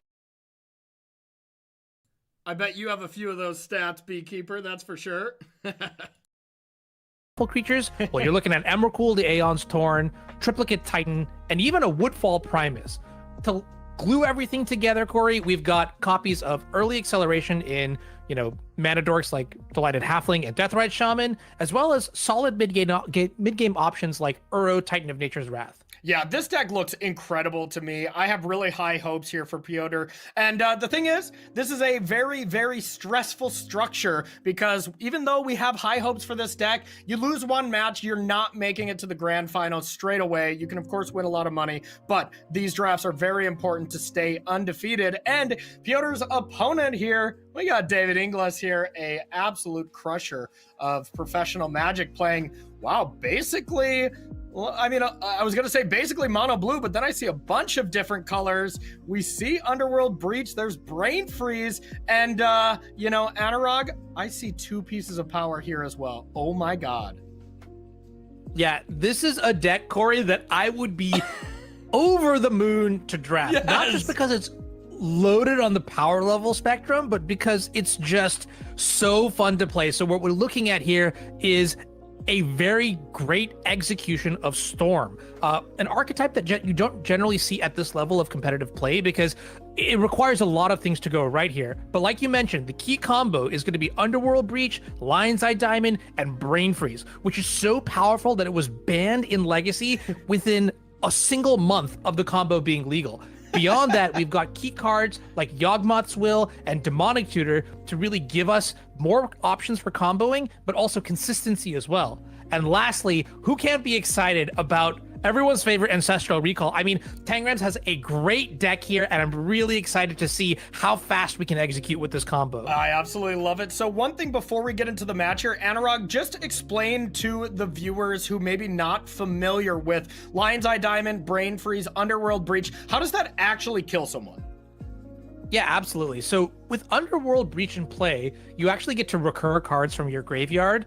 Lion's Eye Diamond is a fantastic way to get all of your hand into your graveyard, including something like a Brain Freeze, but you can also escape the Lion's Eye Diamond thanks to Underworld Breach over and over and over again to generate functionally infinite mana, so long as you have enough cards in your graveyard to pay for the escape cost. Now, if you're looking for a great way to get cards into the graveyard, well, look no further than Brain Freeze. You target yourself, and that's going to mill a lot of cards into your graveyard. So realistically speaking, you just loop the Lion's Eye Diamond over again, you loop the Brain Freeze, and then when you're finally done, you can actually target your opponent and mill out their entire deck. Yeah, I absolutely love it. And I think the funniest thing about this deck list is we have Ancestral Recall at Home, Treasure Cruise. And then I know this is going to pain a lot of the viewers here and probably you, Anurag, but we have Underworld Breach and Underworld Breach at Home, Yawgmoth's Will. I know those are kind of the opposite direction where Underworld Breach should be the card that's less exciting than Yawgmoth's Will, but it costs one less. So I think it's just better, right? I mean, it's so powerful that we are splashing for it off of basically a single Blood Crypt and the Savine Trial, and we have a Verdant Catacomb. Yeah. I mean, this is incredible. This could easily essentially be the finals of the Vintage Cube. Both of these decks look incredible. I don't want to talk about them anymore. I want to go watch the action. Let's get ready for round one here of the Magic Online Champion Showcase. David on the play here with a Mox to start it up and an Island. And do you recall right away? I mean, I guess there was just nothing that Piotr's deck could do about it, so there's no real point to, I guess, huh? Yeah, it's tricky. I mean, with knowledge that we have, Ancestral Recall might just take a backseat here to lose focus. Just playing safely, playing conservatively, and we just fire it off on the opponent's end step and untap with all our mana. Yep, that's fair. And here we go. Recall to start it off. Draw some cards. Picks up the cute little otter as well as Jace, the Wincon, which we'll be seeing in Modern a little bit later as well. But for now, we can, of course, just play our really powerful Otter Wizard and do some considering. And we're not that far away from just being able to delve Treasure Cruise and get it going again here as far as next turn. But doesn't play the Otter. Absolutely. Yeah, actually, I like this play a lot. Stays kind of disciplined as we see the pattern recur from turn 1 to turn 2, holding up the counter magic. And that tells you, right? We saw how deliberate Canister was during the draft, and we're going to see that same level of respect here from David, saying, I'm going to keep my counter magic up and make sure that you can't do anything. This is my game. I'm setting the pace. Yeah, absolutely. And I mean, that is genius here, because if this Vaultborn Tyrant came into play, sure, your opponent gets something as well. But I think it is too big of a risk with the explosivity of Piotr's deck. All right, here's to the turn 2. The big decision is whether or not we want to put Show and Tell into play, or if we're willing to just take a little bit of time here, sculpt with the Surveil from our commercial district, followed up by the Preordain. We could also deploy Hex Drinker, which is a nice low to the ground option that might eat up some interaction and clear the way for something like the Show and Tell. Yeah, agreed. Also could just like Lotus Cobra, play the commercial district and like play Hex Drinker or Preordain. I think there's a lot of plays that Piotr can do here. I think I'm with you though. I wouldn't expect to just see Show and Tell here into the face-up counterspell. Yeah, I think in this instance too, just given that we've both, started off with lots of resources, my opponent just cast Ancestral Recall. They've done nothing. They might have that counterspell, so I would be wary of it. I do like the sequencing here. This is all very good stuff from both players' side, honestly. Yep, great start from both players. It'll be interesting to see what the follow-up is next turn for David, if he still wants to continue being very conservative or start actually getting on the battlefield. I mean, David's deck does feel like I want to not die, okay, I win. So those type of decks end up just being incredible. Piotr's deck, on the other hand, is a more all-in combo deck, and while that can be more powerful, of course, you don't have as much play to it. So I think that's the dynamic we're going to see between these two players. Yeah, and check that out. Wheel of Fortune actually just getting binned here off the commercial district. I do like this play, and I also like saving the Preordain here, going for the more proactive Hex Drinker. Gives you a little bit more decision-making power later on in the game. Once you have more knowledge of what your hand needs, your cantrips, they scale for the benefit later on as time goes. So good sequencing here by Canister for sure. Yeah, I like that as well. Make sure to just see how your hand develops first. You might just be like, all right, I need a land right now, but then there's 3 land underneath it, and you're like, all right, this was maybe not ideal. So consider here from David, see what we want to grab. I would think if it's even close you would think David would want to surveil into the yard when you have something like Treasure Cruise or Underworld Breach or Yawgmoth's Will. And when you have all of those cards, of course, that makes it even more enticing. Yep, and with 3-4 mana coming up next turn, we've got a lot of really cool options that we can draw into. Snapcaster Mage maybe to buy back the Ancestral Recall. Oh, baby. We also have copies of Cryptic Command and even Mystic Confluence as potential pickups. David's deck is sweet. I mean, you are a control fan. I love Ancestral Recall. I love drawing cards as well, but I mean, I feel like this is a deck we would both want to be playing is David's side.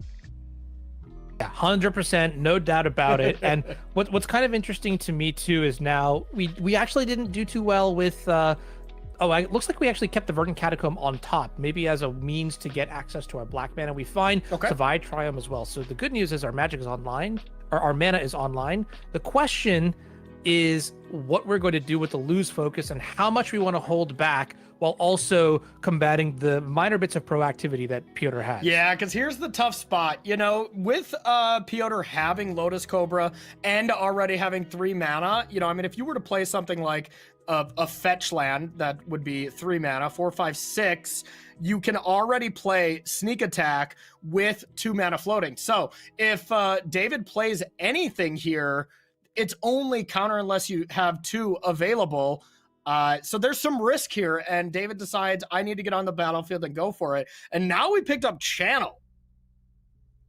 Wow. Yeah, this is actually really interesting too. I'm wondering if there's a way that we can use the Channel maybe to play around the potential of counter magic to get Vaultborn Tyrant into play. And the upside too is that if we're going the Channel route, we actually don't even need to worry about something scary coming into play off of Show and Tell. Yeah, absolutely. Oh, and there is Sneak Attack. So is there any way that we can channel into Sneak Attack, into doing all the things? I mean, there definitely is, but it's the real question of, can you do it around Lose Focus? And it doesn't look like it. So if Piotr goes for that, I think, something like Lose Focus on the Channel would just mean Piotr is left with doing only level up to level 8 on Hexdrinker, and I say that only in air quotes as that still looks pretty good. Yeah, absolutely here. I think no matter how this turn plays out, Piotr's going to be pretty happy because the next turn we just have play after play after play lined up, and that's one real good way to get through the control deck's permission is just to constantly make them have it. Yep, makes sense to me. Looks like we might be leaning on Show and Tell here, which is going to run right into this Lose Focus. Which, I mean, I think David just has to snap this off, right? Like, he can't allow an Emrakul to come into play right now. Yeah, absolutely. I think this is a forced play for sure. And what's really interesting, too, is I think Canister says, hey, all right, I'm looking at my 3 options here. The best one is going to be Sneak Attack, so I don't necessarily want to put that on the stack yet. Channel is the next worst, but Show and Tell, man, this card has so much downside. Let me just throw this into the waters and see what happens. Yeah. And this is maybe the best outcome possible, is that your worst spell is trading for Tangram's best spell. Yeah, absolutely. And we think Lose Focus, I mean, saying best spell over Ancestral Recall, I mean, that's madness. But in this spot right now, getting a counter spell out is absolutely huge. So I think both players are okay with how this has worked. And now we'll see if David is interested in probably starting off with a draw aspect from the Kitsa and maybe try to do some treasure cruising. Is there any other sweet stuff we can do with Kitsa here? Yeah, so Kitsa does have a second ability which allows you to copy spells. In order to do that, though, you do need to fulfill a certain condition, which is just reaching a certain number of power and toughness, which is granted by Kitsa's prowess. Unfortunately, right now, I'm not seeing a line that lets us get to that point here. So this might just be a setup turn here where we're using Kitsa to maybe refine the quality of our hand, pick up a copy of Cryptic Commander Counterspell, and then, okay, no, looks like we're going hard here with the Jace. Oh boy, I mean, that is excellent. This is a nice setup here from David, trying to really get ready for a very explosive turn next turn. But, I mean, right now, we're about to see some fireworks, right? I mean, Sneak Attack can automatically, it might need help with Channel, but on surface value, Piotr can Channel, Sneak Attack, throw a Dino into play, and get up to level 8 on Hexdrinker to be able to just have a gigantic attack. Oh my god. You know, Never mind. GG. Okay, that's actually just so insane. I was gonna say, like, you know what's really tragic is that we milled Underworld Breach and Demonic Tutor off of our Wielder of Mysteries, but getting annihilated for 6 is both so cool here for Piotr, and so bad for Tangrams. Yeah, I mean, this is just game, right? Like, I mean, the Annihilator 6, I think, would be enough, but looks like, yeah, we're just going to hard cast Emrakul. You automatically get to just put it into play. You take the extra turn, and then you get to attack. Just sneak attacking it, not really needed, and this should do it for game number 1. 100% here. And the question is do we need to pay more life to do anything else? I don't think we can actually also level up the Hex Drinker to a reasonable amount here. Actually, you know what? If we pay a little bit more life... Just pay 4 more, the right? Hex Drinker could... Yeah, and then you could level up the Hex Drinker a number of times, and that would force a block from the Kitsa, which in the back of my mind, I'm thinking, how can we get rid of all the permanents from the other side of the table? That's how you do it. You'd force the block. Yeah, you force the block. You attack here for 4. Put David down to 15, and then the Emrakul finishes you off. So yeah, I don't think there's a single out that David can have with Canister making this line of play. Yeah, this is amazing. Absolutely. And this is so cool. Yeah, we're going to activate this ability just to see play as tightly as possible. Canister wins. This is great. Okay, I mean, that's exactly the way we drew it up. It was going to be interesting, Anurag, if Piotr really had even that solid of a turn without that Emrakul. But, you know, when you make it to this stage, it comes with a little bit of luck. It comes with a lot of skill, and Piotr was paid off exactly when he needed to be. Yeah, absolutely. Now, as we get into sideboarding, we're going to take a look at a couple options that we're going to bring in here. I would say that some element of Graveyard Hate is good here. I don't think we ended up drafting things like the Keen-Eyed Curator, so we're going to just be left with our Deathrite Shaman. And looking at potential options here, I mean, it's combo versus combo, so we will see that we're considering some things like the Fast Bond. Honestly, there's not too much that's going to be really shifting here from a card selection perspective. It's going to be more about assessing, you know, hey, my role in this matchup is to, you know, be very proactive and really just race the opposing combo deck. Also knowing that my opponent has a lot of counter spells, I'm going to be looking towards cards like Sylvan Library to accrue advantage and just like over and out card advantage them. Yep, totally agree. And Piotr doing something that I really recommend doing if you're aspiring to be a good player. Getting this visual representation where Chainsaw starts there, those are the cards that are coming out for those potential cards coming in on the right. It's very nice to show this kind of visual aspect to yourself as you really see the ins and outs, and then after you take out the cards, then you can, you know, sort it by mana value. And I think this is a big level up moment for new players that are getting into Magic Online.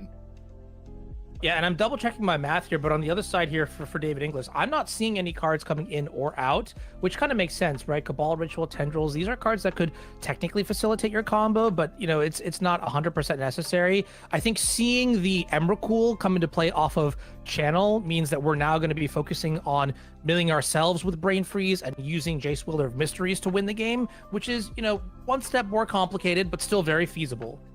All right, so let's get ready for game 2 and see if David can even it up. All right, looking at the hands here, I see some power here from Piotr's side. And up top, I mean, we have Lion's Eye Diamond plus Breach plus a Tutor. I mean, these hands both look pretty scary. Yeah, I gotta say, Tangram's hand is gonna pop off here. I mean, you've got your combo basically ready. You just need a turn or two to piece it together, and then you've got the win basically locked up here. Looking at the other side here, we've got Channel and Sneak Attack, which is pretty good, and Survival of the Fittest actually gives us access to something like the Emrakul, and the only prerequisite now is that we just have to draw into any creature, not just a combo creature. Yeah, any creature. So Piotr could go turn 1 Survival and turn 2 Channel. Oh no, I guess you need another green. Would need 3 green. Okay, so there's the 3 green. So turn 1 Survival, turn 2 Emrakul is online if we can find any creature. Right? Yeah, I'm actually... I think so. Oh no, I guess not, right? Because you need the 1 green to discard. Yeah, so no. You need green, green, green. Yeah. Yeah, Yep. so it isn't really available for turn 2, but, turn 3, if we're able to find a creature here in the next couple turns, that would be huge. But we'll see how many turns Piotr has because, well, David is going to tutor here for almost assuredly Brain Freeze, right? Or do you just get Recall? No, this is a brain freeze situation for sure here because it is lethal. It's going to be you just untap, you slam your Underworld Breach, you play mana Lion's Eye Diamond, you escape the other 3 cards here, Snuff Out, Lorien Revealed, and Verdant Catacomb, Brain Freeze yourself, and then it's just off to the races here. This is a turn turn 2 kill, and that's what Vintage Cube is about. This is incredible. Turn 2 kill here, lined up from David after Piotr had the turn 3 Emrakul. I mean, these draws are just incredible, right? Like, there's no variance here, right? Like, no matter what, David wins, right? Correct here. The one thing that we do need to be mindful of is that we don't accidentally try to mill out Canister because Emrakul has natural built-in protection against Brain Freeze, i.e. when it's put in the graveyard, it shuffles your whole graveyard back into the deck. So we're going to use the one piece of tech that we saw earlier, which is the Wielder of Mysteries. Once we mill our entire deck out, deterministically, we're going to use whatever floating mana we have to play Jace Wielder of Mysteries, and then draw a card with no cards in our library to win the game. Oh, okay, yeah, you can't actually mill someone out when you have one of the Eldrazi's, but, David thought of that and drafted either Oracle or Jace to be able to make sure that he can just win the old-fashioned way here by decking himself and then just casting one of those win cons. Awesome. That's awesome stuff. Yeah. In the words of the legends, that's just good deck building. That's just good deck building. Yeah, absolutely. So here is Brain Freeze with Storm Count 6 heading at David. I mean, this is another 18 cards. So we'll be down to 4 in library. But at this point, it just doesn't matter. I think the only thing that's going on is Piotr is just seeing exactly how David sideboarded, as, whenever you flip over your whole deck, your opponent gets a lot of information, something that I feel we're very used to in the modern side with Underworld Breach. Yeah, and I think while we take a minute here, we're going to watch, Tangram sort of execute this combo. I'm thinking of other creative ways that we could actually win through something like an Emrakul defeating Brain Freeze. The first thing that comes to my mind, and as unintuitive as this sounds, we could use a lot of our mana to just target Canister multiple times with Ancestral Recall and force him to draw his entire deck. Yeah, so how does it work if we Brain Freeze to, I mean, this literally doesn't matter, but Brain Freeze Piotr over and over and over again, eventually the Emrakul will come there. There's no spot where you can recall them with the Emrakul ability on the stack, right? Because each time you mill 3, then it'll shuffle. Is that correct? Yeah, so basically, you'd have to do it as soon as the Emrakul trigger goes on the stack. All the other copies of Brain Freeze don't really matter. Yeah. I mean, technically speaking. Sure. But that's when you try to make them draw their whole deck, yeah. I love the immediate side out here of a Braid. I'm kind of with you. I'm surprised that was still in the deck, as that doesn't look great. We get Fast Bond going, and I think I see exactly what Piotr's thinking. Yeah, it's in the name of the card. You need to be fast here because blink and you miss it. We've played 5 turns of Magic so far. This is insane. Yeah, absolutely. And on the other side here, Tangram's with a confident no changes. So I quite like that a lot here.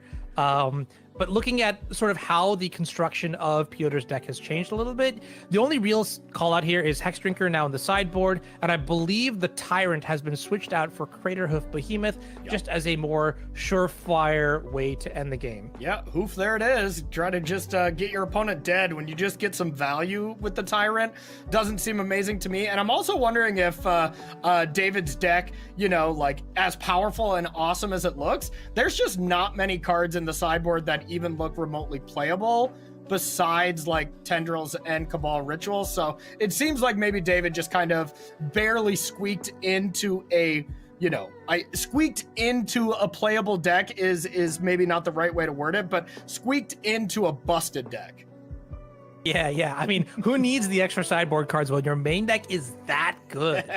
Absolutely. So let's watch this final game 3 to see who's going to pick up a early 1-0.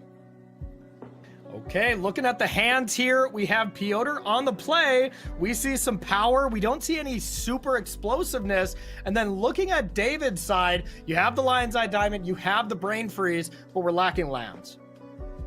Yeah, absolutely. And the problem here is that Mystical Tutor, while castable, doesn't actually fetch your Underworld Breach. It does get Demonic Tutor, so if you can't hit that black source, you do have like a little bit of a ways to get there to the combo, but the problem is missing that second land drop would be the kiss of death here. On the other side, you know, Piotr's hand is pretty sizable. Turn 1 Sylvan Library is very good in the face of trying to find the complementing piece for the Atali in, you know, Sneak Attack or Flash or whatever it might be. And then worst case scenario, we also have access to Preordain and Uro to play throughout the rest of our curve in the early stages of the game. Yeah, Sylvan Library in this matchup seems insane, right? Because David is just never going to kill Piotr with any kind of chip shot damage. I mean, you know, we see subtlety in hand, so like some world where you can flash that in and do something, but realistically, you're just going to take 8 every turn to draw a bunch of cards, right? Yeah, absolutely. This is a combo that I used to play in Legacy a couple years ago, which is you play a Sylvan Library on turn 2, you pay 8 life without even second guessing, doesn't matter what the cards are, and then you slam Uro the next turn to recoup some of that life and keep the gas flowing. That's a lot of cards you have access to. Yeah, I've watched your Legacy streams, you filthy Yorin enjoyer. I mean, what can I say? There's something about drawing cards that really just, it speaks to me on a different level, Corey. Yeah, I feel you. I mean, I won't tell up the beanstalk that you love a different one colorless green enchantment, okay? I won't do you like that. But hey, Anurag, David kept that hand. Oh, yeah, he was in the tank there for quite a while, and you know what? I see it. The explosive potential here, it is going to be a fast matchup, and you do need to win. You could mulligan into absolute nonsense, and we don't want that, right? So I like the percentage play here. We've also got a copy of Subtlety, too, as early game interaction without needing the second land, and if we do hit the second land, we've even got the lose focus. So it's a calculated keep here, one that I can definitely get behind. Same, because basically how it looks is David is going to have 2 looks at a land, you know, the 2 draw steps, plus can Mystical Tutor for a recall. I guess that would only be 1 look at a land, but then you recall for 3 looks. So I wouldn't be too shocked to see Mystic Tutor just go get recall and try to hit a land drop that way. Yeah, the other option is if you really wanted to guarantee the land, you could Mystical Tutor for Lorien Revealed and then cycle for, you know, an Underground Sea or something. It is a little bit intense, and there you go. There's a Savai Triumph. So some pretty calculated risk paying off here in dividends. Let's see if we can execute now. Never didn't have it. That is super spicy here. Tutor can wait and pick up a recall later, pick up a combo piece to be able to find the combo of Underworld Breach. That's the only piece missing. But yeah, like we were kind of expecting, there's the pay 4 on both of those cards. And still no really, you know, amazing action, but on surface value, Uro into Preordain seems sweet.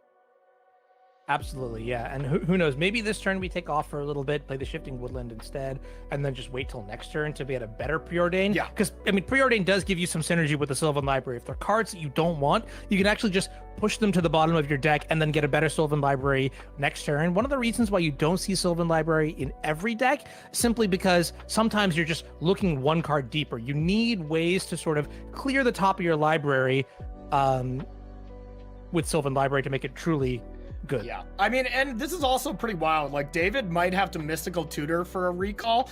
Piotr's got a Ancestral Recall with his draw step on the board every single turn. Like, sure, it's 8 life, but it just doesn't matter. And speaking of things that don't matter, this Subtlety almost doesn't matter either. Like, I mean, just keep it on top, right? Like, or is this something you still are like, I don't really need it? It's a tough choice here. I think because we have access to Preordain and Sylvan Library, we're going to see a lot of cards here. So we'll find out shortly where the Uro actually goes. But in my opinion, you know, putting it on the bottom makes a lot of sense. We can just cantrip naturally. Our life total is not under pressure. The only reason I'd really want to keep Uro with me is either if I plan on leveraging the mana ramp to actually like hard cast one of these threats, which we're actually very much so in the reality of. Yep. And wow, so far both Sylvan Library activations have been 4 mana sources as the extra cards. Like, I still think if I'm Piotr, I'm gonna take 8 more right? And go down to 4 because you're going to recoup some of the loss? Or are we getting into the territory that it's already a little scary? I mean, so far, bad hits from Piotr, though. Yeah, these draws aren't great, but, you know, it's draws that you wouldn't have to take otherwise without the Sylvan Library. Yeah. So, honestly, it's kind of upsides here for me. And I agree with you. We just power through here, right? Confidence, ship sails forward at full speed, and we're going to try this Uro one more time. Yeah, here comes Uro one more time, and there will be nothing that will be able to be done right now as the lose focus. I mean, you can cast it, of course, but of course, will not counter it. So probably going to see Uro get a land into play, see if we have a decent follow-up. Another land on top. Wow. Yeah, pretty Yikes. brutal here. And the other thing to notice is that we don't have a second red source yet for this Atali. Why but not? I do think that, yeah, Atali does have the potential to kind of win the game on the spot. I'm trying to see if there's a way, if we take the Underworld Breach, if we get lucky enough to hit it, is there a way for David to get access back to it, or are we just kind of out of luck? I mean, Yawgmoth will, right? Yeah. Yep. Oh yeah, that's a good call out. Good call out. Forgot that card exists. I mean, Underworld Breach is just so good. Yeah, nowadays. I mean, 3 mana. Ew, vomit. All right, here's Preordain. I think if we're looking for certain cards here, I wouldn't mind an enabler, like, you know, Sneak Attack is totally fine. Even a red source at this point, I would very seriously consider taking. Yeah. The only issue is that we have so many mana sources in our hand already, but I mean, casting Atali, you can't really be upset about that. Yeah, and that's the problem too. Like, if we find the red source for next turn, Atali's gonna walk right into a lose focus, or if it somehow resolves, you know, there's the snuff out to be able to deal with it. So right now, you know, as awesome of a start Piotr has had, it's just really drawing a lot of air. And when you draw this many mana sources, usually you got to think, well, at least whatever I draw is going to be online. But like, if we're looking at Sneak Attack as one of the cards, sure, you can play it, can activate it. If you're looking at another red source, it's another land, a, you know, 10th mana source that you don't want, but you kind of have to. Like, so far, Sylvan Library and Piotr's Library has really not agreed with him in any way, shape, or form. Yeah, and I'm looking on the other side here. I'm trying to calculate from David's side, if we're going to win with Breach, how fast can we do it? Let's assume that we Mystical Tutor right now on the end step, and then we'll pull up probably something like the Demonic Tutor. We draw that for turn. Then we play the Demonic Tutor, get the Underworld Breach, and on the next turn, we get an extra card, and we're going to look for ways to potentially combo off. So we're looking at, you know, 2 turns down the line, this match just could be over. Yeah, also, if you Mystic Tutor for Yawgmoth, is it over right now? No, right? It's tricky. We still need that 3rd mana source to actually cast the Yawgmoth's Yeah, Will. okay. Which has been the bottleneck. That has been the whole problem with his hand to begin with, is that we just didn't have the requisite mana sources to combo off. All right, I'm here for the rest of this game because I think this is extremely interesting. Pay close attention to everything here, okay? Demonic Tutor, so we'll see if we want to Also, cast cheers. it this Happy turn or Sunday. hold up, lose focus. Makes sense. Wow, We have Corey, a plan actually, here. you're actually right. This is so smart. So it looks like we might be casting Demonic Tutor. So I didn't see this. I didn't see this line, like Demonic Tutor with it on the stack. The fact that you can use Lion's Eye Diamond, okay? So just pay really close attention here because I have some insider info here after this. And holding priority to get that mana from Lion's Eye Diamond. Oh my Yeah. god, this is GG, right? Oh. Okay, so it is not GG. Okay? So look at the graveyard count here. Even Piotr ended up messaging in like the Mox chat after this. We're a card short. Like if you get Breach here, you Demonic for Breach, you can bring back the Lion's Eye Diamond with the Demonic Tutor, the Snuff Out, the Lose Focus, bring it back into play, and then you have to sack the Lion's Eye Diamond to cast the Brain Freeze. Then you don't have the LED. So this is an instant tilt scoop, I think Piotr was saying I tilt scooped, and I don't think David could win here. We obviously didn't get to see what his plan was, but David did this very confidently. So I was so confused at like what's going on. And look at this subtlety. That subtlety on the Uro, maybe it mattered because of course, you know, like there would have been that one extra card, it'd be in the graveyard, that kind of stuff. But exiling that card very much mattered when it comes to the count. Because if you can brain freeze yourself with LED in the yard, you win, right? But as far as I'm noticing, I don't see the win. Am I crazy here?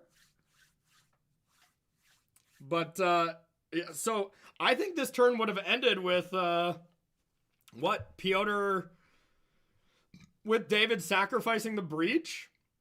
Maybe LEDing and brain freezing Piotr, but Piotr has the Emrakul, so play to your outs, I guess? But I mean, like, look at Piotr's hand. It's so bad. Yeah, he has the Emrakul, so... Cast LED, exile 3 of the 4 cards, and we crack LED. But then you don't have LED to gain any more mana, right? Don't you need the LED to gain more mana, Darth Dog?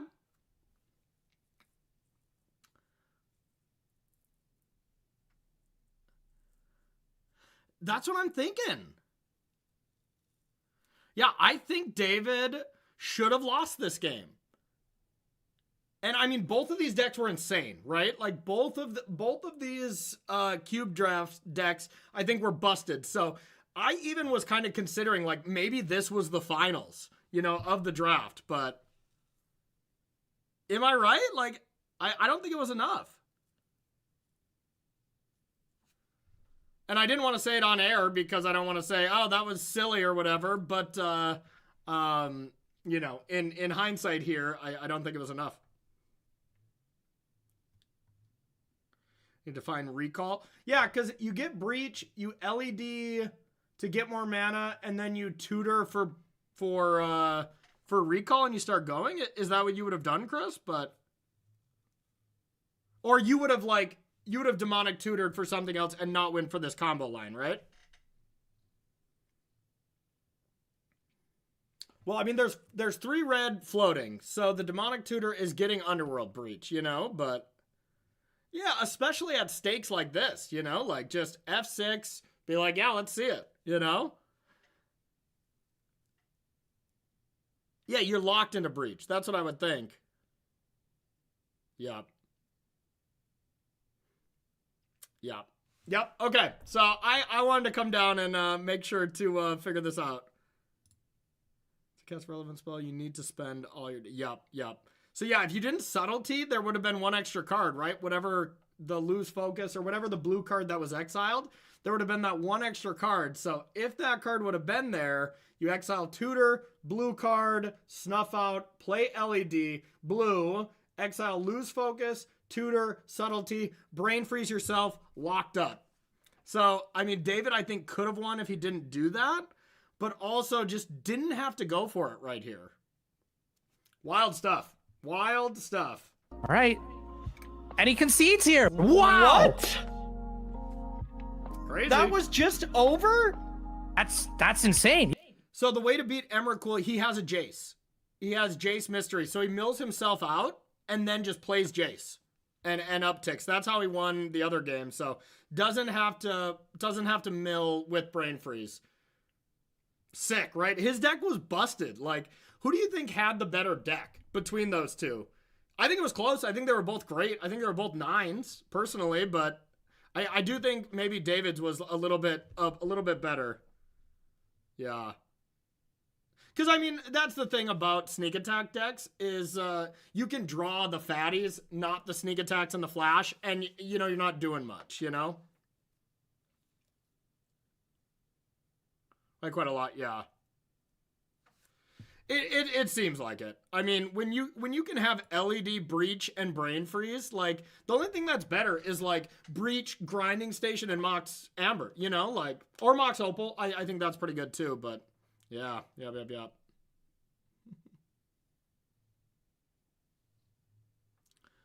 Wait, you didn't spoil anything, did you?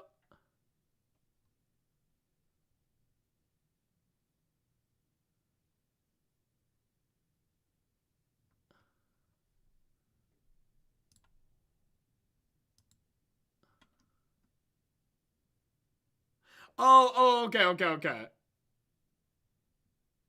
Yeah. So, I mean, yeah, we're a little behind on it. So if you want, you can get out of this stream and you can go watch the other stuff. But, you know, I hope you don't, I hope you're not giving spoilers to people. I know you're not, Beekeeper, but. Yellow pen over the replay. Yeah, honestly, if you don't remember that, we did try to do a Madden style thing for a match. It just doesn't work.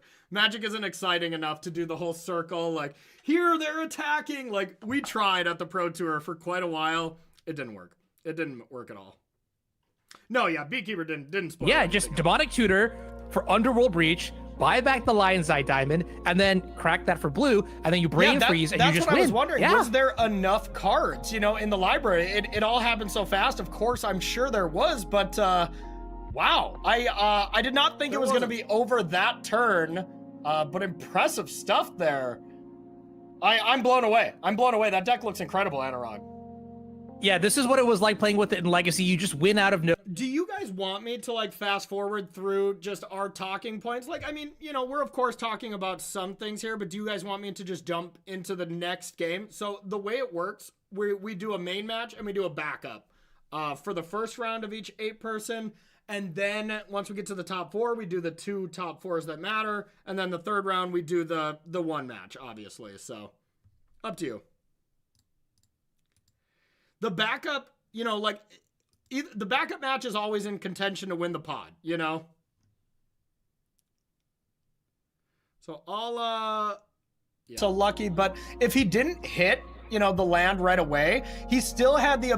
We have Right, so John here's the backup. MTG, who qualified via the Modern Showcase qualifier, the one I managed to lose badly in the top 8, up against Matthew McWright here on Magic Online, who qualified. I will say there are like 3 matches in this thing that are just insane. I'm not going to give you any spoilers, but like, you know, I'm not trying to just sell the show or anything. You know, I truly, there are some matches that are absolutely insane in both the cube and the modern section. And the modern deck lists are fucking awesome. I'll say it right here, so. Well, they're pretty new to the game. So let's take a look at John's deck and see what he drafted. We took a little bit of a look at this. And yeah, walk me through this one. I think this is a sweet deck as well. Hey, what up, Archdodo? Yeah, so as a refresher, this is what you're looking to draft if you're interested in the. All right, what do we think of this deck? If we're going to give a grade here from John Ramos's deck. Some other components like, you know, the Thopter Foundry plus sort of the meat combo. A big element of this deck is going to be that Urza Lord High Artificer. I think that is Real, it was Inglis won, but maybe shouldn't have won. Canister scooped prematurely and maybe wasn't gonna win on the spot. back deck. A couple pieces to round it out. The third path Iconoclast to create more artifacts. Chrome Host Seed Shark as another way to just, you know, leverage the storm of spells that you're going to be casting all these artifacts each turn. Okay, yeah, 1 out of 10 hot dogs. How many hot dogs? Yeah, I was thinking this We is can a even 3. use I thought it something was like really Time missing Spiral something. to sort of, you know, abuse that and generate a resource advantage. The one thing that I think we're missing from this deck, Tolarian Academy surely would be nice, and maybe something like a Tinker, but this is a very strong deck, and I'm looking forward to see how it plays out. Yeah, Tinker, the One Ring, Urza's Saga, something like that to really tie the room together would be awesome. But this deck looks totally fine. So let's take a look at John's opponent. Let's see what Matthew drafted, as this was one of the gamers we really didn't get to take too much of a look at. All right, what do we think and about this one? finally, we're going to be turning some creatures sideways, and we're going to be attacking. I know that card in the top left is a card I've seen you Maybe cast 6, far 7? too many times on your stream. I know you're a big solid Minskin beatdown Boo deck, fan, it right? seems. Absolutely. So this is a red-green Gruul aggro deck. You've got early acceleration. You've got threats that hit hard and hit fast, like Lelia the Blade Reforged is a card that I really like. Good burn spells and removal, like Bone Crusher Giant, for example. Nice value little orient there. And then even cards like Pest Infestation, which I think is exceptional in Vintage Cube just due to the Okay, amount Chris, of you got know it. artifacts and things like that that we'll see. Finally, topping off with this Minskin Boo, Timeless Heroes is I mean, what better way is there to win a game when you're trying to get aggressive? Throw a hamster at him and deal him for lethal damage, and draw a bunch of cards too while you're doing it. Yeah, absolutely. I love having that card on my side of the battlefield, and I absolutely hate playing against it. So, between these two decks, who do you think is favored in this matchup? Yeah, I do think yeah, that you think so, Chris? the deck that we're looking at right now, this Gruul aggro deck, it's direct. It gets to the point, it gets on the board, and it's fast. So really, Yeah, the Lumberjack, burden I don't know. of is Like, I of, didn't think is a very good stabilizing is going card. to be on John, and don't know, it just because he seems doesn't so have some of those vulnerable. critical elements, I could see a world where he gets, basically stomped over with. But I'm a bit of a cube noob, I will admit. I know I'm doing coverage of a cube event, but I'm not necessarily the best drafter. I mean, even though, like, when I was on a testing team with Christopher Larson and all those other people, like, I was obviously the best drafter there because they were kind of sharks. Because they're just okay Magic players, but, when it comes to Vintage Cube, maybe I'm not as good. Of elements. Yeah, I'm trying to do the math in my head right now. How much more mana do we need to actually hard cast that portal to Phyrexia that's looming in the corner of John's hand here? The Mana Vault will give us 3, and then the Grim Monolith will give us another 3. Oh, we're mulligan. Ooh, okay, that's interesting. I mean, it seemed like a pretty solid, hand. Of course, it did only have 1 land, so there's always that kind of scary aspect. But now look at this. I mean, 2 mountains, nothing else there. Has to mulligan down to 5. Okay, I'll stop pausing this here, but I think this is a very good exercise. What would you put back? Let me get out of the way here. What would you put back on a multi-5 here from John? What would you think to put back? I think John is on the play. I know what I'm putting back. But what do you think?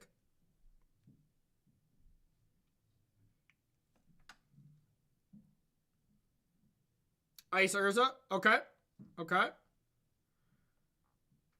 I like Ice Urza. I also think Mountain Urza is reasonable. Like, just go for it, right? Because then you can ice with the Mana Crypt to draw, have another look at blue source. I'm snapping off Mountain Urza.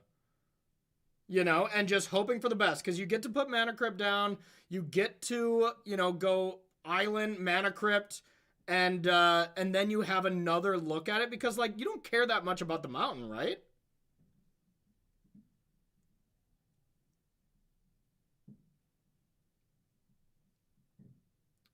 Yeah.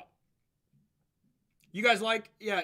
So I think I would have put back Mountain Urza here, and I think it's defensible to put back Urza Ice. But yeah, we'll see how this plays out, and I feel kind of bad because I was a little, well, you'll see. I'm not going to spoil anything. I mean, just not really the draw you want here, but, I mean, now you have fast mana and Time Spiral. That's one way to fully unmulligan here. Wow, but gets rid of it. I'm kind of shocked by that. Yeah, I think there's a plan here to maybe draw into a second blue source so that we can actually cast this Urza Lord High Artificer very, very fast. Well, you could cast the Time Spiral that fast, couldn't you? Like, isn't that just better? Yeah. That's tough to say. Urza is pretty much the star of the show in this deck, so I could see it going both ways. I don't like it. I want to stand on record that I would have kept the Time Spiral. I would have kept the Mana Vault, the Mana Crypt, and, this hand already needs to get blue. I thought this was crazy. And you just would have been able to get blue and just completely unmulligan and start the game over with a huge mana advantage. That's what I would have done, at least. Yeah, very interesting here. And actually, one thing that I didn't quite pick up here is that we didn't have an untapped green source here from Matthew's side. We had the Thornspire Verge, but with no forest in play, we couldn't actually add green. So a little bit of a slower start. So a little slower start. We do have an ice to get this down, but the Thornspire Verge is able to be played and does count as a mountain from the Jetmir Garden, so can cast Llanowar Elf this turn, but decides to use this mana to cycle away the Generous Ent anyways, since you're... I get that you don't untap it, but the fact that you just still get to start over and unmulligan yourself when your opponent's going to have this many cards, and we would have drawn the blue at kind of the perfect time to now Time Spiral, I don't know. I think that's what I would have done, and I was maybe a little hard on this play, but that's my new cube opinion, at least. Gain a huge advantage. Now, there is two, kind of things that you can do here. You can cast Saheeli and then Mana Crypt, or you can Mana Crypt then Urza. Like, you get the most value by Saheeling into Mana Crypt, but, of course, you don't get the powerful High Artificer into play. What do you like here? Yeah, I could see it kind of going both ways. The question is how much value can you extract out of the Urza before it potentially goes down? And to do that, you really need to understand the removal suite here from the red side. And I'm not really seeing anything here that warrants me to be too afraid from Matthew's side in terms of removal spells. So I like deploying the Urza here, getting that construct into play, stabilizing. If we really are concerned about like the one-of spells that can matter, then you could deploy the Saheeli.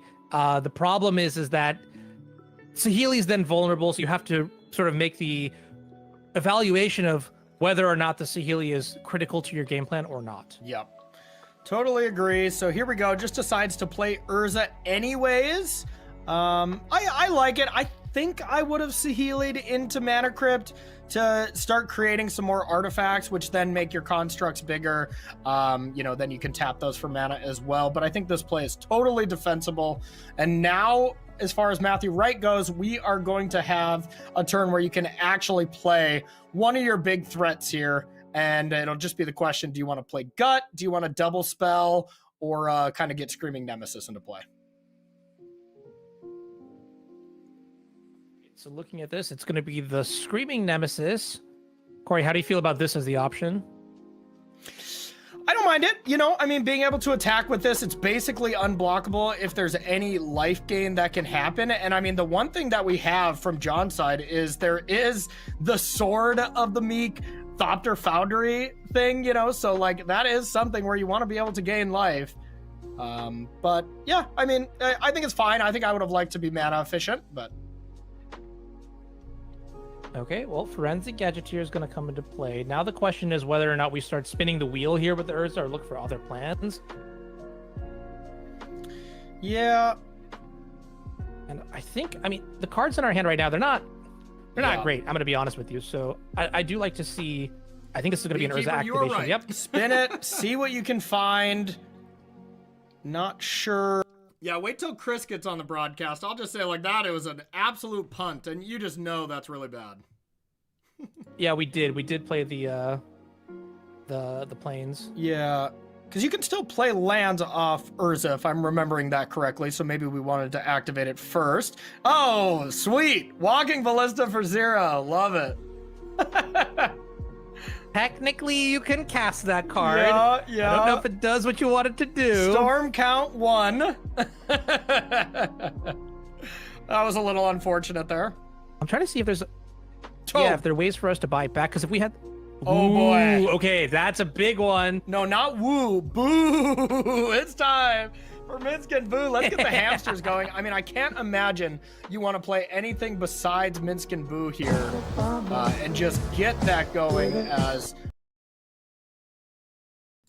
Hey, thank you, Ormathopter. I appreciate you. Thanks, my friend. Another level. It really snowballs out of control extremely quick. But once again, so does Gut. Whenever you attack, you get to sack another creature. And if you do, you create just a really quick clock with the creature it creates. Yeah, I'm kind of interested to see that decision. Maybe it's because we didn't have a way to get rid of the Urza immediately with the Minsc and Boo. And I could see maybe next turn we just play the Minsc and Boo, Oh no, but actually you don't get to draw the cards off of Minsc if you're not sacrificing a hamster, which is actually I looked through this, Corey. I think besides Changelings, this is the only hamster in all of Magic the Gathering. Really? Not a single one? Yeah, it's a fun fact. Okay. Yeah, I don't ask why I know this. I may or may not have been trying to build a hamster deck and just quickly close that chapter of my life. Yeah. I don't know. What about Mirror Entity? Come on, that's a hamster. Yeah, okay, technically the Changelings do work, but... Just kidding. I wish there was more.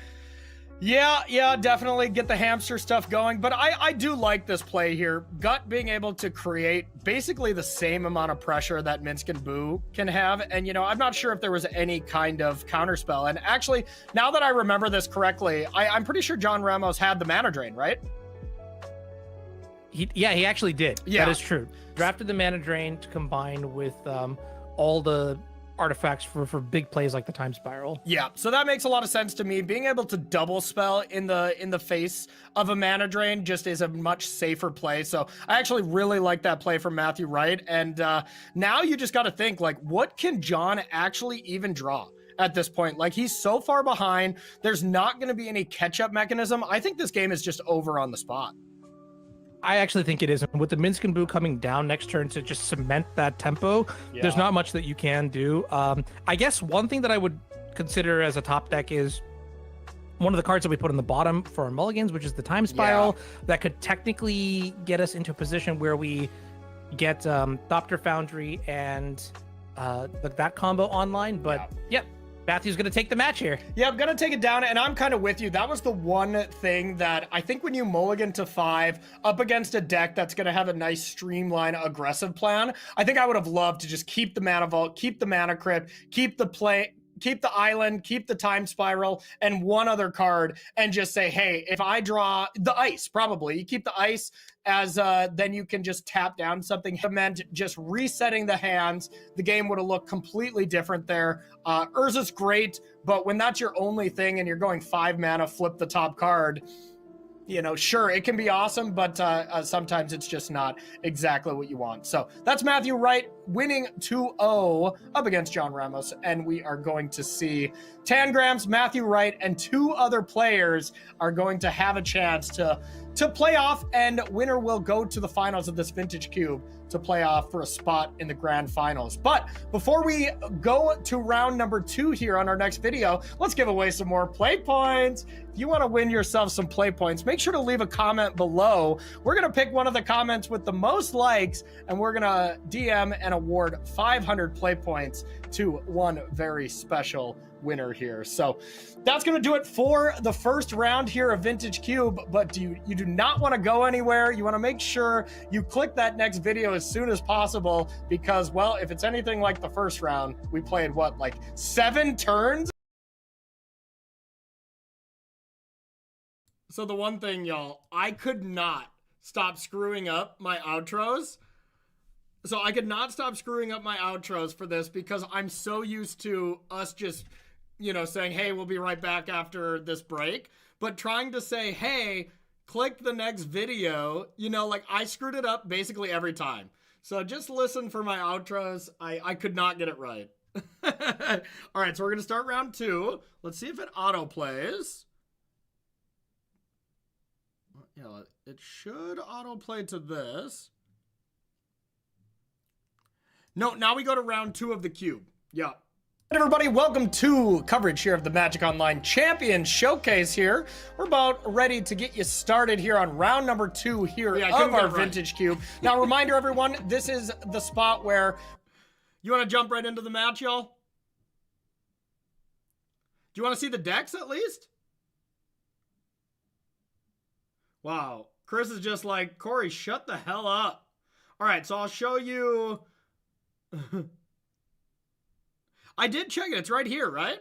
Oh, it's right behind me, but it is right behind me, but it wasn't auto playing to the next. It was just auto playing video. So I'm not sure how to do that, but okay, so this is Carl Serap's deck. So we'll show you that one. What do you guys think of Carl's deck? Decent? I thought it, you know, black, white, this is the rule deck we just saw here, right? In round number 1 for our backup match. Taking down the match here. Good Gruul deck. Anurag, tell me a little bit about this one ring protection. I think that would just be our first slot into the grand final, but into round number 2 here at the Mox. Okay, let's watch this match between these two. Play here, gets a ghost vacuum to start, has the namesake card here, the One Ring like we were talking about, but only 2 lands. And on the other side, how are we looking for Matthew's hand?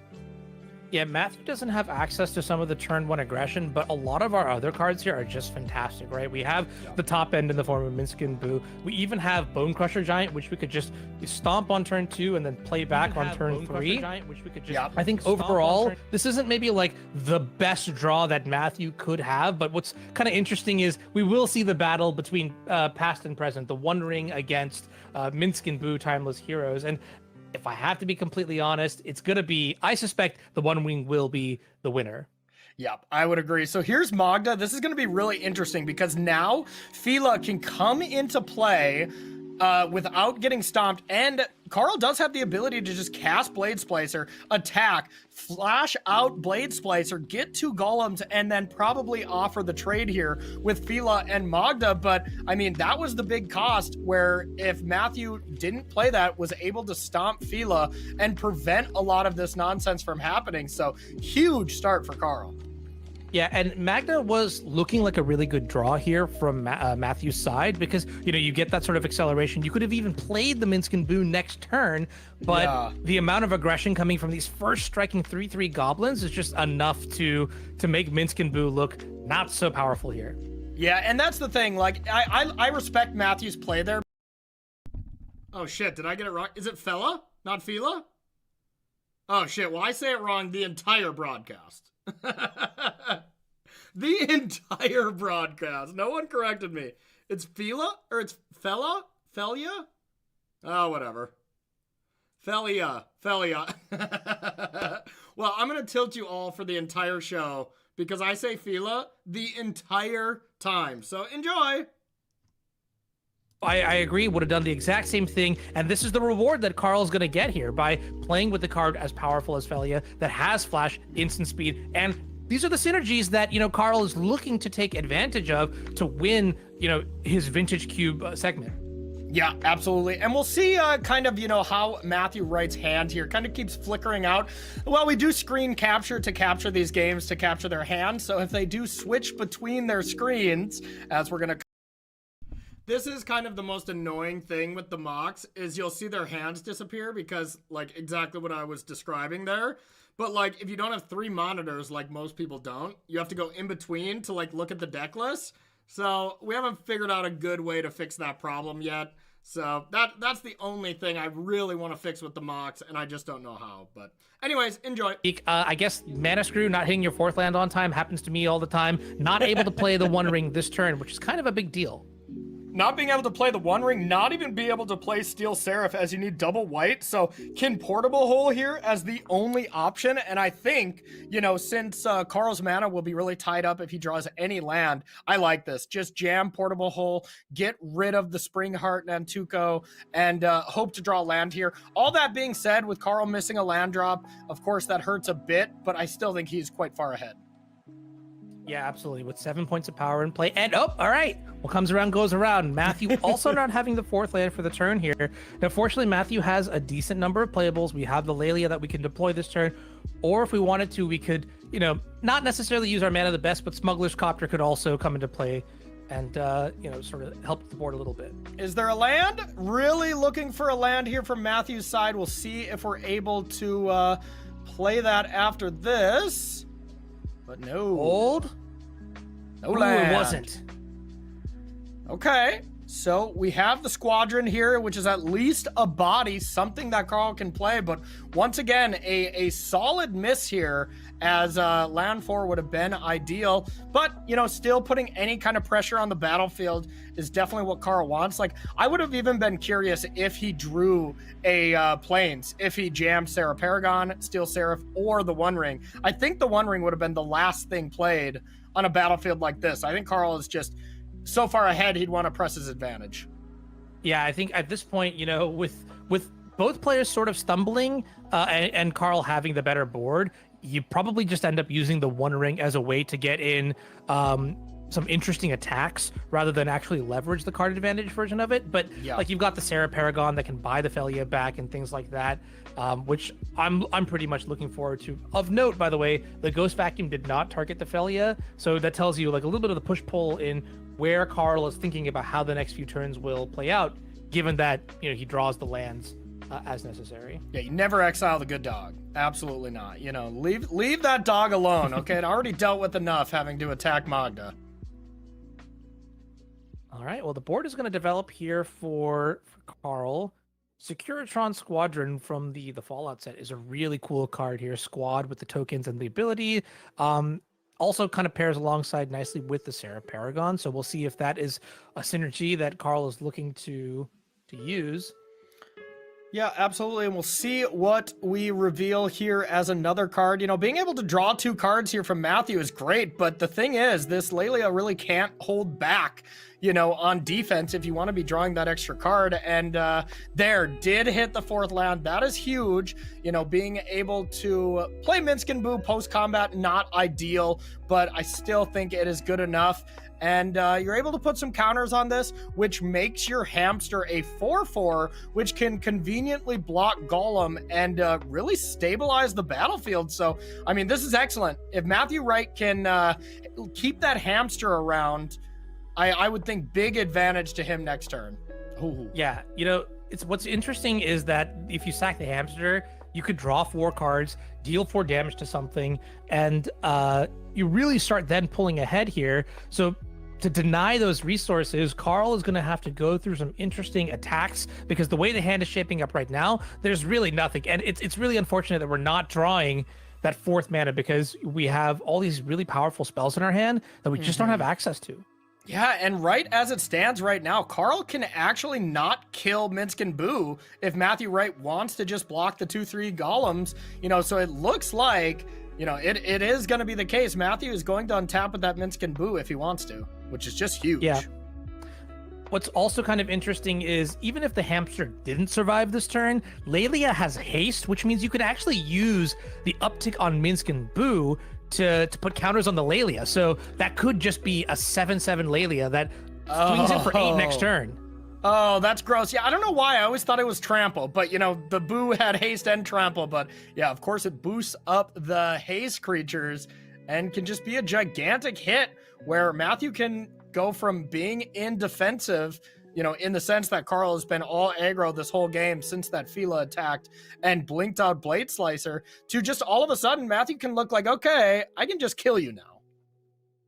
Yeah, this is not exactly how I expected the game to pan out, with both players missing their 4th land drop, but we're sort of seeing like the potential of a threat like Minsk and Boo, how it just like puts its foot down and says, we're closing the door if you stumble. And that's something that you really want out of your top end, right? Mercilessness. Yeah, absolutely. And no removal spell here is just gigantic with keeping Boo around. And yeah, this Nettle Cyst is going to be quite large. You know, it's going to do a little bit of work. It's going to get that extra boost from the squadron, and that's all fine and good. But Minsk and Boo can still tower over this germ. You know, any of these creatures can tower over this germ by boosting it up with Minsk and Boo here. So still got to actually put the advantage kind of back to Matthew Wright here.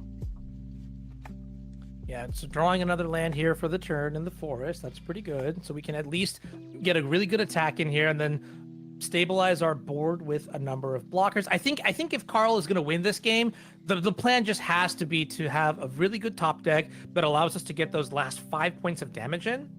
Yeah. Because I don't think playing fair is necessarily going to work out, given that there's an active Planeswalker that is getting multiple untaps and activations over the course of time. Yeah, I mean, Steel Seraph sending a creature to the skies looks like the best course of action for at the moment to me, to be able to push something over the edge. So, you know, if Matthew sees that coming, you know, maybe getting a Smuggler's Copy down as a panic button might be the thing to do. Yeah, and I'm looking at Carl's deck right now. We do have a couple of ways to come back into this game. Notably, I think just straight up draw Bone Shards. You can destroy the Minsk and Boo. It'll cost you a little bit here. Maybe get rid of, you know, like the 1/1 Blade Splicer that you want to buy back with the Sarah Paragon anyways. Otherwise, I think it's going to be a little bit more difficult to punch through. You have to draw something like a Shriek Maw. Yeah, that's what it really is. That's what it's boiling down to in terms of what Carl can get.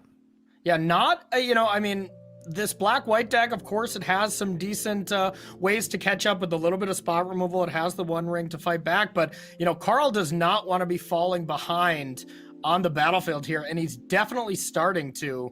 So Minskin Boo decides to crank up that Boo to 7. And let's see if it gets in there. Yeah, Minskin Boo gets in there. And normally you think like, oh, great. You got a nice block here. You got a 6/6. You got a 2/2. You know, you trade Germ for a much bigger Boo. But the way it works is this Boo can kill the squadron first, and then you can still eat both creatures. Yeah, because the Phyrexian Germ token currently has conditional power. Yeah. It looks like we're actually just taking the damage here, which is a bold move. Yeah, I like it. I like it. Carl's trying to win the game here. So, all right, now this is huge. If we go FOMO and we just cast anything besides Smuggler's Copy or Smuggler's Copter, then, you know, Carl wins with the top deck planes. So we'll see if Matthew has the foresight to play Smuggler's Copy here, Smuggler's Copter, and really give himself the ability to stop one of these flyers. All right.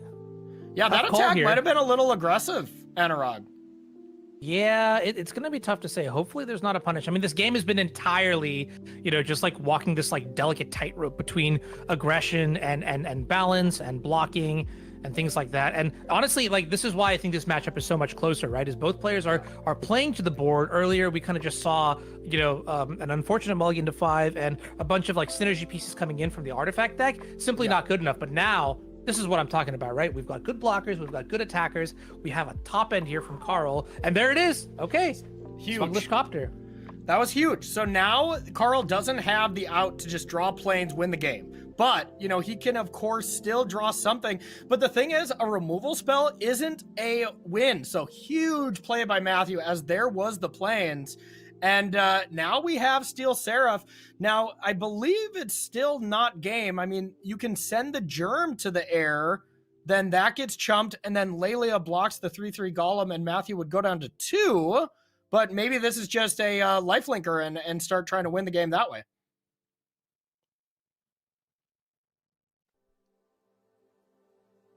All right, looks like the Phyrexian Germ token does have lifelink, and that's going to trade the differential here that Wow. the downtick on Minsk could deal. And this is aggressive. Oh my goodness. Yeah, this is aggressive because, no, I mean, the way that this is going to work out, the blocks are forced in the sense where there has to be a blocker on the Germ and there has to be a blocker either on the Squadron or the Golem, but one of those blocks will be able to eat the creature. So yeah, I think this is an aggressive attack by Carl. I think just the Germ makes more sense to me. Okay, yeah, hey, look at that, Corey. Calling it. Nice. You know, God, I can really play Magic when it comes to being able to watch the game from both perspectives with perfect information. But looks like Carl is still looking to jam with the whole team. So what's the downside? Oh yeah, we're doing the combat zone dance now, where we're sort of like doing all Yeah. the calculations, and looks like we're gonna finalize with the Germ token and the construct coming into play, or into the red zone rather. And I mean, I guess since this other guy has vigilance, you're really just trying to put a little bit of extra pressure on the life total, or just trying to reduce the board state, because the Steel Seraph gaining this much life is just like, it's really good. Or Yeah. the lifelink is coming from the Steel Seraph. And I guess this is forcing in 2 damage from Carl. So this is putting Matthew right down to 3. So being down to 3 makes this Steel Seraph a lethal attacker next turn. That's gotta be what I imagine, you know, Carl is kind of thinking here, because otherwise you're just giving away one of your blockers or one of your attackers for free here, which isn't ideal. But either way you slice it, gaining this amount of life here, where Matthew's just going to lose one blocker, either fear of missing out, Smuggler's Copter is definitely going to be one of those two. But then on the crackback with an active Minskin Boo, I mean, you got to think Matthew Wright, even with Carl going up to 13 life, could maybe still piece together a lethal here. It's very possible, yeah. Like if we draw like a timely removal spell here from the red side of things, it's doable. Now the question is, what is the sequence? I kind of wonder too, like worst case scenario, you take some blocks here, you know, and it's not looking that great. You could just downtick on the Minskin Boo and draw 7 cards, which certainly should give you some options to stabilize. That's just your worst case, but I'm looking at the fact that you can, you know, play gut. You can animate Smuggler's Copy. You can attack. You can sacrifice. I guess you can't sacrifice the gut itself, but sacrifice a creature, attack with another 4/1, then have Bone Crusher to deal 2, then have Minsk to throw 7 at the face. Like, I haven't done the full math, but that's a lot of numbers, and I feel like you can probably piece together something here. Yeah, my favorite part about doing commentary is that I don't have to actually get into the weeds of combat math. I let the far more advanced players figure it out, because as a control mage, I love to spend my time dallying in the territory of not much going on here. But it looks like you called it, Corey. Here comes the gut. Yeah, as a control player, you like to spend your time agonizing while the clock goes down and enjoying your 3/3 drop, huh? That is absolutely true. I like, for me, it's like the Bane quote, except I was molded in the red zone, and that's with my clock under 5 minutes, you know? Yes, 100%. Okay, so if Gut attacked, or if Gut crew Smuggler's Copter, you can't really sack an attacker. I mean, I guess you can sack the Smuggler's Copter, because that's just an upgrade. You get 4 power there.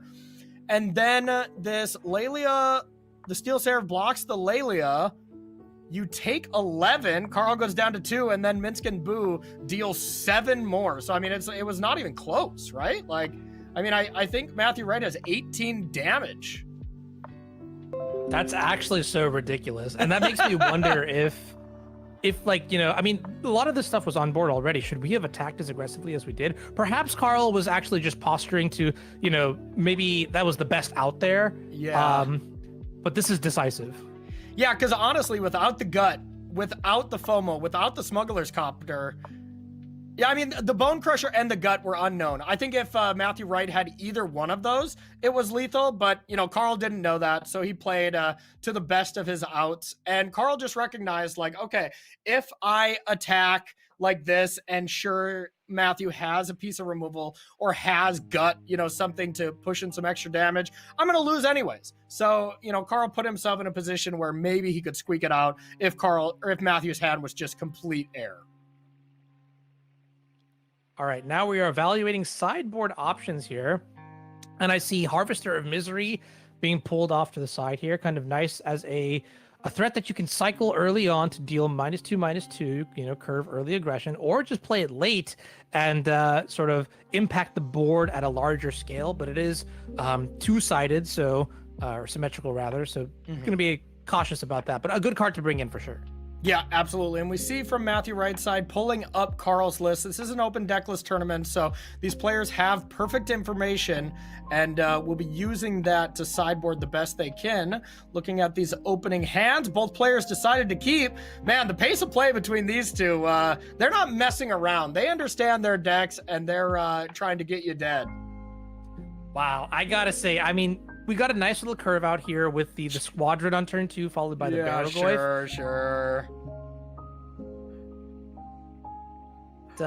Check out this turn 3 Minskabu that's gonna come down. Yeah, I'm with soon. you. I'm like, yeah, this is a fine curve up from Carl. Fine creature into 2 creatures. But I'm with you. Matthew Wright's turn 1 Tomb into Jite and this 3-drop plus Minsk and Boo. Like, I am all for Matthew Wright's draw here. It looks incredible.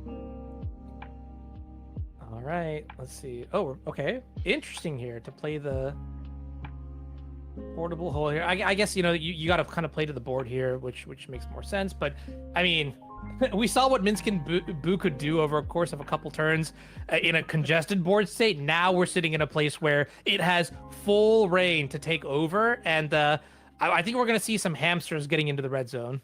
Yeah, I mean, this looks great, right? Like, sure, you might just want to attack with both. I mean, this is turn 3. You're attacking for 9 points of damage. Carl just has a grizzly bear with vigilance and is about to put 2 2/1 flyers into play. Like, I wouldn't be the slightest bit shocked if, like, Carl was just like, yeah, you win. You know, like, I know he won't, but, you know, being able to have the Overlord, put in a couple creatures, and you get the extra boost thanks to the Squadron, I guess is decent, but huge advantage to Matthew. Yeah, and I'm trying to see if there's any ways for us to deal with a 7/7 traced trample haste. Yeah, I was thinking about hamsters. Yeah. And I mean, we use the portable hole, which is like the cheapest option that we have.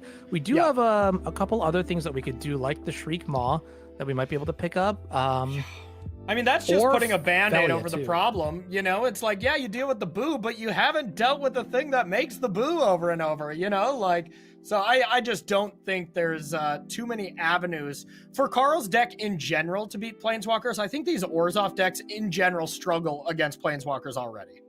And I also combo. like the synergy here too. You mentioned trample as another keyword that Minsc and Boo can synergize with. We have the 4/4 hamster. We can also just make the Ursine monstrosity get +3/+3 counters as well. Just an absolute. Or sorry, 3+1/+1 counters as well, which is just like Just an it's absolute beautiful beating seeing how so this is all far, stitched huh? together. Yeah, absolutely. I mean, Minsc and Boo just kind of does it all, you know, being able to put a I thought it was just creatures with haste that I put it on, but the fact that you can do it with trample and haste just makes that card just already busted. I feel like you could have just said put 3 counters on up to 1 target hamster and it still would have been busted. Yeah, absolutely. You know? Absolutely. And at this point, I think Matthew has just completely emptied the hand here, and I don't even think that there's a comeback potential for Carl. I mean, even if you drew something like the One Ring, you just have no way to sort of keep up with the board, and more importantly, the Minsc and Boo that is threatening a lethal down tick, because in 2 turns, you know, you could just sack your hamster and deal 11 points of damage. And there it is. Yeah, Matthew Wright is going to win the match with the aggressive red-green deck off the back of Minsc and Boo. This is magic you love to see. I mean, so far, Matthew Wright's got to be feeling great because, I mean, of course, we joined his first match in game 2, but he just completely dominated John there and now just completely wrecked one of the better players here in the world, Carl Sarab. So Matthew Wright's going 2-0, 4-0 into the finals, and you got to be feeling really great about that. But Matthew Wright's going to need an opponent. So we're going to jump right into our backup match and see who's going to be playing against him. And you got to think like, oh, Matthew Wright just has by far the best deck. Y'all forget about David Inglis, Mr. Tangrams. I mean, this deck looked awesome as well. And from our other This side match is here, absurd, y'all. we have Andre This match is absolutely absurd. This is a fun one to watch. out in a bit here. We got all these percentages. Tangrams, of course, they the clear favorite as far as when it comes to experience here. Andre just starting 3.5 years ago, relatively new to the game, but made it here via leaderboard. I mean, I think that's the toughest way to qualify. This is not just spiking 1 or 2 tournaments. This is being consistent for the entire year. So big props to them. Let's take a look at Tangram's deck as this is an absolute masterpiece. Anurag, take it away. This deck is so sweet. Yeah, so if you want to see more of this deck in action, be sure to check out round 1. But this is one of the best Storm decks that I have seen in a competitive field. Storm is an archetype that is very fun to play, very difficult to build, and Tangrams has done a great job putting this together. So the core components of this deck are going to be Underworld Breach, Lion's Eye Diamond, and Brain Freeze. You can use these 3 cards together to mill your entire opponent's library out as fast as turn 2, which is a ridiculous thing to say. But beyond that, we see a lot of controlling elements here with cards like Subtlety and, Lose Focus, Cryptic Command, Counterspell. I'm also going to just point out that beyond all these abstract elements that we've got going on, Tangrams just has Demonic Tutor, Mox Pearl, an Ancestral Recall that we could buy back with a Snapcaster Mage. So this deck looks fantastic. Yeah, it's so awesome. And honestly, so far, the decks that I thought looked the best to me were Pyotr Glukowski and Tangrams as far as the ones they played round 1, and it was a really close one. Go back and watch that if you want to check it out. But David, of course, became victorious there. Matthew Wright's deck, of course, looked great as well. But this is the deck so far of the draft that I love. But let's take a look at David's opponent here. We got Andrea Klepech here with a, we got a wild little Esper deck here. Walk us through this one. Yeah, so the most important thing is there's an off-screen card that is going to explain everything in 4 words. Luris bet I of can the guess Dream it. Den. So you'll Yeah. notice. Yeah, we've got our companion here, and Luris is maybe one of the most powerful cards printed ever, like in the history of Magic. We saw it in Canister's Pack One, Pick One, and the only card that we picked over it was the Mox Emerald. This deck is going to have permanents all with a mana value of 3 or less, as is the rule by Luris. But if you can get Luris into play, you'll see a lot of card recursion and things like that. So I want to first give a shout out to just like the aggression that you're going to see in this list. You have cards as cheap as Evolved Sleeper, Guide of Souls, Nethergoyf, and the Ribbon Inspector in the top left, but then you also have a lot of value cards in the form of Orcish Bowmasters, Reanimate, Unearth. I think it's a lot of cheap, powerful, versatile cards that really bind together the Luris deck. Plus, if it's not like Psychic Frog or something like that, you have the Wither Bloom Apprentice and Chain of Smog combo in this deck, which is just a very clean way to end games very fast. Love to see also copies of cards like Force of Will and Miscalculation in this list. Yeah, a sweet mid-range deck. We usually don't see that. It's like all in aggro, all in combo, but you said the Chain of Smog Apprentice combo. Walk us through that a little bit so we know what we're looking for there. Yeah, so Wither Bloom Apprentice is a card that has Magecraft, and it says whenever you cast or copy an instant or sorcery spell, each opponent loses 1 life and you gain 1 life. Now, Chain of Smog it's an older card, and it manages to fit the puzzle perfectly alongside Wither Bloom Apprentice. So Chain of Smog is effectively target player will discard 2 cards, and then you can choose that person who discards 2 cards can choose to copy it. What you end up doing here is you Chain of Smog yourself. You discard 2 cards, and then you choose to copy it. And when you do that with the Wither Bloom Apprentice in play, you trigger the life loss and the life gain, and you just do that 20 more times, and you win through the passive ability of Wither Bloom Apprentice. So really, yes, powerful game-ending combo. That is awesome, and I love that you said it's an older card. It's from Onslaught, isn't it? I think so. You can see the old border there. That's before I actually started playing Magic, so I've seen it in Legacy, and that's my experience with the card. But I know the card has seen play at all stages of Magic throughout history. That just makes me feel old. I started playing in Onslaught, so it looks like I'm officially... Yeah, it's because you are old. I'm Corey. officially a dinosaur. Yeah, so one last thing, Anurag, who do you think has the advantage between these 2 decks? Oh, if I had to guess, I'm going to give the edge here to Andre. I think the mixture of proactive elements plus, the vast amount of disruption that we're seeing in the Thoughtseize, the Chain of Smog, and the Force of Will, like these are cards that will very much so impact Tangram's ability to deploy and execute. And the threats that you have here are also just really good. Like a turn 2 Psychic Frog. We know how powerful that card is in Modern. It's going to be just as powerful here in Vintage Cube. And Tangrams doesn't really have creatures to sort of like gum up the board. So it's really just a matter of how fast can we execute. And if Andre has the keep elements, it's going to be lights out. That is fair, but going against the double power deck as far as the advantage, that is bold to say the least. I'm going to give the advantage to Tangrams, but we're actually going to be jumping into the second game where Andre already won the first one. So, maybe Anurag, you'll be much smarter than me as Andre already picked up a quick game. And whoa, is that the chain combo already in the opener? It is, yeah, but we don't have the green source. Now, green, this is definitely like an Esper themed deck. We have a little bit of green fixing in the form of Bayou, Polluted Delta, to sort of cast the Wither Bloom Apprentice. I guess technically we also have Chromatic Star as well, but that's few and far in between. So we really need to evaluate whether or not this hand, which isn't exactly the most disruptive. I mean, you have Chain of Smog target your opponent, which, you want to save it for the combo. Orcish Bowmasters, which doesn't do too much against a non-draw 7 game. Mm-hmm. I wouldn't be shocked if Andre is tanking on whether to keep or mulligan this hand. Meanwhile, David's got another hand that has a lot of potential explosiveness. We have 2 of our 3 elements, and we need better mana, of course, as well. So yeah, we'll see. David's It's close. clock is going down. So David is the one under the gun here, looking like either starting the match or, deciding whether or not to keep that one. Another thing I want to point out about the clocks is, we just jumped into game number 2.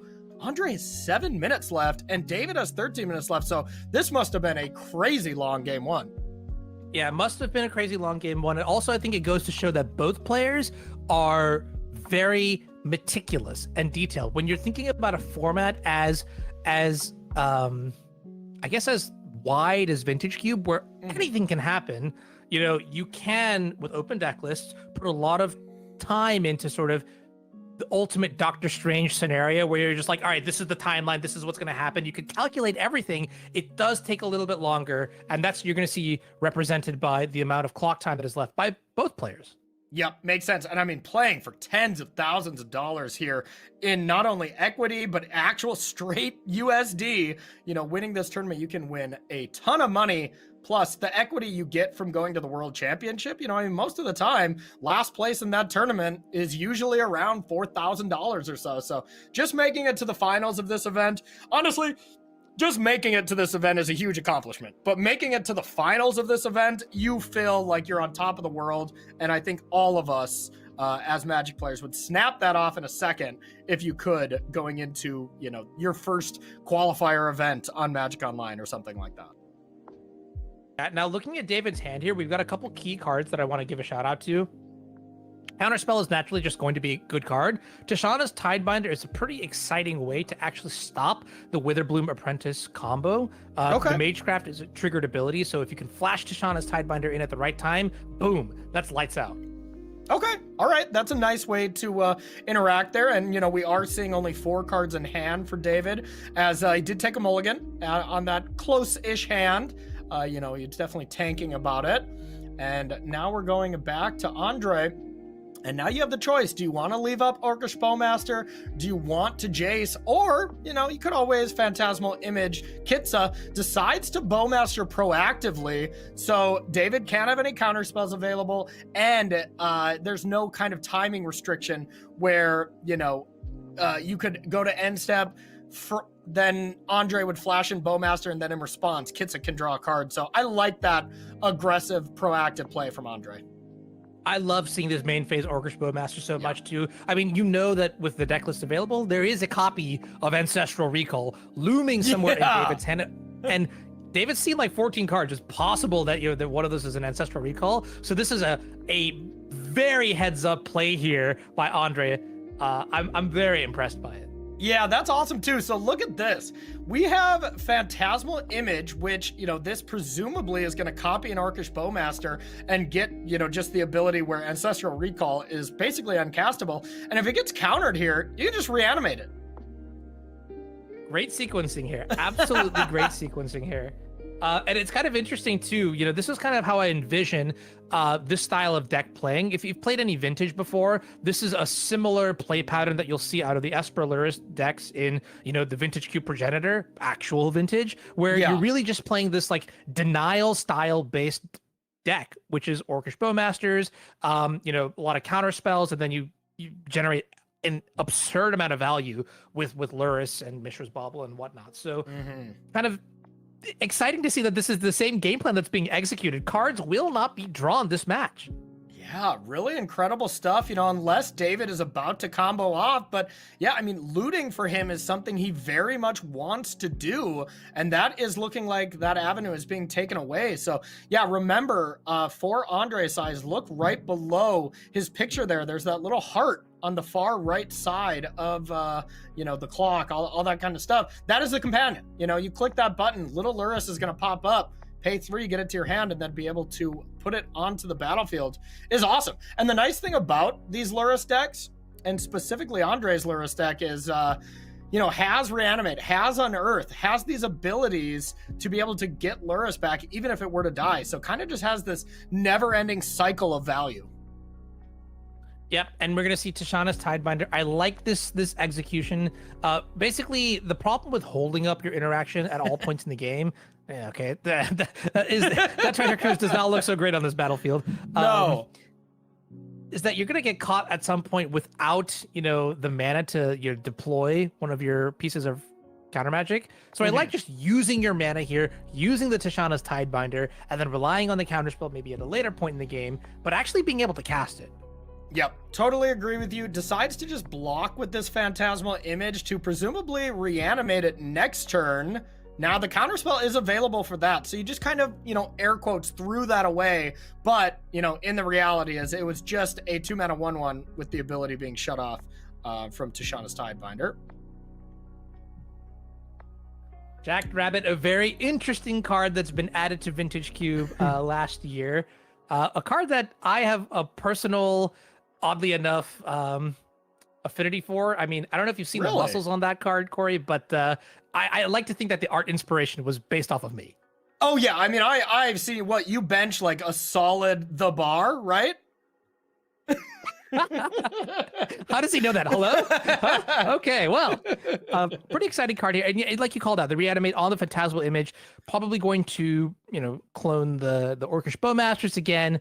And now, it's going to be pretty tricky here for Tangrams, because once you get rid of this counterspell, you are kind of shields down, which means in order to really cement your advantage, you're going to have to combo off here.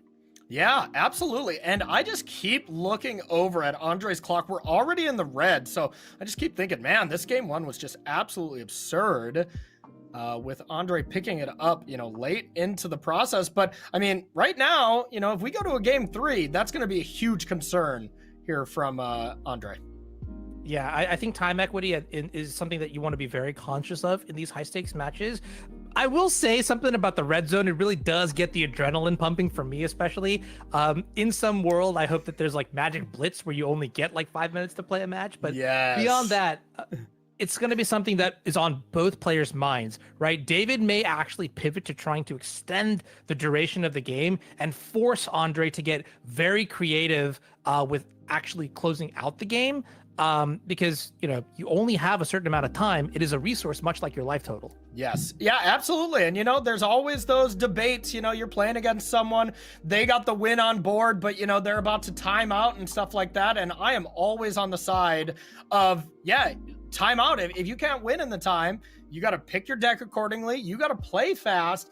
All these things are factors going into this. And this is coming from a diehard, grinding station Breach fan in Modern, where I've lived by the clock and I've died by the clock plenty of times. I think you said it perfectly. It's a resource. You got to be ready to go. These players are playing for these stakes. They're going to be looking for a win in any way possible.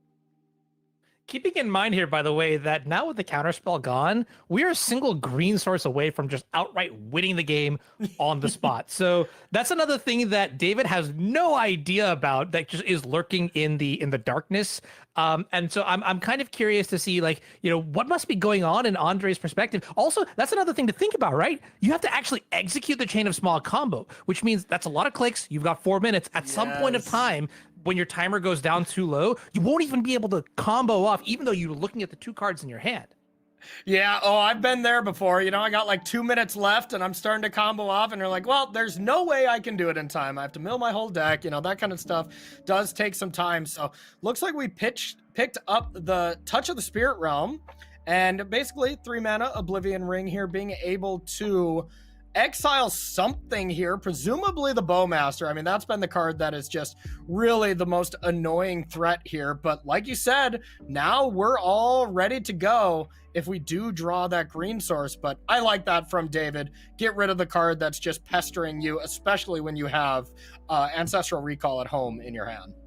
Yep, pretty much here too. What's kind of interesting, the other option is maybe you could hold Touch the Spirit Realm to combo with Tishana's Tidebinder, so you could cycle it to flicker the Tishana's Tidebinder. I think this is just a much more no-nonsense kind of play here, so like to see it. And then we're expecting, maybe a Vampiric Tutor at the end of turn, followed by an untap into Treasure Cruise. And on the other side, a little bit of trouble making decisions here as Andre's got to figure out what to discard here. Yeah, I think I like either the Evolved Sleeper or the Watery Graved, and then just jam Jackrabbit for as big as you can and hope, and just pray that you get to untap. I think that would be my play right now, and try to find that green source eventually. But now David has the ability to just first and foremost activate Kitsa. Whatever card you draw, discard it, almost assuredly, unless it is specifically like recall. And then Vampiric Tutor after that. I think I would loot first, wouldn't you? I think so too. Having our graveyard be freshly stocked is going to be kind of important, because if we're casting the treasure cruise, we need to have some sort of backup plan for how we're going to, get our graveyard full for the Underworld Breach combo. So here, I mean, I guess technically if you draw into exactly Underworld Breach, you probably want to keep that card. Then you just get rid of the tutor, I guess, right? Like, but yeah, that's what I'm wondering. Is there any card you draw where you're like, damn, I shouldn't have activated, Yeah, I don't really think there's a punish. Worst case scenario, if there's a card that you really are like, I shouldn't have activated, you could pitch the Treasure Cruise, because that card would be, by all means, much better. Now, I'm trying to figure out whether or not we have combo potential here off the back of just this Vampiric Tutor. I'm going to do some math in my head here to figure out whether we could like tutor for Underworld Breach, then play the Breach, tutor for something like, Brain Freeze, use the Kitsa to draw the Brain Freeze, cast the Brain Freeze, then recast the Vampiric Tutor. I know it's a lot. Are you following me, Corey? Pop off, King. You got it. You just do that. I'm just gonna go to the bathroom real quick. You figure it out and see if we're dead, and then we'll continue this match together, okay? Yeah, and you can tell that Tangrams is also kind of in the tank here, trying to figure out whether or not that's possible. Because now that I'm thinking about it, we actually could go to a game 3. The bottleneck here is just going to be the number of cards in our graveyard. And you can see here, electing not to cast the Vampiric Tutor. This is interesting. See, we had the Underground open, right? Is there anything with Kitsa copying a spell that we're trying to do? Because otherwise there was no reason to not do that at end step, right? Because you had the mana. So the only reason to do this during your draw step is you're trying to boost this Kitsa up to enough to be able to copy a spell? I mean, are we going to copy Recall right now? That is... Yeah, that could be really good. And then just draw 7 cards? Okay. I mean, that being said, then the Jackrabbit, starts doing some heavy work. Or excuse me, the Anurag Das starts doing some heavy work here and gets in a huge attack. Goes for Snuff Out. So another thing we could do, right, is Vampiric, then Snuff Out, kill 2 creatures? I think so. I mean, yeah, well... I guess you could, you actually just Vampiric, and then you can wait for the prowess trigger to resolve, and then you can copy using Kitsa, right? I've never actually used Kitsa, and I've never seen anyone actually use that ability yet. Oh yeah, you can do it itself. It's contained to the spell you cast, huh? Okay. Yeah, exactly. So this is kind of interesting here. Yeah, so we're going to see this happen. Snuff Out's going to get copied, and then now the board state is looking very favorable here for David, but Force of Negation is a clutch pickup here that's going to probably keep Andre alive for a couple more draw steps. Yeah, straight alive for sure. But, I'm with you. Like, now we have 3 minutes and 30 seconds left on the clock. So if Andre finds the green source, is there even enough time? And yeah, there, of course, is Lurrus. So decides to not even leave Force of Negation up. Gets the Lurrus. Now, we can vamp for something. I mean, do you just vamp for Recall here, or... It might be your best option now, I'm thinking. Wait a minute. What if we do this again like we just did this last turn? Upkeep Vamp for Recall. Recall copy it. Draw 6 cards? Yeah. I could be convinced. And it looks like Tangrams is too. Yes. Okay, Tutors with Kitsa is busted. I have officially decided. And now we've had all this talk about the clock here from Andre's side. Now the clock for David is coming up too. Yes. Yeah, absolutely. Wow. Ooh, okay. Enter the combat zone. Yep. Cast the Ancestral Recall. Prowess pushes up to 3. Ancestral Recalls. Yeah. Yes. Oh, baby. This is an absolute dream here. 2 recalls on the stack. Some said it was not possible. Okay, now the subtlety actually covers up a green source winning the game, right? Yeah. Okay, wait a minute. This has been a great game, and I think what really makes it so much more exciting is that the time is just ticking down. Click, click, click, click. So a Thoughtseize off the top to pick apart the subtlety or cryptic command to then be able to get Lurrus into play and play Evolve Sleeper seems pretty nice. And yeah, David F6 said, you know what? I'm not going to subtlety anything. I'm just going to try to combo off. And yeah, now David's under the pressure because remember, David has to win 2 games with 3 minutes. Yeah. Do you think we could really make it to a game 3? That's such a bold thing to say, Corey. I like it. I like the call. I like the take. I mean, I'm planning for, the what could possibly happen. And then at that point, either of these players winning game 3 might come down to some kind of clock warfare. I think so here. Yeah, now we're deciding what to play off of the Lurrus here. I guess the choice is going to be Jacked Rabbit, which works perfectly with the Lurrus. The X cost doesn't actually count for the restriction that Lurrus places, but that's going to be met with the subtlety. And I mean, these are kind of forced plays now. Yeah, the non-pumped rabbit there. That's definitely the Anurag DOS. All right, so we see both players kind of hover over their blue spells. It does look to be the case. Like, yeah, if David casts this on anything, we're probably going to see this force because, well, you can just straight win the game next turn. Oh, man, this is close. Yeah. I'm at the edge of my seat right now. Looks like we do the blind loot to just get more cards into the graveyard. It wasn't Underworld Breach or anything, but balance? Ooh. I don't think that's very good right now. Yeah, I don't know how to evaluate this card. I mean, at the worst case scenario, you could just loot it away. Yeah. I mean, you could cast balance and make Andre discard his hand, and that's fine. And that'd be so funny too, right? You just see like a nuclear bomb get discarded in Witherbloom Apprentice and Chain of Smog. Yeah. Problem is that there's Lurrus though, right? And that's really good against balance. Yeah, for sure. And here is Chain of Smog just saying, all right, we both discard a card. Or both discard our hand, but with Lurrus in play, you have that value to be able to replay what Phantasmal Image right now looks amazing. Or Jay, sure. Corey, I know this was just literally happened 3 minutes ago, but wasn't this the game where Kitsa cloned an Ancestral? Oh my, that's a big draw. Okay, I mean, does this win the game? Probably. Oh, that's tricky. That's so tricky. So the bottleneck is going to be mana for sure. The downside here, though, is that now that Yawgmoth's Will is active... Oh, we just kill all the blockers. Right? No, I guess can't kill all the blockers. Oh, we can kill all the blockers. Okay, so we just kill all the blockers and we attack for 7. That's the fastest combo, it looks like. Right? Or does this get blocked? Yeah, okay.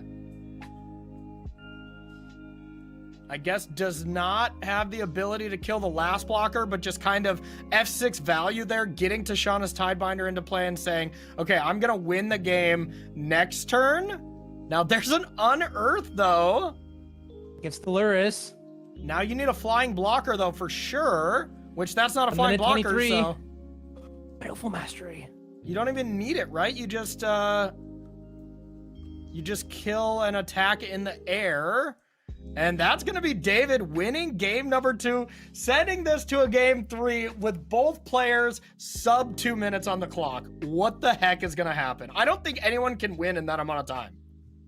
The closest I have ever done is winning a game of Miracles, like OG Miracles, with 2 minutes and 46 seconds. So 1 minute and 18 is not something that even I have ever seen in my 12 years of playing Magic Online. Wow.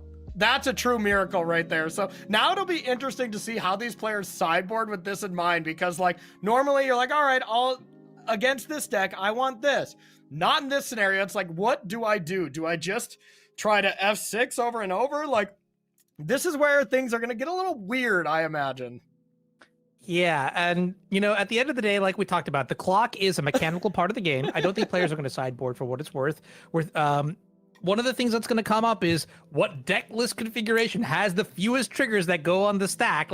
These are the kinds of weird minutia that we're going to have to think about when we're playing against the timers in what is maybe one of the highest stakes matches of the year so far. Yeah, and the experience when it comes down to client familiarity, hotkeys, when to F6, when to remove stops, these kind of things can come into play. It's not anyone's favorite thing to be able to, have to deal with, but it really does happen. And look at this. We see Lorien revealed takeout, Cryptic Command. Game's not going to be about that. Just bring in 2 islands, whatever. Bringing in 2 swamps. Yeah, who knows? Take out card draw. I like this so much. I like this so much. Oh, man. Is that a monolith? Get it in there. Why not? Oh, this is hilarious. Almost took out Yogg's will. But this is the kind of thing. This is the kind of thing that I'm talking about, right? Like, Lorien revealed is basically an island with extra clicks. So remove that part of the process, and you've optimized your deck for exactly this game. And I think no other game that could possibly exist in Magic. Yeah, so absurd here. Okay, the clock battle is being won here by David. There's a no-lander there from Andre. I mean, I'm guessing you got it. I think he's already mulliganed to 5. I think this is 4. Okay. Wow. Oh, this is such a strange way to do it, but there is a keep on 4. We have a Nethergoyf, which is the exact pressure you want. Yeah. 0 my power. God. Okay. Oh. Wait, Get in there. Okay, yeah. Oh, in the red zone. Okay. That's a wasted click, in my opinion. Okay, so there is blue to get the frog. Thank you, buddy. Appreciate you. Thanks for the prime. Before the Vista. But I mean, honestly, any of the plays that happen here, it's not, what is optimal. It is what you have time for.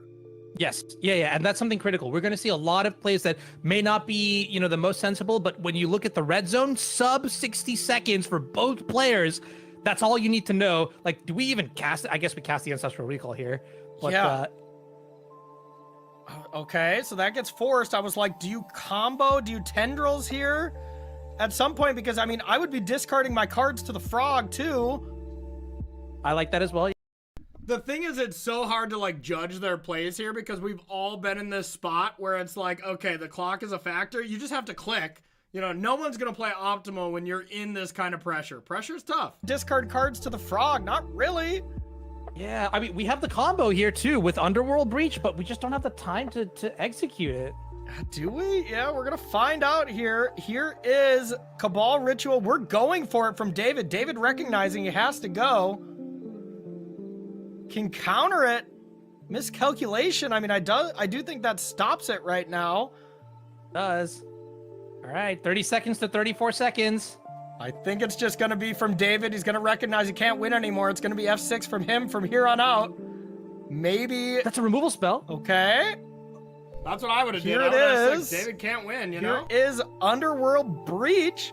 Breach coming into play. Doesn't seem like he could win from this, so now it you seems can, wild to me, but I don't know. You can brain freeze yourself to try to find the combo, or wait, that's I just don't think he's gonna have time. David is Yes. not gonna have time to do this with the win on the stack. This is gonna be Andre winning this unless he concedes, but he does not. Andre. Isn't that insane? I mean, that is a shitty way to have to go, but once again, the clock is a resource. Nothing you can do, but very heartbreaking for David. I mean, I think that it seemed like that was the best draft deck that just lost. I mean, this vintage cube was crazy, y'all. And Andre advances to the finals to play against Matthew Wright. That was insane. That's so great. And the crazy part too is the very last draw that Tangrams had with the Spar's headquarter in play was Touch of the Spirit Realm. So we could have played that, unless I saw it wrong, we could have played that and just exiled the Psychic Frog. And then, it would go down to the F6 battle, which is kind of like tossing a coin here. But with 17 seconds left, could you really execute the Breach combo? Yeah, I don't think so. Maybe he was hoping that hey, I presented the combo, maybe he'll concede. But I mean, that's just not what it's about at this stage of the game. There were spots when David tanked. There were clearly spots, when Andre tanked as well, especially in that game 1. And you know what? I mean, that comes with the territory. So now we got the finals between Andre and Matthew, right? So Matthew, I meant to say Matthew, right? But it's actually his last name, Matthew Wright. So, who do you think's gonna get it? That's gonna be our next video, y'all. Going to advance to the grand finals already. Looking at our player overview, Anurag. All right, everybody, welcome back to coverage here of the Magic Online Champion Showcase. Really crazy, huh?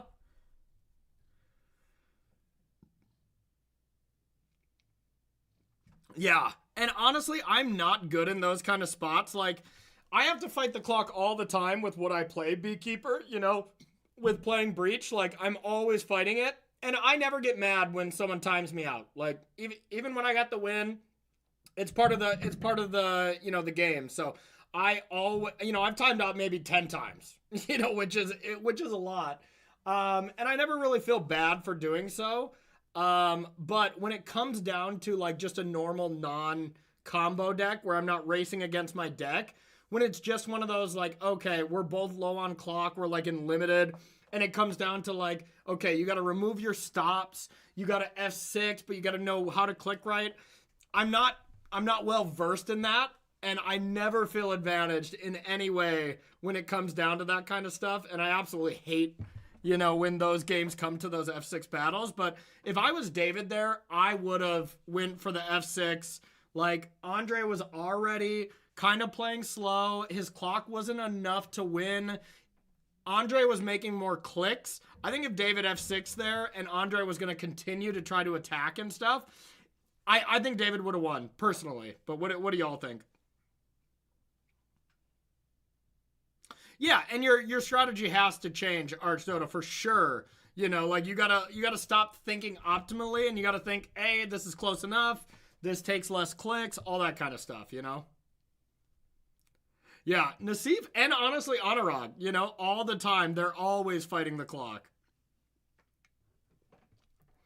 Yeah, so Satirus 13, and for everybody else, this is kind of a different approach to this. So what we're doing here is we recorded the matches like 2 days ago, and then we got those matches as commentators, commentated over them yesterday, and now they got all chopped up and edited down to be released on YouTube, and I'm just streaming them all in order because I think it's fun to hang out with all of y'all, but they're all on YouTube and stuff for this particular one. We're trying out different things at the Magic Online Champion Showcase, and we're trying to see what works, what doesn't. So it's a little bit of an experiment for sure. But I would just hope that you all come into this with an open mind, and we're going to make improvements, just kind of essentially getting away from the, hey, we're going to stream an event live on Twitch.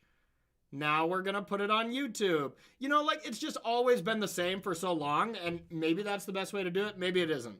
So we're trying something different. I hope you guys can appreciate that we're trying to do something different and, maybe go into it with an open mind. That's what I would have done as well, Ornithopter. Discarded my entire hand to that frog. 100%. Yeah, because then you can F6 and attack and actually get there. So that's what I would have done from Andre. And then from David, I would have done the F6 thing. But, once again, we have the ability of sitting back in our chairs. We're just screwing around, and we have the ability to look at it from the outside. When you're in it, we all know it's much different. I'm kind of with you, 1986, for sure. Yep. I'm with you on that, Beekeeper, as well. Totally with you. This one kind of pained me because I thought David's deck was insane. And to be fair, I think David is the best player out of the 8 players. Not by a lot. It's nothing crazy. Canister's amazing. Carl Serap's amazing. There's a lot of amazing players, but I think if you look at David Inglis's resume, there was a season when he was taking it seriously where he took within the top 16 at every Pro Tour. that's I don't even say this often on a broadcast, but that's fucking insane.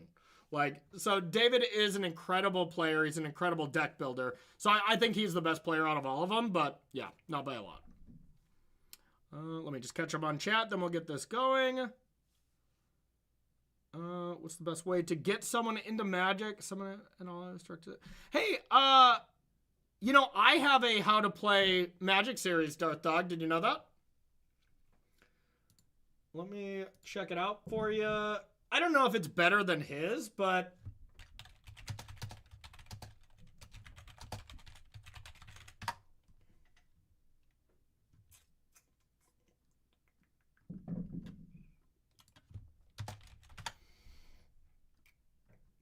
okay, don't know where it is, but if you go under Star City Games, there's going to be a how to play section where I explain everything about Magic. I did this like 2 years ago.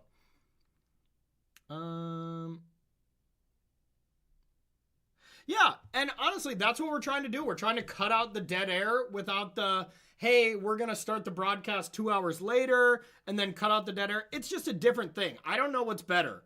You know, the people at Daybreak, the people at Magic Online don't know what's better, but I like that they're innovating and they're trying something different. You know, so Torben's kind of the main guy that's trying to try some different stuff. And, you know, I just hope you guys maybe like it.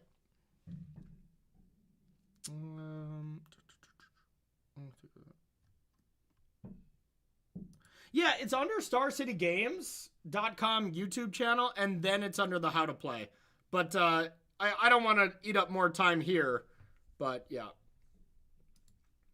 And then Modern 3 rounds with the final. Okay, so here's how it works, Mr. Win, in case you missed it. It is, so think of it as three separate tournaments, basically.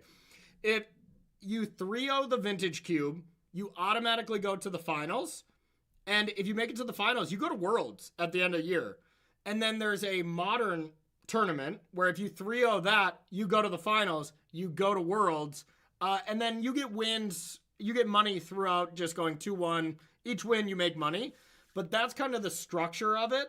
So the two people that 3-0 the pods play against each other in the finals and, you know, win a ton of money kind of thing.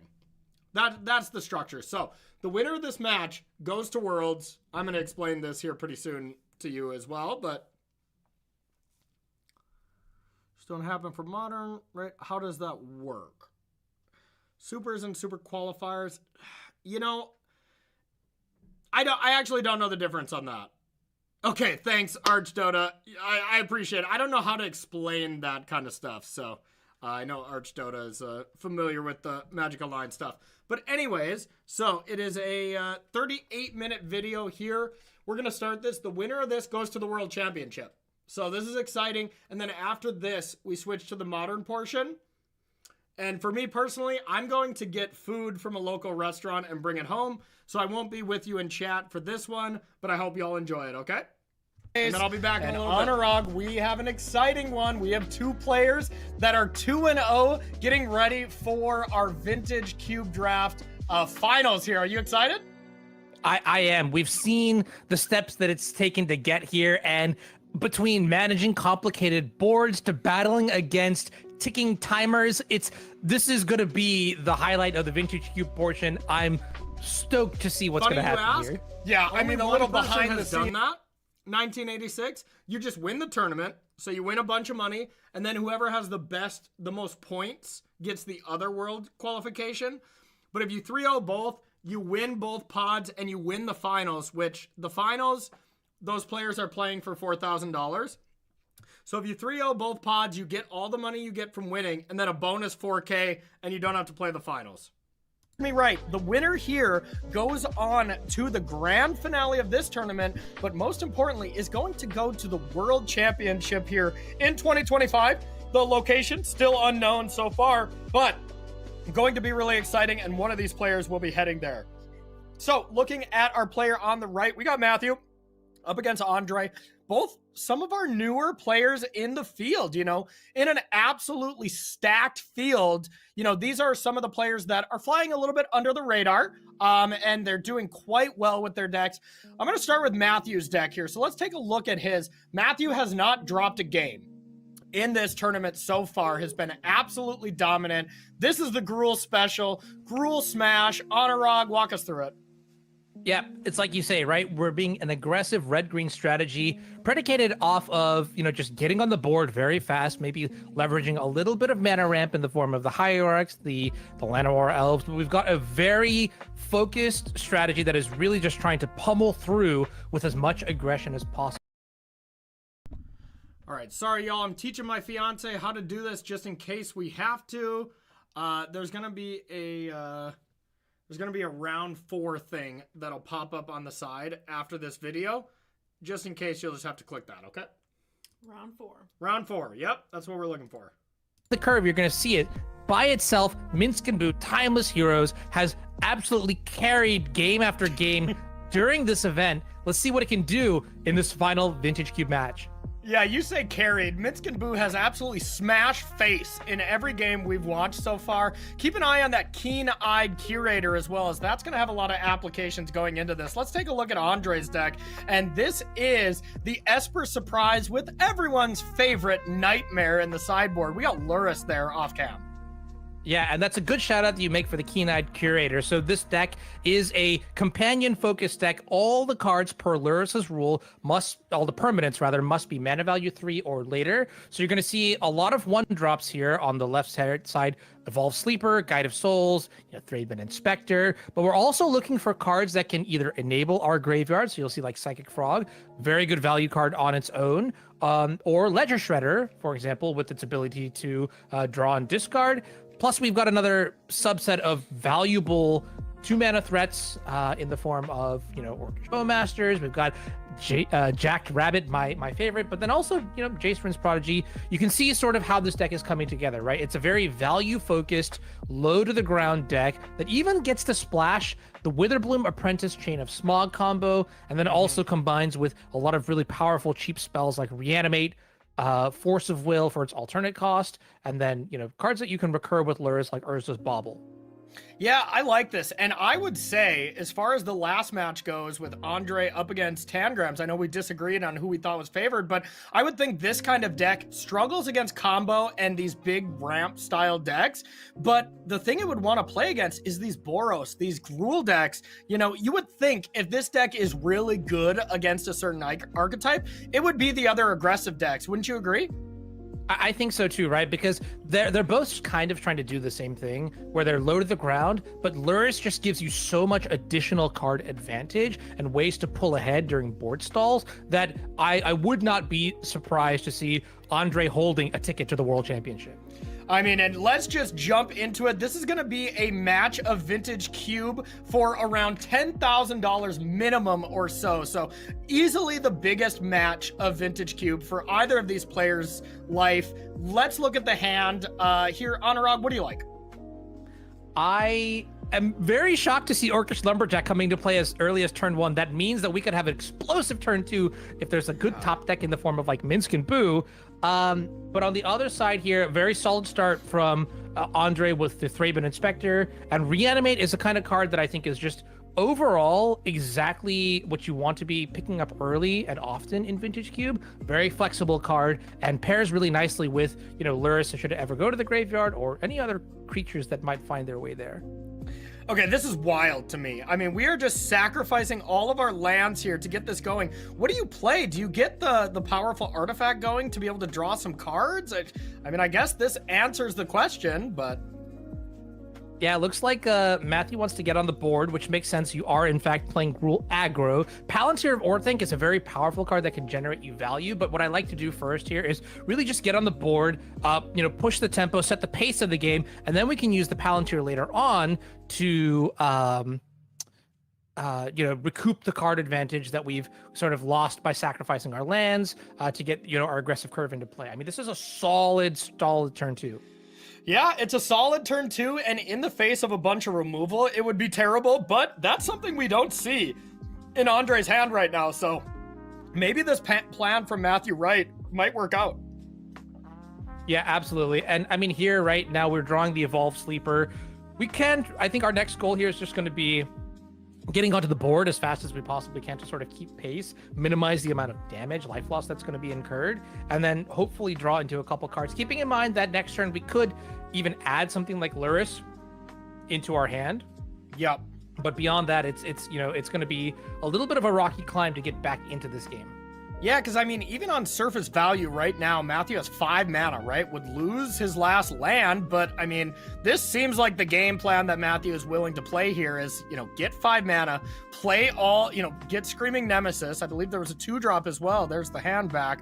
And reminder, everyone, these players, have open deck lists, so they're probably looking over at what their opponent's deck lists are, what draws they have, and, not everyone has 3 monitors, right? I mean, I'm sure you and I have a bunch of monitors where we have that information up on different screens, but these players, of course, have to switch through on their only screen sometimes. So, really comes down to we see these hands kind of disappear a little bit. Wanted to make sure y'all know exactly why. Yeah, and this is kind of a clutch top deck here for the forest because, you know, Orcish Lumberjack can only sacrifice forest, which means this turn we may have been stonewalled, but we did draw the forest off the top here, which means we are unlocking the Lumberjack, which means now we have a total of 3, 4, 5, 6 mana, which is fantastic. This is exactly, it may have been the best draw in the deck because now you can play, like you said earlier, the Nemesis and the Palantir, and it looks like we're actually going to go for the Crater Maker, which is also defensible. Yep, makes sense. My mistake on that. I thought for whatever reason that could sack either mountains or forest, but yeah, I suppose that would be pretty busted, huh? If it could just be a mono red card that you can go turn 1 that, turn 2 4 mana. But Anurag, the one thing that it can do, which is pretty spicy, just on surface value, is Orcish Lumberjack, Mountain plus Forest just puts a Minsc and Boo into play if you have it, which is kind of not fair. I agree, and I hope that we get to see it over the course of this match sometime, if not just so that I can feel something inside. But right now, what we're seeing on the board is just as dirty, right? Like, this is about, like, what, 8, 9, 10 mana worth of spells in play? Yeah, I mean, this is great. And I mean, you don't really need lands if you're so far ahead on the battlefield that, you know, it just doesn't matter what your opponent does. Now, the one thing I will say, this plan runs a huge foul of a card that we know Andre has, and that's the most iconic sweeper ever, Wrath of God.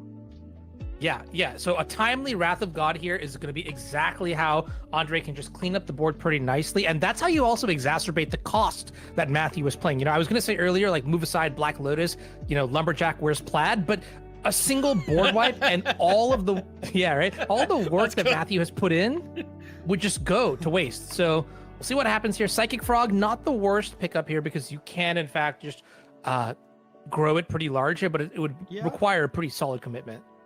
Oh, a solid commitment? You mean like what Matthew's been doing this entire game of committing all his lands into spells? Yeah. You know, like it's like when someone does something crazy and the only way you can match crazy is with your own crazy. I think that's what we might see with the Psychic Frog. Otherwise, you're just going to get run over. I think that's why they paired us together. It's the only way to match my crazies with your crazies. So, yeah, good job on production on that one. All right. Now, one thing that can be done that's kind of spicy here, it can't really be done this turn, but if you can go something like Psychic Frog this turn, you know, keep it alive. Next turn, you could actually go land 4, buy Lurrus, discard it to Frog, and unearth it. You know, or reanimate it, excuse me. Kind of spicy. Maybe not necessarily exactly what we're going to see, but definitely an option. Yeah, I think that is pretty cool here, and that sort of gets your engine online, and I'm wondering if there are any ways that we can actually leverage the Lurrus right now. I think the only thing that I'm noticing is the Chromatic Star that's in the hand. It's a little slow, admittedly, but, you know, maybe that we have a little bit of time here with the blockers and whatnot that we have. The only card that I see, well, I don't know. The Indestructible from the Monstrosity is kind of a big deal. And then even the Screaming Nemesis has good enough stats where I'm wondering whether or not we can arrange like good blocks to come out ahead. I think this is what I would do. I would play the Watery Grave untap, take 2, play Psychic Frog, and play the Star. That way you have these 3 blockers to either stay alive or maybe your Frog outclasses one of the creatures and you can kind of block that way. And then next turn, essentially you have 2 draws at Wrath of God because you do need a second white right now. You know, like Wrath of God is not online, and I think that's what I would be drawing to as my out here. Otherwise, I don't think playing this fair game right now is going to yield Andre the win. I think these creatures are just getting too far out of control on Matthew's side, and that's without a follow-up. So I would be aiming for the moon here and playing the Frog, playing the Star, and just hoping to draw the Wrath and thinking, yeah, if that doesn't work, I'm probably going to lose. Yeah, fair enough. I'm wondering what else we could draw from the Lurrus deck that actually does matter here. I mean, if it's a matter of board presence, you know, I am kind of looking at the Psychic Frog a little woefully, though, because I don't know if necessarily getting that to a large power and toughness is going to be enough to survive. Yeah, when you block Screaming Nemesis with a large creature, you know, you're going to have a bad time. Yeah, but if you block right? the Monstrosity, you know, where it just, yeah, you're not going to kill it, but you don't lose your Frog. I mean, I guess that's okay. Like, what else are you going to do, you know? Yeah, I'm looking at the rest of the deck here. Another card that you could potentially draw into is something like the Fractured Identity. Maybe that would stabilize the board, remove a threat, take a threat. Or if you are so lucky, you could even find your way towards something like the combo, the Witherbloom Apprentice Chain of Smog combo to win the game outright. And if you only have the Apprentice, you could still gain some life. Like, so it's not the end all be all here yet, but it is grim, and we do have to get a little lucky here. Yeah, for sure. So decides to just pass the turn. We'll see if we want to do any crater making to be able to push through some damage. Probably not, but we'll see. And then this frog can get up to, at best, a 4/6, or excuse me, a 5/6, which is not great. It's not great for sure. Yeah, the problem is that Ursine Monstrosity just gets indestructible. So like you can mitigate the damage, but you're not really making progress. And that's where, you know, from Andre's perspective, you're just like, okay, well, then I need something else. If I'm not advancing the board state here, then I just need something else. God, that three mana green creature is just obnoxious. Such a pain. It really is. And that goes to show too, right? You know, Matthew kind of understood, hey, this card is a problem, so let me just put it into play on turn 2 off of my Orcish Lumberjack. Why not? Yeah, no, I totally get it. Okay, that's 2 uncastables though. So I mean, now we're just gonna mill a card, another land, so it doesn't boost it up. It's gonna get +2. So I mean, as it stands, you get in with the 5/5, you get in with the Screaming Nemesis. If you discard everything to the frog, you know, at least you can block it. Or you discard 2 cards and block and eat the Screaming Nemesis. Like, I think those are the only 2 options, but... Yeah, I think I would kind of try to run hot here. Like, if we're in that universe, I'd probably just discard 2 cards and try to block the Nemesis here, because you got to progress the board state in one way. You can always discard more cards later to handle the monstrosity, but you just eat that initial investment of damage and then hope that Lurrus can sort of draw you out of it. Plus, like, Lurrus does have lifelink, which is, you know, very relevant. Lurrus comes back. You know, I'm discarding 2 cards for sure. I'm keeping the planes with the hopes of drawing my best card in my deck, Wrath of God. And I'm definitely discarding the Sleeper. And then it's close between Reanimate and Watery Grave, but probably discarding Reanimate because your life total is going to be so low already. Just keep the blue mana, keep the planes, knock the top of the deck, and hope for the best. Yeah, I mean, you do have a couple of redraws too, right? There's still the clue token in place, so yeah, and you're not completely out of the water. To be fair, sorry to interrupt you there, but if we do block this Screaming Nemesis, Lurrus does not have lifelink anymore. Oh, yeah, that's a very good consideration as well. That card is also annoying, but in a very different way. And there's no real way to reset the Screaming Nemesis, quote unquote, like ability or static or whatever it applies, right? Nah, it's a good old emblem. It is just as impossible to deal with as emblems. Well, because it is one, I guess. But yeah, there's no way to reset it. You just eventually can get burned out. Hold up. Now, the thing is, if we do find Wrath of God, the best case scenario, you know, Andre's going to have a lot of time. Because, you know, there's just one land. You know, he needs to draw running lands to cast anything. So I still think Wrath of God will yield Andre game 1 here if he believes in the heart of the cards. Yep, I hear you.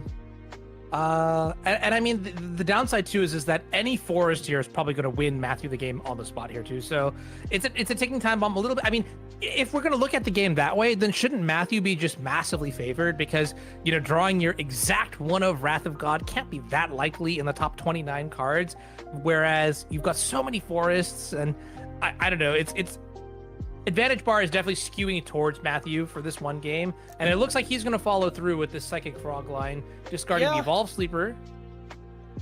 I think you're right, Anurag, but I mean, like, even Wrath is the best draw, and this Screaming Nemesis might finish off the frog, it might go face, but even a Swords off the top, a Swords of Plowshare on this monstrosity, the battlefield is stable, basically, you know, like...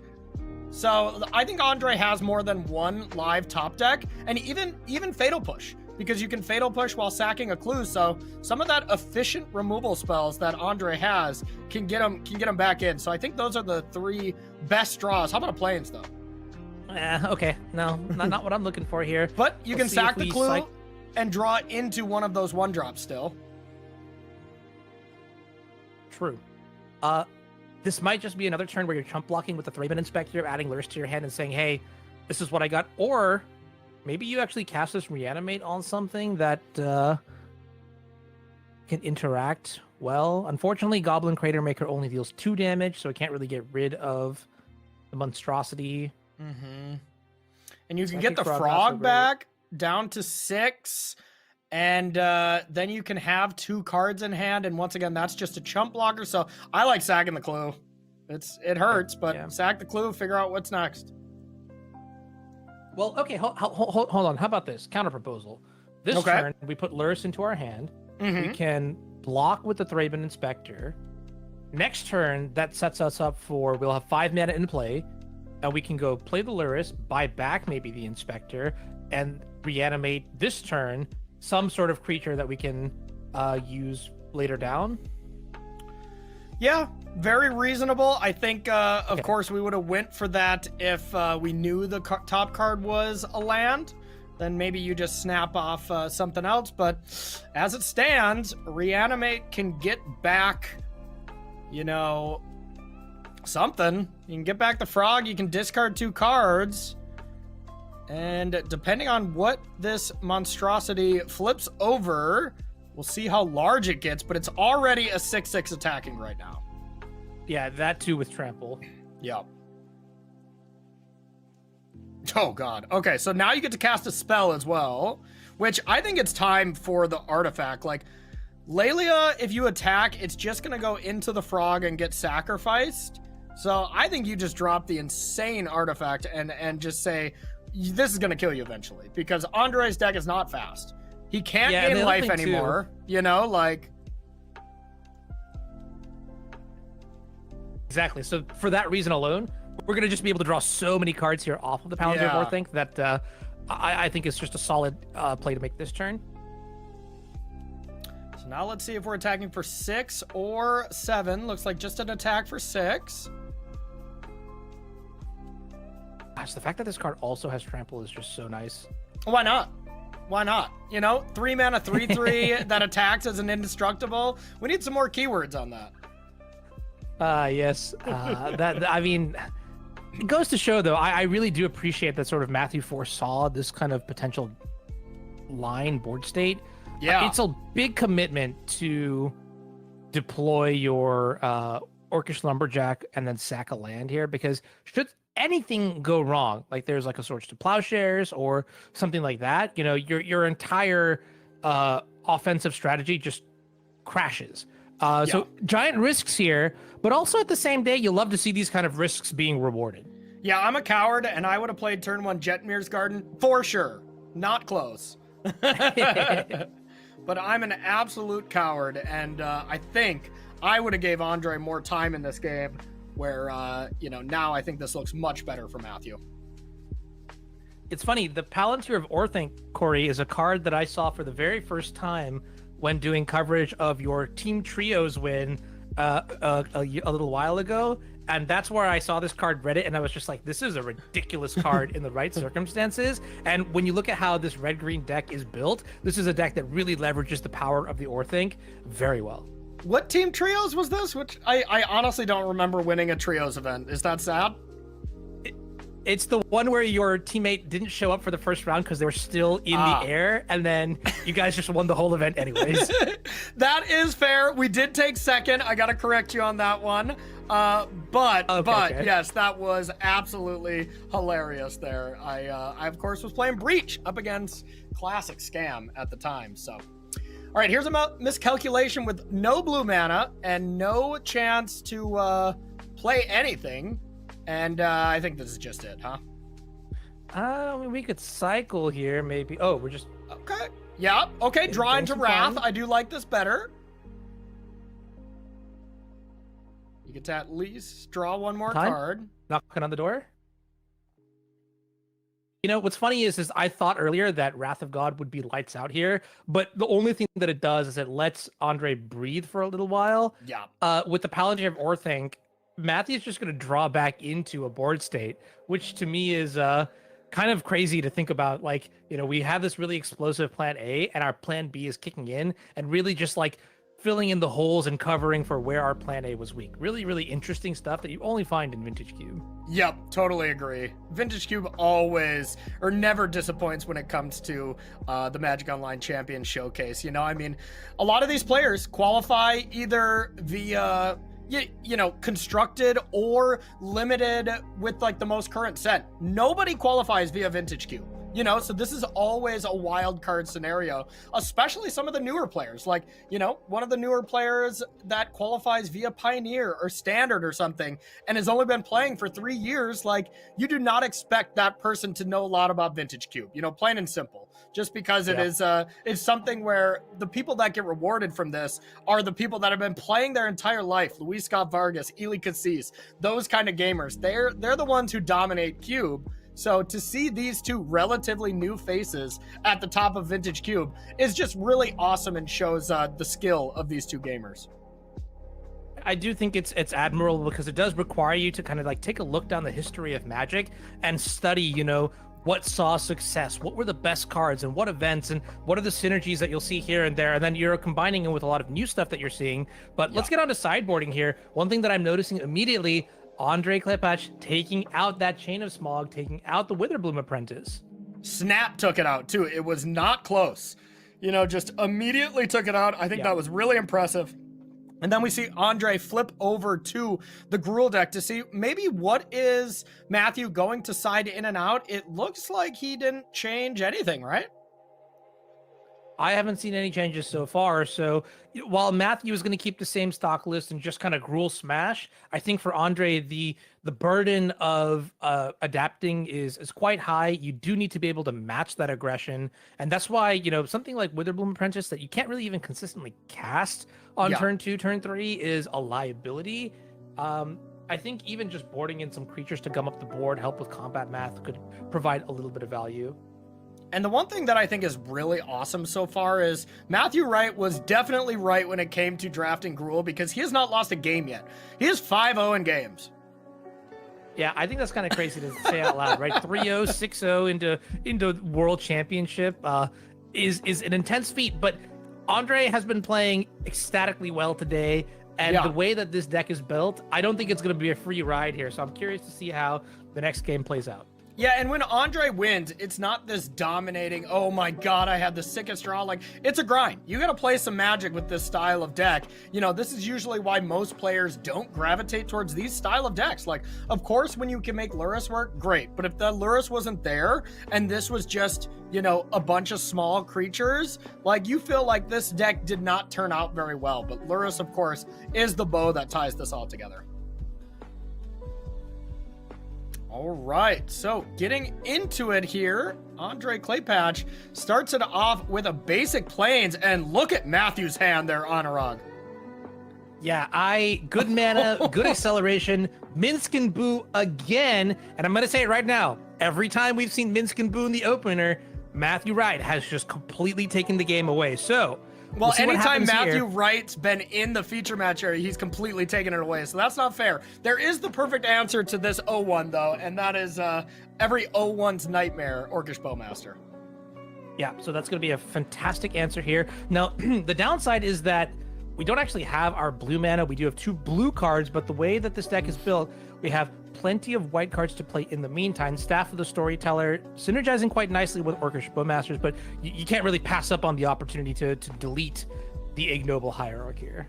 Yeah, I'm totally with you. And, you know, if I'm Matthew right now, I think I'm still just playing Magda to just, you know, die in combat to this Orc army to be able to cast a Minsk and Boo. But I think it's very defensible to go more defensive and play the Keen-Eyed Curator as well. I think Curator is also good because in the long run, if you're going to be battling against Lurrus, investing the mana into it now means that it will be less of a... Masters is pretty good against something like Minsk and Boo, but it's just like, you look at the board and where we're at right now, we can't even pretend to worry about turns down the line. And yeah, there it is. We don't have a third land drop, so looking dicey here for Andre. Yeah, not like this. At this point, you got to think... Does Andre think, hey, I'm too far behind, I need to activate staff, and a land has to be there? You know, like, that's some of the thought process and the mentality you have to get in when you're behind. you know, in a match like this, sometimes you're like, do I have the luxury of playing defensive, or do I have to be aggressive and just say, hey, the land has to be there, I'm going to lose anyways, you know? And I think that's the trade-off. It's like, okay, do you just play a 2-mana 2/2 here and think that's good enough against Matthew Wright, who hasn't lost a game, who could play Minsk and Boo next turn? Or do you go for the moon here? I think if I'm Andre, I go for the moon, and I hope the land's there, as I just think he's too far behind. Yeah, I don't think there's much of a choice here either, right? Because unfortunately, you're also bottlenecked on the color of your land. Like, Staff of the Storyteller requires white to activate. Oh, yeah, okay, Love yeah, it. and so you can't do both. And okay, we did pick up a swamp. It was the worst possible land. You know, an island you could play Jace. Plains, you had some things to do, you know, so it's the worst possible scenario. And I think a lot of people in the comments here, a lot of people watching are going to be like, yeah, I think you should have just played it, you know, but I totally agree with this play. I think you're behind enough. And now I think, you know, Andre is basically in an unwinnable position if Matthew draws land 4. But I honestly think he's already in an unwinnable situation if he drew land 4. Yeah, so actually, I'm gonna bounce off of that. I think if we get Minsk and Boo into play, there's a weird interaction where we can actually leverage the Swords to Plowshares to deny Minsk and Boo's down tick ability. So the way it works is that if you -2 on Minsk and Boo, you actually have to sacrifice a creature. If we kill the hamster in response, then, you know, Matthew would have to get rid of some other creature. And that's Sure. one way that we can really get back into the game here. Yeah, or, you know, the other aspect, if Andre can draw a land here, God, that's a bit of a tilter as well.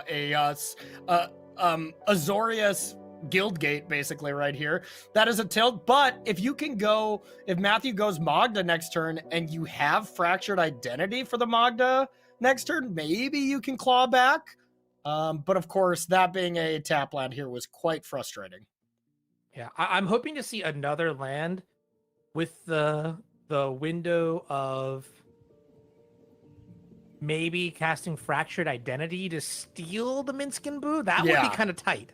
Yeah, exactly. Like that's decent and could, you know, claw back a little bit, but even that I think is still rough because we're gonna see a 4/4 come into play for Matthew this turn.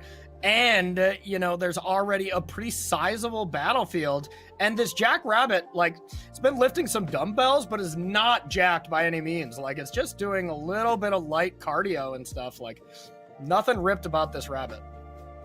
You know, what's a really exciting combination of cards? Staff of the Storyteller and Minsk and Boo. Have I played this in Legacy? You bet Absolutely. I have. So that's why I'm kind of really pushing for this Fractured Identity line here, because every turn you get the token, you get to proc the Staff of the Storyteller. This Christmas land probably is not going to happen because there's just so much stuff going on. Yeah, I But just maybe. picture you know, like in round 1 of a Legacy challenge, like, you know, getting Minsk and Boo into play, start attacking, you know, draw a card off Staff of the Storyteller. Meanwhile, your opponent combos you off next turn and you die miserably. Yeah, that's literally sound how it about goes. right? Like 2 Delver Secrets in play, just like attacking me down for lethal, and I'm just like, you know what? I'm gonna just put a hamster into play, and I'm at Zen. Nobody takes game actions like you, though, buddy. Speaking of game actions, we're not taking Psychic Frog. Being the pickup is not what we're looking for here. Now what do you do? Like, how do you pressure Minsk and Boo here? Is there any way to get back from it? You know, I mean, this is one of the most snowbally creatures, and I don't see any way to get it off the battlefield right now. You really needed land 5 for Fractured Identity, and then this would have been an interesting game, I must say. But, okay, and as I say that, it wouldn't have been because we have this Headliner Scarlet in hand where that's just going to clear out all the blockers. So I don't think, whatever way you slice it, Andre stumbling at all wasn't going to beat Matthew Wright's incredible deck and incredible draw. Yeah. Can y'all believe this Gruul deck, you know, went the distance and it went to a 3-0, 6-0? Like, it didn't seem like, oh crap. It didn't seem like that good of a deck to me, to be honest. But man, these kind of aggressive decks always overperform at this level. not close. I'm just going to put Yep. it that way. And Andre Klepach just cast his last spell here of the Vintage Cube portion, and it's got to always be a little rough to get to the finals of, you know, this very, very difficult structure that we have at the Mox. You know, it's 3-0 or bust twice, you know, like it is 3-0 or bust twice, and there'll be some kind of interesting numbers that come up if Matthew Wright were to win the Modern portion as well. Then, you know, Andre could sneak in if he has a good result in the Modern as well. The Modern portion as well. But as it stands here, we're going to go up to 10. You know, there's going to be so much more damage here than 10 to advance Matthew Wright to the perfect 3-0, 6-0 to send him to the World Championship here in 2025. Just incredible stuff. Yeah, we'll go through the final motions here, but no matter how you paint. Yeah, so I'm not gonna lie, I did miss the fact that he could kill the Minskin Boo, but the math still worked out that it was okay. But yeah, I totally missed the guidance also. Those are the kind of moments as a commentator, I'm like, damn it. I should have saw that coming, you know? Blocked, so those kind of moments leave me like, at the end of this round, I was just like, God dang it, I didn't see that you could at least kill Minskin Boo, but of course it didn't matter. Here, but still well and truly lethal still, and it is going to pick this up, and really, really impressed with Matthew Wright's draft and, you know, just dominance of this Vintage Cube. What's kind of interesting about the tournament structure, Corey, too, is that if Matthew Wright continues to have an amazing run in the Modern. Yeah, the classic Gruul Smash, huh? Minskin Boo, pretty good card, huh, Ross? All right, so now we are going to, you know, Matthew Wright just got a spot to the World Championship. And honestly, you know, I've been saying it through this whole broadcast. I just played the Arena Champs with him, and he really impressed me. Like, the dude can play. The dude can play. He's a young Magic player, but he's got the gift. So really impressed with him. He'll be one of the finalists. And now we go to Modern for rounds 4, 5, and 6. And see who will be playing against him. So I'm just going to jump right into that, and we'll get it going. All right. Round 4. Magic Online Champion Showcase. My name's Corey Baumeister. That's Anurag Das, and we are going to be bringing you coverage of this entire event. Okay. We kind of reached our halfway point, and now we're about to dive into Constructed, where we're going to be playing a... What do you mean? He would have won if he wasn't the headliner? Oh, if it weren't for headline. Okay, of course. Yeah. Yeah, I mean, that's the classic, hey, I would have won if my opponent didn't have this. Well, they did, you know? So, yeah, I totally agree. Yeah, but, okay, so this is round 4. Now we start to see the deck list, y'all. And once I saw the deck list, I was losing my mind. I was really, really excited for this. Yeah, no, I hear you, Mon Plays. I miss playing Versus Live with Ross. It was really a great confidence booster, you know, for my Magic career. But, hey, what are you going to do, you know? 3 competitors that have brought Grinding Breach to the table to take down the Modern portion today. Yeah, a couple things about that. Number one, the fact that you didn't even mention Splinter Twin is hilarious. You know, the fact that... Oh, yeah. So, Rob, what's for dinner is I got this herb-crusted chicken from this restaurant right next to my house, and it was completely burnt to a crisp. So, unfortunately, I have to go back to get a new one right now. Yeah, gotta love it. But, yeah, so I'll be right back in like 15 minutes, and then I'll come hang with all of y'all. But to a crisp, I could not bite into it. It was awesome. Modern, I feel like a proud dad, as this is a deck that I've been playing and, you know, designing for so long here in previous iterations. Also, I fanboy Breach far too much here in this broadcast, but I couldn't help it. Now I think it's firmly the best deck in Modern. You know, that obviously isn't a popular opinion amongst everyone, but 3 of our competitors and 3 pretty skilled magicians tend to agree with us, thinking that Underworld Breach is still an incredible, incredible deck, and if not the best deck with the boost of Mox Opal. But I'm with you. Mox Opal, I think, is by far the biggest change. That and the One Ring being banned. I mean, those are probably the most impactful 2 things that happened. And yeah, sorry to all those Splinter Twin gamers. We just glossed right over it. Yeah, I mean, it is what it is. A 2014 card in 2024, a decade later. Very interesting to see, you know, how it is quite contained. There's a lot of really cool options that we've seen from the Modern Horizon sets that kind of keep that archetype under bay. Yeah, if you're playing a 4-mana sorcery speed combo card and it gets disrupted by Lightning Bolt or, you know, Fatal Push, yeah, maybe it's not, it didn't survive the test of time that much. So, all right, we're going to get into our first round here of Modern. Let's check out the 2 players. So remember, this is the same structure where one of these 8 players is going to have to 3-0 to play against Matthew Wright in the finals. And of course, if Matthew Wright were to be the one to 3-0, he wins. It's over. Game, set, match will go down to other ways of deciding who that other person is to get the World Championship invite. But Matthew Wright would be the champion straight away. I've never seen it yet, Anurag. Have you? Yeah, I think the one time that I have seen it is Boy Genius Nathan Stoyer just winning both portions, and then like 20 minutes later I'm scrolling on like Twitter and I see like, oh yeah, GG easy. Just like it was incredible to see, honestly. And it's really hard to do because you really have to have mastery of not just, you know, an Eternal Draft, but Eternal Constructed as well. Yeah, absolutely. Okay, so a world champion who was on one of the hottest heaters I've ever seen in my entire life did it.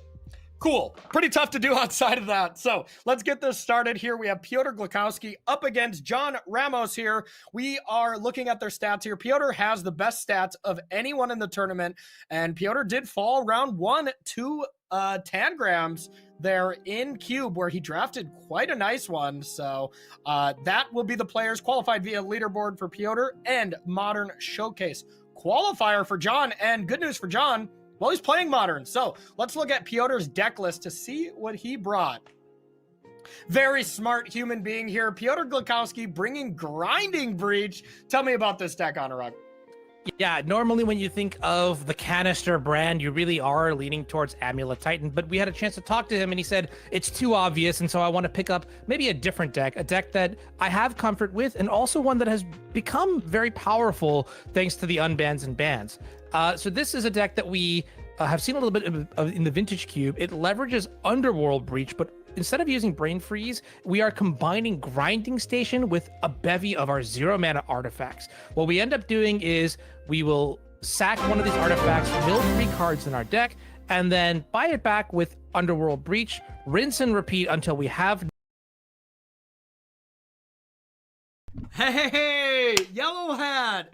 Gabriel Nassif, what is up, man? How you been? How you been? Oh, man, I hope all is well with you. I haven't chatted with you in a while. I haven't been streaming in a minute, but yeah, I hope all is well with you. I hope you had a good stream. Welcome all the Raiders. Today we are just watching the Magic Online Champion Showcase. And for anyone who has seen this broadcast before, I want to give you a lowdown of it just because it is a little different this time around. We pre-recorded the matches a couple days ago, and then we commentated over them yesterday, and now they're getting released as YouTube videos one at a time. So on this stream, we're playing them all concurrently, and we're, you know, kind of showing you every aspect of this tournament, of this Magic Online Champion Showcase. So a little bit different. You know, I hope you all keep an open mind as we're trying something out, but... Okay, you know what's up. Perfect. Okay, I don't have to explain it too much. What's up, GG's Live? How are you? But anyways, yeah, thank you, Nassif. Appreciate the raid. What were you guys up to? Were you guys playing a challenge, or? Awesome. Life Observer, thanks for the 2 months there. I appreciate that. That's awesome you guys have been watching. This has been a great event, and we're just picking up to Modern here. I mean, just with Breach on the screen, like, now things really start to kick up here as we get to Modern. It's going to be awesome, so. Okay, just watching it, huh? Well, that's amazing. That is absolutely amazing. So, all right, then I will shut up, and we'll get back to this. We're heading into round 4. Piotr Glukowski against the next person we're about to show. You don't get the mana base? I didn't get it either, if I'm being honest. I really didn't. Piotr always makes some decisions that don't necessarily make sense to me. But, you know, he was pretty confident that he didn't want to bring Amulet because everyone thought he would be playing Amulet and it would put him on it. And played Breach instead, which I totally get. But some of the inclusions and some of the specific land choices were a little wild to me. Like, second Breeding Pool, second Steam Vents. I feel like you just never need that. I feel like fetch lands are just better. But, you know, honestly, I don't think I'm that good of a deck builder when it comes to mana bases. So, anytime anyone built from the mana base I built originally, I'm like, yeah, I want to look at it because I'm truly not great at mana bases. So, you know, I'm willing to be wrong on that. Yeah, I don't get it either. I don't get it either, Spell Skittles, but here we are. You know, so that is kind of the thing. 75 is doing that, and that made more sense to me with the Forest because I didn't get the Forest against Blood Moon decks. Like, you already are opaling, and like, you know, if Blood Moon shuts down all your lands, you're hoping to have fetched out a Forest and drawn Nature's Claim to be able to deal with Blood Moon. Instead, you can just try to get an Opal and then Nature's Claim. So I'm with you. The mana base doesn't make sense to me, but I really didn't question them when it came to it. Yeah, Misty is the best one. I get that. I get that for sure. But I also think, like, if you play against Temur Frog, and they Harbinger you, and you don't have a mountain, and you can't Unholy Heat it, that also feels a little bad to me, so. Sideboard Extra Land's a classic Amulet move. Yeah, I get it. I get it. There's no way he was expecting Black-White Blink at this tournament. No way. That is not a real Modern deck. Sorry to say it. I know I'll get some hate for that, but that is not what he was expecting. He was expecting Blood Moon and was trying to adjust to that, but, you know, no way Black-White Sewer BS was going to be brought to the Magic Online Champion Showcase. That's something you play for fun, you know. Sorry, I'll take the hate on that one. Yeah, so that's the thing. It's like, okay, so that's fair. That is fair. Sneaky Masato, when you say that you're trying to play around both Blood Moon and Stony Silence at the same time, sure, but I mean, that is a lot of stuff that has to happen. I feel like I just want to accept the L on that one if they get Blood Moon and Stony Silence. But I guess, you know, trying to circumvent against that is okay. But that is probably the main reason for it. Yeah, oh, I got a whole stream's worth of content where I could shit on Black-White for sure. All right, so, sorry, I'll stop interrupting the broadcast. Here we go. It's Canister versus John Ramos. First round of Modern. And once again, you got a 3-0, the Modern portion, to play into the finals, okay? So y'all enjoy. No library to play either Thassa's Oracle, or in this case, we'll play Lethal Grape Shots. And what's really interesting is, for those who are familiar with the way that Mox Amber interacts in this deck, Mox Opal is even better because it allows us to even more consistently generate mana along the way to give resiliency, cast more cards that, you know, can help us execute our combo. Totally agree. And yeah, Grape Shot as the win con wasn't something that was played very often because, well, the One Ring was the ultimate negate to that. You know, you were not able to win the game if your opponent had protection. So the card was banned, basically. You know, you can't play Grape Shot when the One Ring was in basically every single deck. But now that the One Ring is gone, Thassa's Oracle, when you just play that card on turn 2 or turn 3 or whatever, it sucks. It is not a good card. But Grape Shot, after you played 2 0-drops on turn 2 and you get to kill, you know, an Ocelot Pride and an Ajani or something, you know, ends up being really awesome. So a big upgrade in the win cons there. Now let's take a look at John Ramos's deck, and John is playing Eldrazi Ramp, and a pretty spicy take on this one. Anurag, walk us through this one. Yeah, for people who've been playing Modern for a long time, you might remember, you know, the good old Eldrazi Temple into, you know, Thought Not Seer and Reality Smasher. We're going to notice that these cards just aren't in this list. With the recent release of Modern Horizons 3, this deck has completely flipped on its head, now leveraging maybe the most powerful colorless spell like in all of Magic. Okay, that's not true. Black Lotus. Yeah, I was just about to tell you to get out of here right now. We just saw Black Lotus in the cube. You know, it's definitely the most powerful.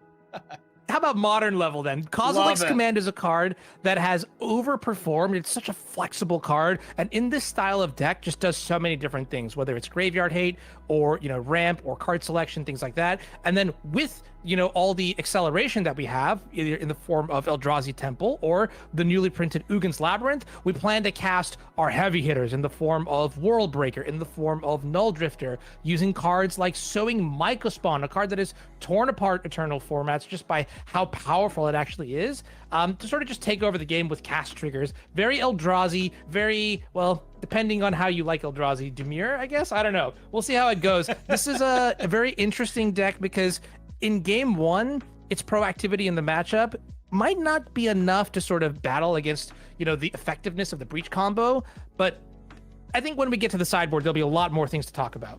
Yeah, and I'll still say the best colorless card, Mox Opal. We just talked about it, but I'll let them eat you alive in the comment section, and we'll leave it at that. But I gotta agree with you. This sideboard, especially if I'm a Breach gamer and I'm looking at it, I'm terrified of Force of Vigor. I'm terrified of Trinisphere. I'm pretty worried about Soulless Jailer as well. So, yeah, I think Piotr is gonna have to win game one, as these post-board games get a little dicey, to say the least. So let's jump on into the match and see who is going to advance to 1-0 between these two exciting gamers. And looking at these opening hands here, I do think that there is a decent chunk of aggressiveness we need to see from at least the Eldrazi side in terms of mulligans. Because you look at the hand here from Piotr, and you've got that copy of Underworld Breach. You've got acceleration in the form of Malevolent Rumble to sort of power out your graveyard, and also find something like the Grinding Station to win games really fast as turn 3. You're just missing a couple small pieces that are very present in this deck. So from John's side, I would like to see, a disciplined mulligan here that maybe isn't catering to the general type of game plan that we'll see out of these Eldrazi ramp decks on average. Yeah, see, I think I would keep from John's side. I think that actually looked pretty good, mostly off the strength of Bojuka Bog. Like, you get to have a Rumble on turn 2, you get to Sowing Mycospawn on turn 3 if you want just the ramp, and then you have that Bog to really slow them down. I guess depending on who's on the play here, maybe if you're on the draw, maybe you're right. But, Piotr's hand on the other side as well, having Lightning Bolt, having Unholy Heat in hand, and even having Haywire Might, all three of those cards are pretty weak, but 2-land and Rumble is pretty hard to pass up on. I agree. I mean, also just like not having to dig for the Underworld Breach, that's something that sometimes can be a problem. And looking at Canister's deck list in a little bit more detail, he did mention that he really did put a lot of priority into honing in on the mana base. One card that we definitely do have in the mana base is the Commercial District. I don't think I see a copy of Hedge Maze. So normally that's something you do see, and the absence of that would definitely impact how, powerful the mana base is in this situation. Yeah, very strange. I've seen lists with just Thundering Falls. I've seen lists with just Hedge Maze. And then the majority of the lists with Hedge Maze and the blue-red Surveil land. So, going with a complete option C, very interesting. But Canister always kind of thinking outside the box, and really is excellent at mana base, which, something I am not that great at. I will admit right away. But Utopia Sprawl off the top here had to just be the best possible draw, right? Yeah, one of it. I mean, that's what 30,000 matches of Magic will get you. It'll give you that just natural sense of what's good here. Utopia Sprawl does unlock some pretty powerful stuff on the next turn, whether that's a combination plan of Rumble plus Ghost Quarter, or maybe we're just casting the Null Drifter to dig a little deeper into our deck. Yep, absolutely. And y'all might think this is a little weird with Canister leading on Urza's Saga here. I actually love it.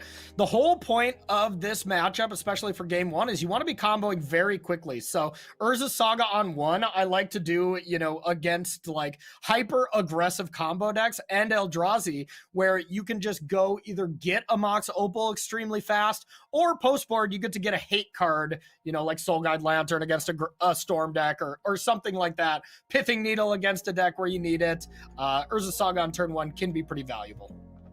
Yeah, absolutely. And that sort of just tells you also, you know, how the deck sort of really doesn't play according to the regular rules of modern Magic in quotes. And that's something that really does excite me. You know, it's kind of like, it's like wacky. And wacky is great.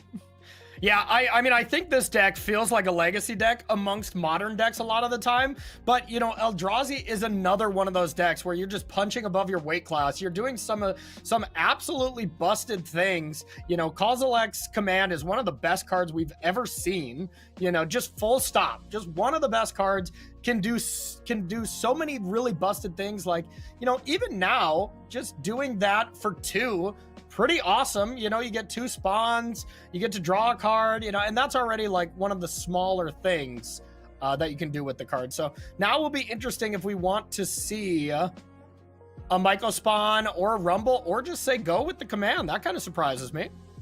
Yeah, I think Command is one of those cards that it's actually just absurdly powerful in this matchup, right? Because it does have the ability to exile a key card from the graveyard. So let's say you're executing the Grindstone combo and you flip over a Grape Shot. If you're not ready to Grape Shot your opponent into oblivion, then you're kind of in a situation where the Kozilek's Command can snipe your only win condition, and then what do? You know, your plan B, the Saga tokens, is not necessarily that great against, you know, what the Eldrazi ramp deck has to offer for committing to the board.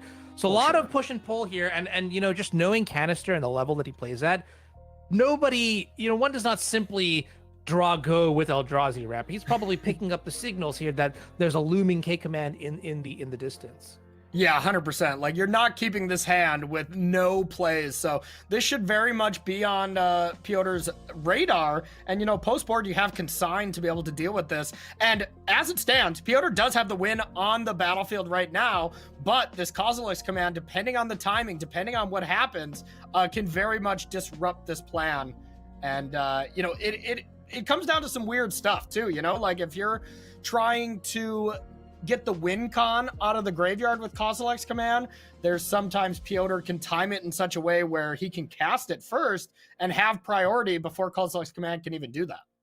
Yeah, and one thing I just want to take a look at this board state, Corey, and kind of give a shout out to the power of Mox Opal in this deck, right? You'll notice that we only have Breeding Pool here as our mana source. So we're actually able to generate red for Underworld Breach only thanks to the Mox Opal, because the Mox Amber technically can't generate mana. We don't have a legend in play. Yeah, 100%. You know, I mean, so really shows the power of this Urza Saga play on 1 and just Mox Opal in general. Like, I mean, right when I saw Mox Opal got unbanned and nothing else got taken from this deck besides the One Ring, when, you know, honestly, if you lose the One Ring in this deck, it was a hit, as this was one of the best One Ring decks, you know, out of all time, because number 1, it got to turbo out the One Ring, and number 2, it was great against the One Ring. You can combo through it. So every time people cast it against me, I'm like, you got it, it's Oracle time, you know. But now that Mox Opal is introduced into this, it really put it into a whole nother level. Yeah, now one thing that I want to sort of talk about here is what can the Underworld Breach deck do to play around a card like Kozilek's Command? It's honestly a little bit tricky. Corey, you've played this deck a lot. Do you have any insight into the best way to sort of beat this? Yeah, so when it comes to pre-board, when you don't have Consign here, there's a thing that Canister can do, and he can kind of just, you know, go for it here. And I think I do still like just going for it because, you know, the more time you give John and the Eldrazi deck, the scarier it can be. Basically, if you can add enough mana and get your storm count high enough, you can have it where the Grape Shot will hit into the yard, and let's say you have 4 mana already available or floating, then you can cast Grape Shot before John has the ability to exile it from the graveyard, and then after it resolves, you cast it again. The problem with that is if you flip over Grape Shot too early, then Kozilek's Command can exile it, and there will be no way to win the game. So it's all about it being on the not on the top of the deck, essentially. Yeah, and that's kind of a fun little mini game here. I'm actually kind of curious to see whether or not we're going to try to execute the combo. The other thing to keep track of is, like you mentioned, right? Like, when is that Grape Shot going to be lethal? And looking at the life total here from Ramos, you know, 17. So we would need a storm of like 8 to deal 8 with the first, or storm 7 to deal 8 with the first grape shot, and then we recast it, we could deal 9. Or if we could cast, grape shot 3 times, the math will change. So it's kind of really exciting to see, the evolution of this deck and the possible ways that it evolves. Notably, I will say, in this exact matchup, having Grape Shot instead of Thassa's Oracle is an upgrade, because K-Command kind of wrecks Thassa's Oracle at all stages, whether it's in the graveyard or in play. Yeah, exactly. If it came to Thassa's Oracle, you can't make that play, because unless Oracle is in the bottom 3 cards or something, playing it just is not going to do anything, because that ability will go on the stack. And, if you don't have the cards in your graveyard, in your library, 3 or less, or 2 or less, it's just not going to work. So Grape Shot does really, allow for you to win in this spot without getting absurdly lucky. One thing that I like really going for it here, though. I really do. Okay, I was gonna say, one thing I do admire is how Piotr is just playing so deliberately, meticulously, thinking about all the various things here, and probably is running the numbers in his head. He's saying, hey, if I do run into a Kozilek's command, how am I beating it? Because I think also in game 1, that's one of the few ways that your opponent actually has to interact with you.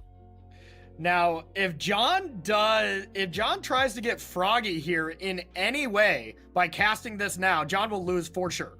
So John has to recognize that he has to be patient here and try to get the Grape Shot if it's on, the top X amount of cards. I'm sure there's going to be some math people in the comments that would be like, actually, if it's in the top 14, you're dead, but if it's 15 or higher, I don't know that exact math. I just know if you can generate enough mana where, you don't have to be adding more mana with Mox Opal, then you're usually fine as you get your storm count higher. Even if John takes the bait here, which Canister is trying to do, where he's saying exile the Mox Opal, Piotr will win because he doesn't need the Mox Opal right now. He has enough zeros. He'll find another one. So good job on John to not fall for that bait. Yeah, I want to give a shout out here. So John is, one of the players who admittedly has been playing only for 2 years, has one of the lower amount of matches played. But guess what, Corey? Most of those matches, like probably 90% plus, it's all modern. So if there's one person here who I know would not flinch in the face of danger, it's John. I think John knows K-Command needs to go exactly after that Grape Shot and nothing else. Yep, 100%. And one thing I would like to see from Piotr, and it's no need to do it now, is eventually cast these 0 drops from hand to raise your storm counter. No, John! You can't do that here. This will lose John the game immediately. Yeah, let's see if he's actually going to fire the trigger here. And this was a clear tell, by the way. Now cards are on the table. The mana has been floated. It's K-Command time. And I'm wondering, there's nothing that we could do, like exiling the Haywire Might to prevent Metalcraft or anything like that, right? Nope, nothing like that matters, as Piotr correctly left these 0 drops in hand and completely baited John into doing this masterfully. Now, no matter what's going to happen is Piotr's going to just exile until he finds a Mox Opal. He has a Metalcraft already with that Bauble and is going to eventually add enough red mana to Grape Shot here. So, this was not the time to do it. And Piotr really did. And there's the Grape Shot. That is way too early to be able to Grape Shot. So if John would have been patient and in response to that, exiled that Grape Shot, John would have, I couldn't say exactly win the game, but Piotr would not be able to combo. All right, here. And we're going to watch this combo execute out here. But the general gist is as you're seeing on the board, right? We're going to see a lot of this throughout the course of the day. So I'll go over it one time. We're going to basically loop Grinding Station, sacrificing a 0 mana artifact while Underworld Breach is in play. Doing that allows us to generate Storm and mana thanks to the Mox Opal, while also digging through our deck. And as that happens, we will have enough Storm count eventually to just Grape Shot for lethal, or in certain instances, play Thassa's Oracle for the win. Yeah, absolutely. And, everyone would think, well, Piotr has the Lightning Bolt in his deck, so maybe you could just Mox Opal, Lightning Bolt over and over. The thing is, when that happens, you're going net -3 cards. So when you're net -3 cards, Piotr did not have enough cards in his graveyard to be able to make that happen. So yeah, this Grave Shot win will still be able to take it down. And really, really wild game, and a little impatient there from John Ramos. Yeah, but looking at sideboards here, I think, going into our first sideboard game, John is going to be significantly happier with the way the texture of the matchup is going to be changing. We're looking at cards like Trinisphere. We're looking at cards like Force of Vigor, Consigned to Memory, Soulless Jailer. We have so many applicable cards here in the matchup that we just turn into more of a hard control role in the matchup and just let our spells do talking. Yeah, absolutely. Get some of those cards out, like Kozilek's Return. I actually like Emrakul a decent amount, and I hate Consign against Breach. Well, I'm a Breach gamer, true and true, and I love seeing Consign when people bring it in because it just isn't the hate card people think it is. You can consign the Storm Trigger or whatever, and then you can just still combo, and especially most of these lists bring in another win con. So it ends up not being great, but every other card that John brought in, I really, really like. All right, well, speaking of cards that we've brought in, there is the Force of Vigor. I do notice, though, we don't actually have a green card to pair with it. Yeah, so this is a little rough. I don't know if you really want to keep that because especially to turn on the Ugin's Labyrinth, you got to get rid of your only card. So I'm with you on that. That's one to send back. And man, that hand does not look that much better, but you have a Devourer. So I think you just kind of have to do it. Yeah, and on the other side, we did see a very quick mulligan here from Canister, just putting away the Mox Opal only hand. Now we've got at least the Scalding Tarn and Malevolent Rumble to get things going. And I love mulliganing with the Grinding Breach deck because most of the time there's so much redundancy where you only need one card or you have a win con in your hand. There's like so many cards that you're totally fine putting back. So this deck molds to 6 extremely well, but anything lower than that, of course, it is not ideal. I'm trying to see actually how busted is this Mox Opal draw here. Do we have a way to win as early as turn 2? Like even if we went turn 1, no, I mean there's definitely a turn 3 win here somewhere. I'm trying to see if we can push the limit and win on turn 2. Yeah, nope, I don't see that, but I bet we're going to see another Urza Saga turn 1 play, as it just seems really good here, unless Piotr was afraid of like Westmate, Battlemate, or Force of Vigor. So I do like that. You get to play a little bit more conservatively, because if your opponent does have Force, you just lost your land and your Mox. I think Piotr would have made the play of just not playing the Mox if he went with the Saga, but this is a bit of a safer play here to line up a Rumble on turn 2. Yeah, and I think, you may be wondering, why did Piotr play this Mox Opal, into the face of something like a Battle Mage or a Force of Vigor? And the answer is Trinisphere, right? Kind of like how you would preemptively play your zeros in a matchup where you're expecting Chalice of the Void. Exact same principle applies here. Very good point. Yeah, I don't know how many times it's like, I'll wait and hold this, and then you play Trinisphere. I'm like, oh, great. Good job, Corey. Great job. Yeah, that's a really tricky one here. So a good card against Trinisphere is your one of Haywire Might that you need Saga to get most of the time. But yeah, that is a card that gets you very, very often. Okay, Besage, a pretty good pickup here, one that does get around Trinisphere. And then this turn we have the option between Malevolent Rumble or Grinding Station. And I am kind of a fan here of getting the Rumble online, because it functionally does cost, I'm going to put invisible air quotes that you can't see right now, 1 mana, because you do get that Scion token, and it really does help you get closer to that turn 3 win, which by my calculation, Corey, we have it. It's just like here with the resources that we have. So now we're looking for any sort of tool that can help us fight through interaction. Yeah, I would have liked, if you didn't play Saga on 1, I would have liked to not play Saga on 2 here as well, and just Rumble, and just accept that this isn't a Urza Saga's game, because, well, I mean, we have perfect knowledge that there's 2 of Westgate Battlemate. Piotr has that knowledge as well, but, we have the knowledge that they're in hand, and this is going to be an excellent play to deal with that Saga. And, if Piotr did play Misty and Rumbled here, next turn, we could just about wrap. Yeah, we could wrap it up next turn without it. So maybe a slight calculated risk that is not going to work out for Piotr. Yeah, and I'm wondering here, like, what if we draw into something like a Mox Amber or an artifact that we can reasonably cast? Does that turn? Does Yeah, that make things actually, we still for got us? it here if Piotr goes for it, as he can just breach, bring back. No. We're a little short. Yeah, we're one mana lead short. with- Because you can breach, bring back Mox Amber, and then you have 2 artifacts.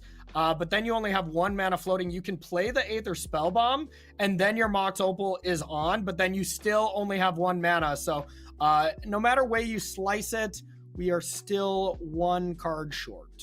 1 mana Okay, short. yeah, if that was like a Mox Opal in the graveyard, then I think maybe Yeah. the story would be a little bit different here, which kind of just goes to show you how powerful this edition is for the archetype. Yep. So I would assume we just see a good old-fashioned grinding station here, or if Piotr wants to be a little more defensive, he could try to not do that, but we'll see. He's doing the math right now. Do we have the actual win here or not? And it's not even that. Like, if you don't have the actual win, with having a redundant copy of Underworld Breach, there's some world where he tries to do, like, what I like to call just a value breach. Like, get 2 mana, get 2 cards from your yard, say go, have the win next turn, but deems it to not be worth it here. Yeah, and unfortunately, we are taking some time to set up here. This is actually going to expose Grinding Station to another Wayscape Battle Mage. Yeah, that doesn't matter because you can sacrifice it in response. So, Okay, as good what I call. see right now, since there's still a basic to search off that Ghost Quarter, you can Battle Maid the Grinding Station, Piotr can sack it, and next turn win the game. I think the only way that John doesn't die is if he just goes land go for Force of Vigor and holds that up. But that doesn't feel good either, It really doesn't. And I think once you get that green card that you can pitch to the Force of Vigor and start suddenly spending your mana, tapping out for scary threats like Devourer of Destiny, you're much happier. It's a really good point here. And that just goes to show you, right? Like, just all the internal resiliencies that are caked into this Underworld Breach combo. I'm scared that I'm going to spend a lot of this modern portion just gushing over how amazing the Breach combo deck is. But it has got susceptibilities, and you can see here John identifying that we're going to just hold up mana, represent K Command, but represent Force of Vigor, and make Canister do the dancing here. Exactly. And I mean, honestly, I feel you. I've been spending the last 2.5 years playing only Grinding Station here. I absolutely love it. I think it's the best deck, and I'm glad to be a little vindicated by seeing some of the top players in this tournament all bring it. I'm not going to spoil it to everyone, but it is brought by quite a few players here. So here we go, Underworld Breach, and now we will we just see win how here we through? wanna... Do we win I here through don't- Force of Vigor? I don't think so, but maybe. It depends what Force of Vigor targets. If Force of Vigor targets Underworld Breach and Grinding Station, I don't think it's possible. Well, because then we can play another Breach from our hand, Yeah, and then we can buy back. We'd have to sack the Opal so that we keep generating mana. This is close. This is really, really interesting. yeah. I'm gonna let the I- game play out here, and we'll see what eventually transpires. But I think with more time, it's possible to deduce a land or a scenario where you can win through this Force of Vigor. Yeah, I think you're 1 mana short from winning through it because, yeah, I agree. Right here, Piotr could sack the Mox Opal and target himself, and that would have the ability to come back. Then you play Underworld Breach, you bring back Mox Opal, and then boom, there's no second mana to be able to do that, and there's no way to sack that Mox Opal. So Have we this played a was the land this turn? perfect. We did play. Oh, that's a good point. Did we? Maybe not. Okay, if we didn't, then we do have it wrapped up. Okay. Wait, we sacked the Mox Opal. Hold up. Yeah, if we didn't play that Beseiju, and yeah, it's turn 4, so I don't think we did. Yeah, this is game then. As That long as is- we have enough cards in the yard, and wow, we are at Exacxies. Actually, we have +1 card, but yeah, unreal. I am so color me tickled here. That's absurd. Absurd to see that through a single piece of hate, we are winning as fast as turn 4. Generally speaking, you don't see this kind of resiliency for combo decks because they're pretty all in here. But the breach combo is so mana productive and effective and just like it's a 2 mana card that can use Moxen to generate mana. Yeah, I actually kind of want to ask for anybody who's watching today to post in the YouTube comments how you feel about watching this right now. Do you think by the time March comes around that this archetype will still be as powerful as it is, as Canister will take the match 2-0, defeating multiple pieces of hate from the Eldrazi ramp side of things? Absolutely spectacular to watch and really just demonstrates the new power of Underworld Breach in a Mox Opal world. Yeah, absolutely. Mox Opal and Underworld Breach go together like lamb and tuna fish, I mean, it's just so good. All right, sorry. That's a bad joke. That's a bad joke. But why do I feel like you've tried that before though? Was it really a joke though? I've tried it and it's never succeeded. And you know what? I still keep beating a dead horse, until someone laughs out there. But yeah, that is Canister doing what he couldn't do in the vintage portion and being 1-0 to be able to give himself a solid start to this and be down to 4 players that are going to be undefeated with their chance to make it to the grand finals. So that's not it though. We are going to check out a backup feature match. Let's load up these 2 players as we got more action for you here. We have Andre, who we just saw lose that heartbreaker here in Vintage Cube just a second ago, up against Carl. And Carl, one of the vets, of course, playing for 13 years, the most out of any player, qualified via Legacy and the leaderboard for Andre. So let's take a look at Andre's deck list to start it up. And we're going to see another of the big bad of the format. I think Underworld Breach is starting to gain recognition, and I think it's closely becoming the best deck. But, I would say it's still maybe in third or second as far as the most played and just best decks in air quotes. Boros Energy got some cards banned from it, but it's still very firmly in that, one of the best decks. Talk to me about this one.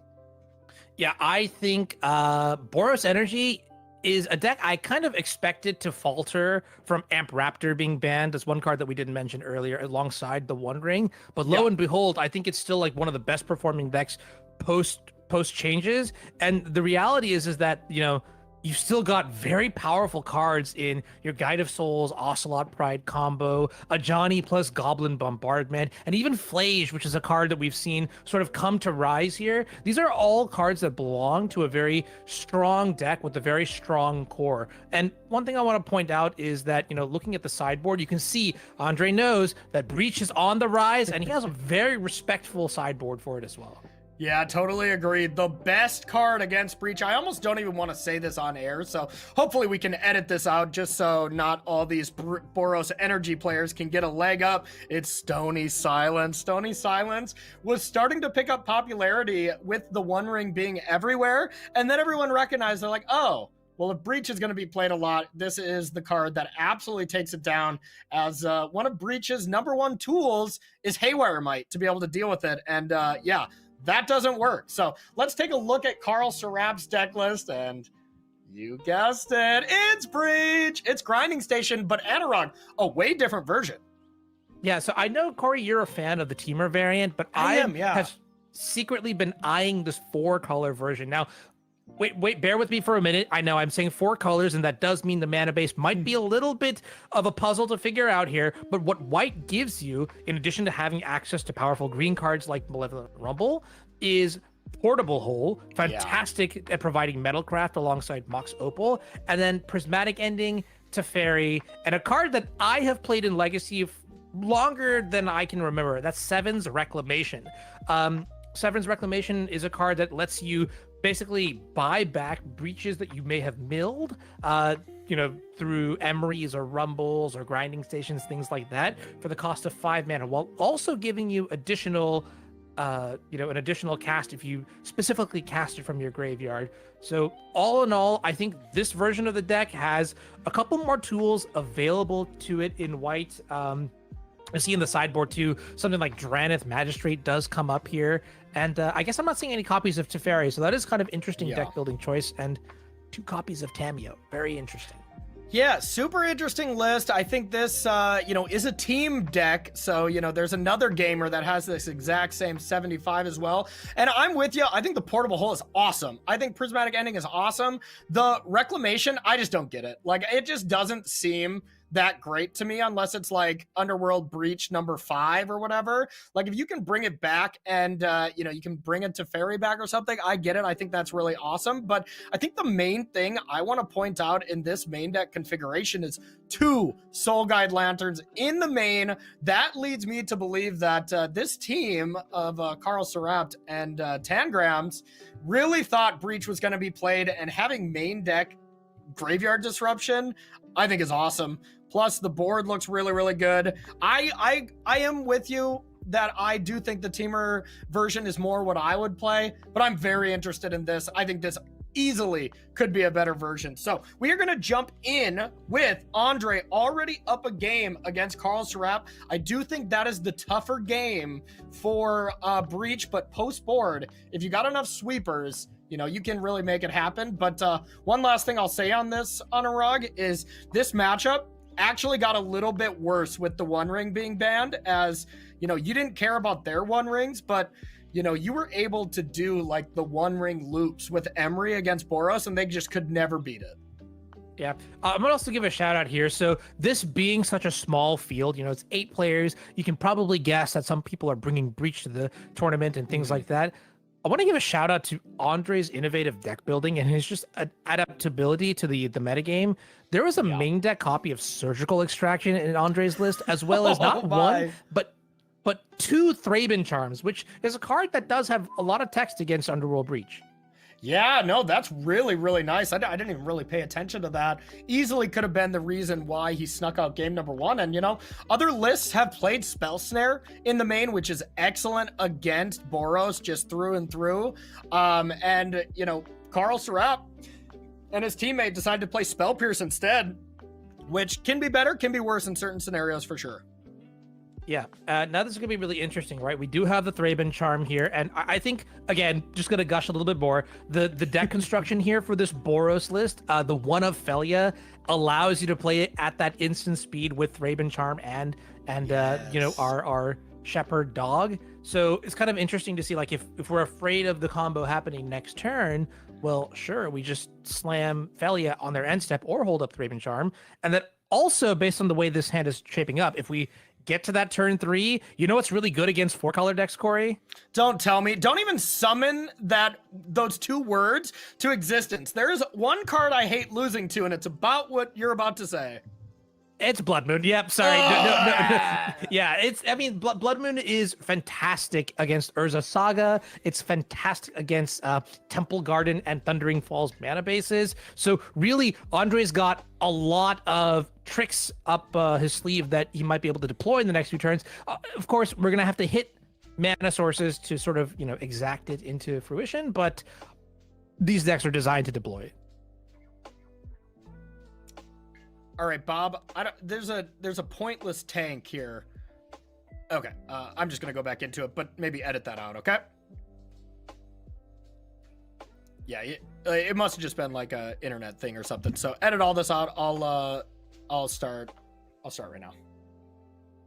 Okay, so going to our turn 2, we have, picked up a Arid Mesa here. So like you said, is just going with the Fila and just holding up that Thraben Charm, because I'm with you. It looks scary. We look and there's a grinding station in the yard already. So, if you would just have the Breach, you do need a little bit more help as well at this moment, but not much. No, actually with the Mox Opal, it would be all locked up if the Breach was there. It is not, but Urza Saga comes down and Blood Moon is ready to go next turn. So not only does it prevent, the fact that you can have colored mana for Underworld Breach, but it does take away Urza Saga straight away. And the one thing I'll say, Anurag, though, is Blood Moon in this matchup did get worse because Mox Opal can add colored mana.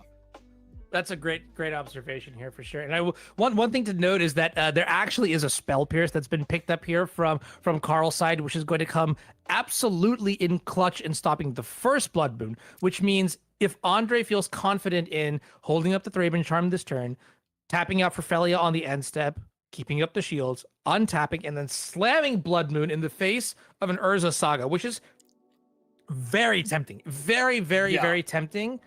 Carl gets the option to potentially punish using the Spell Pierce, countering the Blood Moon, and then drawing into an Underworld Breach to win on the spot. So I want to pay careful attention to how Andre sort of reads, perceives, and breaks down this scenario to see whether or not we're actually going to play the Blood Moon on turn 3, or if we have the wherewithal to just keep the Thraben Charm up.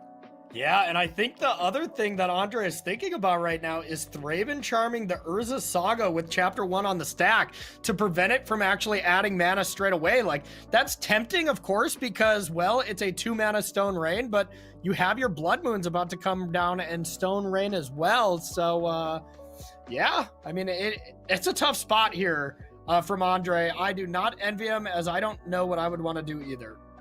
Yeah, and I guess this is something that's really interesting. So when it comes to playing Breach, the first thing that you really need to consider is how do you beat hate, right? How do you beat all the pieces that are trying to slow you down? Is there a situation here where, you know, Carl could theoretically play through Thraben Charm? Like, as far as exiling the graveyard? Exiling the graveyard, or just like disrupting the combo and allowing Andre to untap and deploy Blood Moon? Because this seems like a very aggressive play, right? Like, imagine if the last card is like Underworld Breach, Grinding Station, and like some sort of mana, you know, this could be over right now. Yeah, so it is definitely one of the tougher ones because, like, number one, you can either exile the graveyard in response to Breach. That's usually the best case scenario because it kind of destroys the enchantment while taking away resources. But if you try to, like, let them go off, you know, in air quotes, where you, like, start to, like, be like, I'll exile their graveyard after you mill out a good chunk and maybe you mill out your win con, it doesn't work that well because you could mill over a Spell Pierce and just counter it. So I think the best thing you can do to it is, in response to an Underworld Breach, exile the graveyard and hope they don't have the ability to fuel the graveyard again. But sometimes with Grinding Station, you can just do that once again. So it is tough because it's all contextual to what's in hand. Sometimes it's better to destroy the Underworld Breach than to exile the graveyard. Yeah, and now looking at everything together here, I mean, we get one draw step here, Carl. So show me what you got. And actually, I guess you get two because you have the Mishra's Bauble as well. That's a Malevolent Rumble. That's another relook. Yes, that is huge. So, you know, now it's a big question of, do you want to Rumble before you play a land, or do you want to go Saga Rumble off Temple Garden? And I think I like that. You know, it leaves yourself with blue-red, and if we find Underworld Breach, it's over. I really think we're looking to kill here this turn, and I agree with the decision here. I mean, this is the window where Andre's got shields down. We do know about the existence of Surgical Extraction in the 75, which has been really reasonable to expect. And I guess we'll get information shortly on what the Rumble actually got to pick up. Is that a 7's Reclamation in the graveyard? No, it's a prismatic ending. Sorry, prismatic ending. Yeah, and maybe, okay, a bit of delay there. So there is the Jace, and, you know, a little far away from casting that, as there's only 2 artifacts right now. So that was pretty bad here from Carl. That might have been the turn to try to win this game. And now, whether you go Witch Enchanter or Blood Moon, that Urza Saga's power is going to be taken away. I can't imagine Andre would do any play that wasn't those two, though, because that is just how good Saga is. It turns on Opal, it cranks out 3/3s and 4/4s and 5/5s, oh my, but it can be brutal. Yeah, and I'm actually just wondering here, let's say the Blood Moon does come into play and we top deck a Breach. I mean, do we have anything in the graveyard that we can actually buy back? I don't think the answer is yes. So, yeah. Okay, so Breach off the top is not exactly lethal yet. It is, actually, yeah. Breach off the top. I'm sorry, you're absolutely right. Yeah, because we can eventually flip into a Mox Amber or something like that. And yeah, then... all you gotta do is bring back a Bauble and then just start grinding away, and you got it going. So, yeah, Breach is still lethal right now if we find it. But Blood Moon does take away Jace. You know, it takes away that ability. And, you know, that is some of the reason why whenever I'm playing against a Boros energy deck, and subsequently the same I'm playing against a Temur Frog deck, you have a configuration of lands that I like to start with. And my ideal start never involves Saga because, you know, they can just get destroyed by Harbinger and Blood Moon. You know, up against Boros Energy, I like Island and Stomping Ground. And up against Temur, I like Mountain and Breeding Pool as my start almost at any point whenever I can help it, as you still get to play Magic whenever these annoying cards like Blood Moon and Harbinger come down. Yeah, that's actually really great insight here. And I'm guessing, I'm trying to think here, right? Like, Breach is still potentially scary. One thing that I noticed, Andre tapped the snow-covered plains last turn. And to me, when we're looking at deck lists at this level, I think that might be a tell from Carl that there's no like Orm's Chant or Wear Tear available here. Yeah. So some small little nuance here to pick up. And then I'm trying to think if Andre's trying to close the game out right now, what's one card that we could draw off the top that will just seal the game shut, no questions asked? From Andre's side, you know, I'm thinking Stony Silence would probably do it, right? Stony Silence would be absolutely backbreaking, as well as just a Draneth Magistrate or a Thraben Charm. You know, I mean, Thraben Charm, if you ever just have that when your opponent doesn't have a counterspell, and if Carl were to play a Breach in this type of scenario, you know, you just feel pretty strong about that. Now that I say that, you can just still win with Grinding Station and Opal. So no, I think I'm with you. I think Draneth Magistrate and Stony Silence are probably the best. Okay. The Witch Enchanter here is kind of interesting. I don't know what you're really looking to target, because no matter what, it's just going to go to the graveyard and send 3 cards as well. Yeah. I think I like that hit as well, because that does shut down any form of colored mana now. You know, there is Portable Hole and Breach. Breach looks like it was the second card, so it wouldn't have been the top deck. I always feel terrible, even though it's always the correct play and you can't really hurt yourself. You know, beat yourself up when you mill the card you need, even though it's correct to mill. But yeah, just another land off the top and all the advantage here to Andre. I guess that's one upside to a card like Seven's Reclamation, is that when you're in those states where you are self-milling, you know, you never feel too bad. That being said, like, is that really a reason to, you know, sacrifice a slot in your list? I'll let the pros decide. Corey, what do you have to say? Yeah, you know, that is one thing I haven't been able to test yet. So while I think it looks, you know, a little off on paper, I didn't get a chance to test that specific version with that card. So I'm not going to hate on it too much, as I would think I would need to play it a bit. But if Carl Serap and Tangrams decided to play it, it's good enough for me. Fair enough here. And now we've got Felia in play at the end step at instant speed. And combined with the Witch Enchanter, we are going to be able to now deny any more top deck artifacts that should be put into play. So, for example, I don't see a reason why Carl would deploy something like the Mox Amber, but Grinding Station in play, for example, is just going to instantly go to the bin here.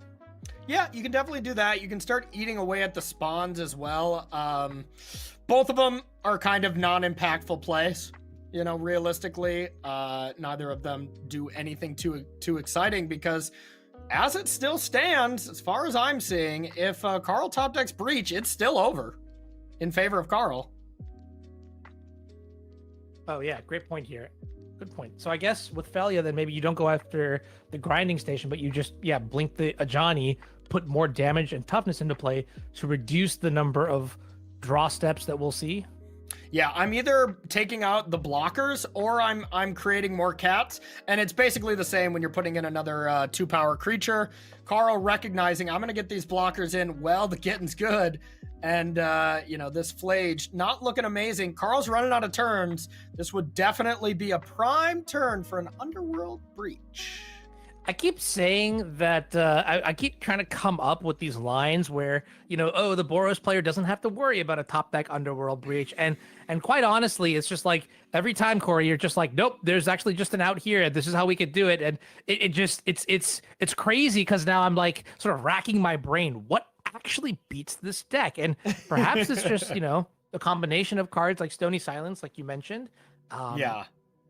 I mean, for what it's worth, Stony Silence does do it now, and I think Draneth Magistrate still does it, as well as Orum's Chant is excellent at shutting it down. And even the Thraben Charm, I think, is probably enough to do it, as you can just exile the graveyard here, and there's only Mox Amber. So while you can still get the grind going, where you can add a get 3 cards into your graveyard, use those 3 to bring back Mox Amber, you're not accomplishing anything anymore. So I think there's a lot of cards that close the door for Andre, but that top deck Plains was not one of them. Unless we can just win with a Johnny here. So we can attack for 5, 6, 7, 8, 9, 10. Then you flage away a cat. And then you make another creature for 14. Oh my, it's 14. Brutal. That's what I'm counting, at least. I guess there's no way to like leverage Felia either to deal that last point of damage with the link ability. No. Okay. All right. Oh, wait. If you... is it 1 extra damage if you blink out a Johnny? No, yeah, because you need a Johnny to flip, and it would come back at end step. So, yeah, I only count 14, so I think the best you can do is, not even deal 14, but just exile the Witch Enchanter. Oh. Get rid of Grinding maybe you Station, exile your own right? Blood Moon?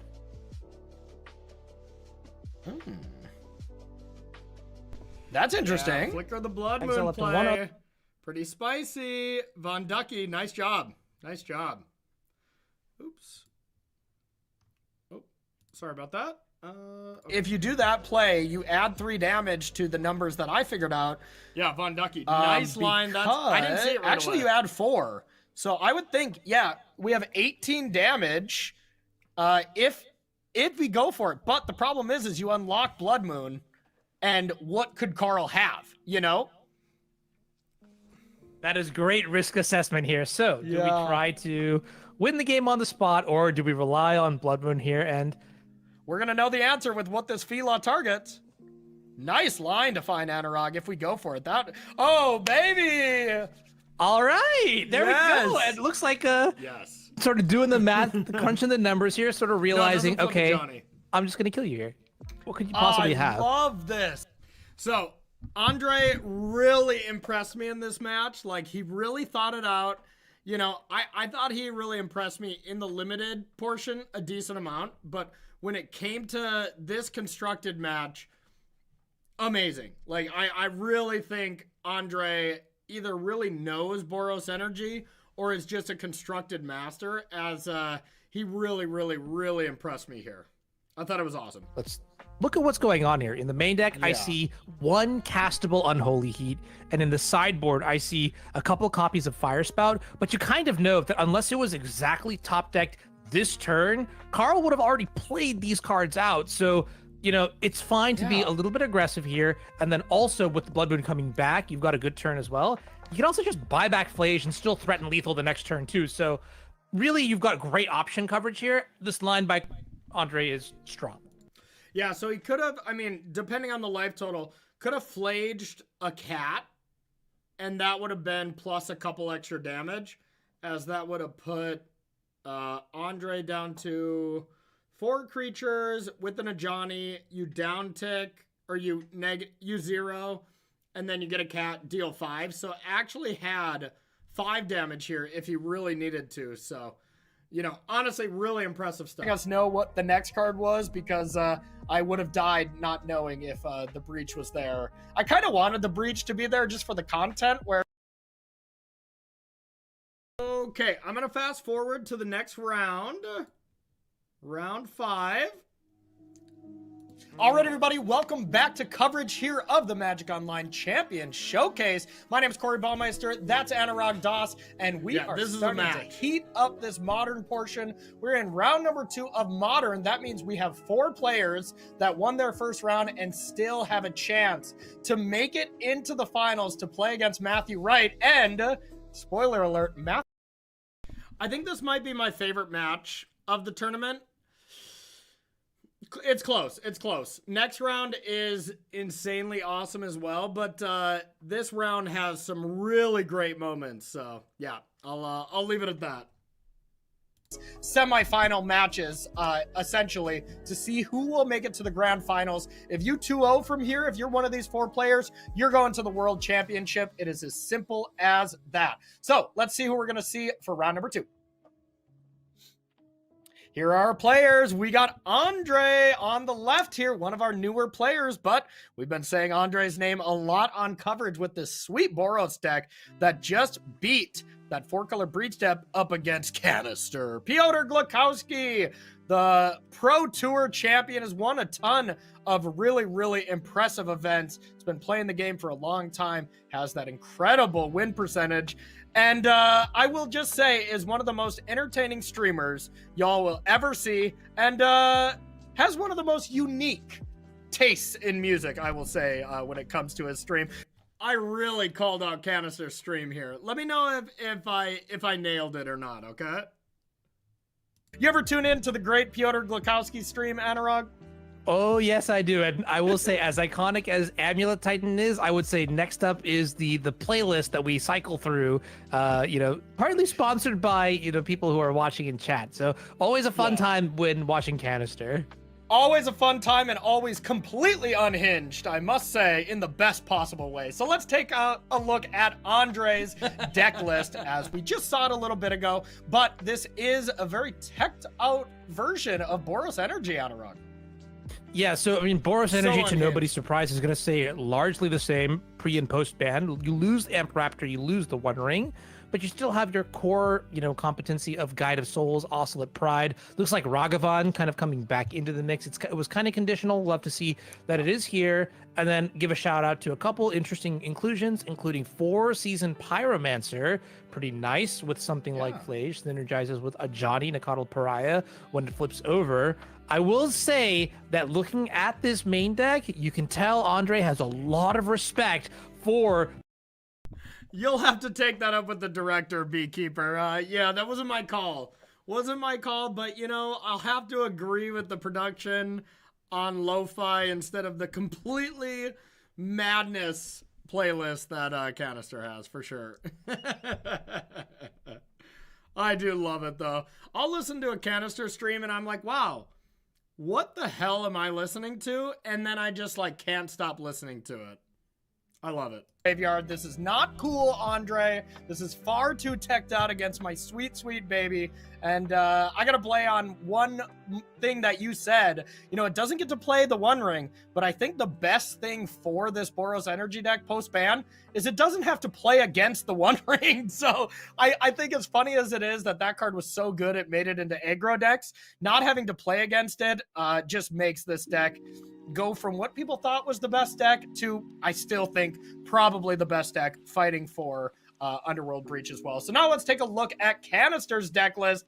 And we saw this a little bit as well. This is Grinding Breach, but this is the Temur version. And I gotta say, the Temur version has made it to the top 4. The 2 extremely powerful members of Team Handshake on the 4-color version were both dispatched in the quarterfinals. Yeah, so the team...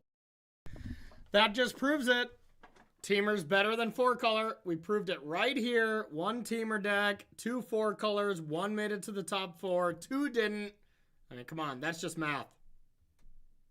But your removal spells, they line up with your 3 colors. So you're going to see Unholy Heats now instead of Portable Holes and Prismatic Endings. You're going to see a space here for a couple additional main deck artifacts that you can tutor up with Urza's Saga. I'm looking at the Pithing Needle, for example, and the Aether Spell Bomb. And then otherwise, it's going to play a little bit the same here. I think the main thing here is that you can still execute the combo with Deadly Speed, but you get a lot of... extra points against certain sideboard hate cards like Blood Moon, for example. Yeah, I'm honestly pretty interested where the Forest actually comes in. I would assume it is for Blood Moon matchups. Maybe we'll get a good look of him sideboarding against this. But for me, it's you don't really need the Forest as, you can just get green mana off Mox Opals and stuff. But I guess you are playing around your opponent having Stony Silence and Blood Moon, because if that happens, straight up, you cannot have green mana. So I think it's that. I'd be interested to ask Canister, or maybe you can let us know in the comments below Why we would need that, as that's a new one for me, but I will never question the great Pyotr Glukowski. I've used a lot of his lists. He's a great deck builder as well as a great player. So let's jump on into the match. These two players are ready to go. One of these players will be heading to the grand finals to try to get a spot in the World Championship. And looking at these hands, looks like a mulligan from Pyotr, and I see that main deck Surgical Extraction in hand. It's not a typo. It's sure there, Anurag.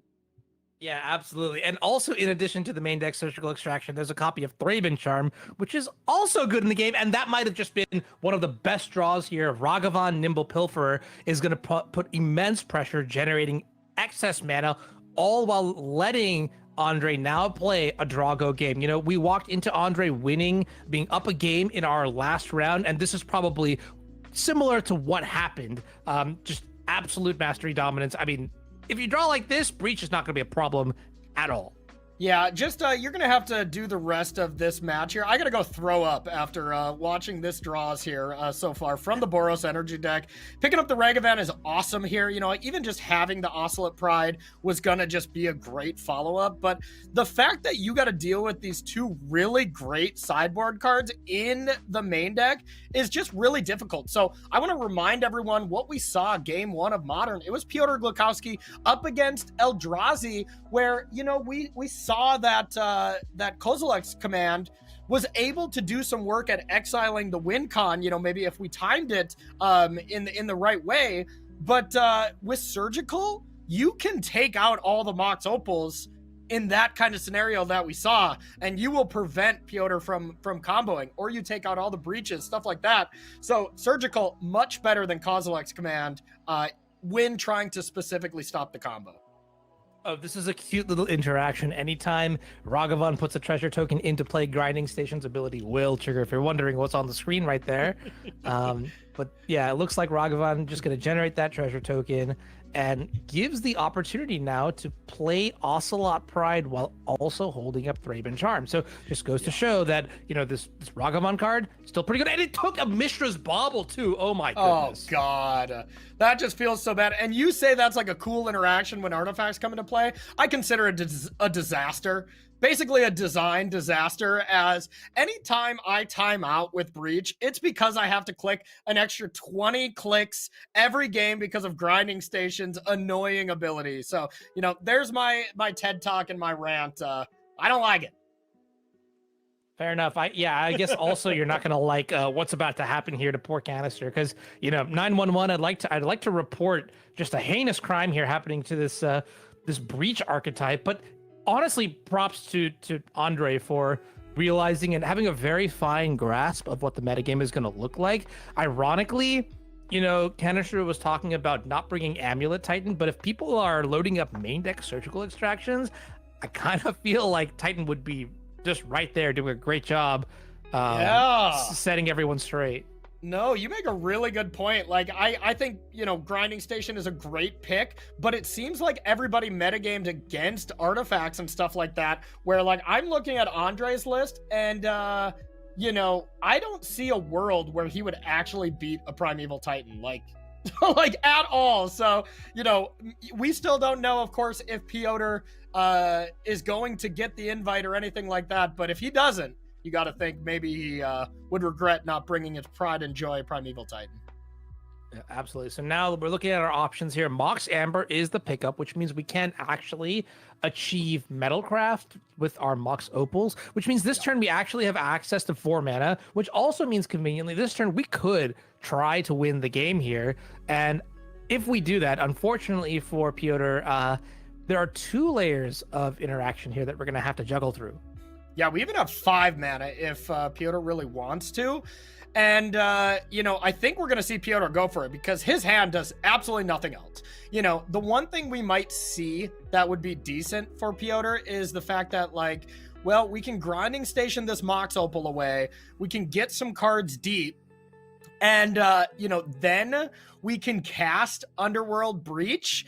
And maybe, just maybe, we can do what Pyotr did in the first match and kind of bait out this Thraben Charm to exile the graveyard instead of trying to destroy the Underworld Breach.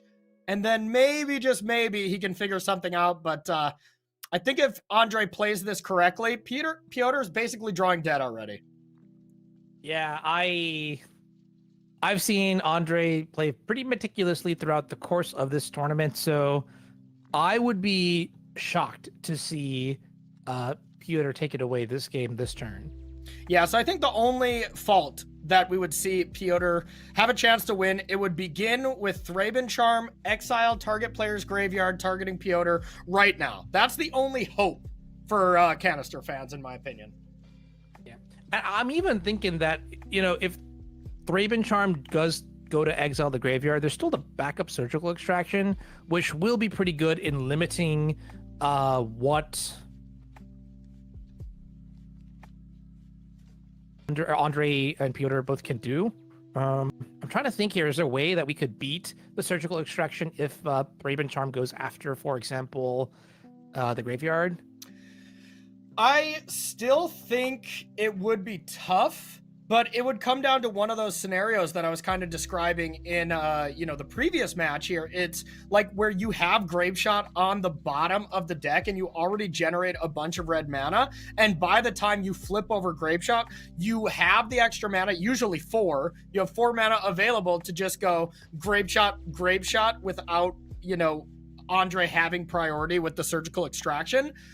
But I do think that's very tough, especially because there is only gonna be the Mox Opal being sacked over and over and being brought back. So, if you ever get the Graveshot early, number one, you just can't keep going because you have to exile your own win con when you're comboing off with Mox Opal. So as long as Andre doesn't really butcher this turn, I don't see a way Piotr can do it. All right, Underworld Breach now resolves here. So Andre saying, hey, I'm not going to pull the trigger here on the Thraben Charm. And now that means we're going to be using the Underworld Breach to... Looks like we're floating mana for some reason. Yeah, casting Preordain. Yeah, casting Preordain was the best thing that Piotr could do here because, well, the Mox Opal will be able to be cast after this. Plus, you already have one in hand. So this is kind of, hedging on having one of the Thraben Charms as a way to destroy Breach. At least Piotr's kind of looking for another copy. But the way it stands is one thing that Andre can do here is just Thraben Charm this and Surgical the Breaches. And it's going to be very, very tough to win the game with this low of resources. Yeah, truly frightening, actually, just how powerful this hand is. But, you could probably line up that this was the sequence that was going to happen based on the opening starts here. And, at this point, I guess we're going to start pivoting to evaluating what Piotr's backup strategies are. The one that stands out to me the most is Urza Saga. But have you found, in your experience, Urza Saga to be enough to battle against Boros? I actually like it quite a bit in the post-board matchups because most of the time there's just all this hate that comes in and players take out a lot of their aggressive elements. So half the time I play as a combo control deck against Boros where I'm trying to neutralize my opponent's battlefield while stumbling into either the combo or giant constructs. Basically at the end of the day, I'm always just trying to make sure that I control the battlefield first and foremost, and then figure out a way to win the game later. So, it ends up being a much slower game post-board, when they take out some of their aggressive elements. But game one, it's really tough to win with Urza Saga because you don't have sweepers. Sweepers are what allow you to control the battlefield and then start generating your own creatures. All right, well, this one's pretty interesting now. So there's a Mox Opal on the stack here. If Andre lets this resolve, there's a small window where Canister could just slam a second Underworld Breach in the hand. And that has me wondering, maybe Andre needs to fire off the Surgical Extraction now to play a risk-free game. It just played masterfully from Andre. We have perfect information, and these were the perfect plays that Andre could have taken. Piotr also played it perfectly here, but just an absolute master there from Andre, as that was a way to just close the door. He thought of everything that Piotr could have, and big props to Andre. I know that was a short game, but you know, it's tough to play a game of Magic perfectly, and Andre just did it. That was incredible. Yeah, and we're going to jump into sideboarding here, and I want to cover really quickly the changes that Canister is making. So looks like, and maybe Corey, you kind of agree with this, we're shaving on a lot of pieces here from our combo as we prepare to transition into more of a controlling role. So we're trimming down on some of the artifact mana, trimming down on some of the unnecessary artifacts like Needle and Spellbomb, and then even Saga, Grinding Station, and Malevolent Rumble are cards that are coming out. How do you feel about this? I feel pretty strongly against boarding out Malevolent Rumble, but I could see Saga, I could see Grinding Station. Yeah, I definitely trim in this matchup. I always trim one when it comes to bringing in this many spells, because that is the problem where if you rumble and you see Whip Flare, you know, Unholy Heat, land, and, you know, another spell or something, another rumble, all of a sudden your rumbles look a lot worse. They're really good when they can also find you the hate. The thing I like to do, I like to trim a rumble, I trim an Emery, I trim a Tameo. I usually haven't been trimming, and then Preordain is just the worst card in the deck. So whenever I'm concerned or I don't know what to take out, I always take out a Preordain.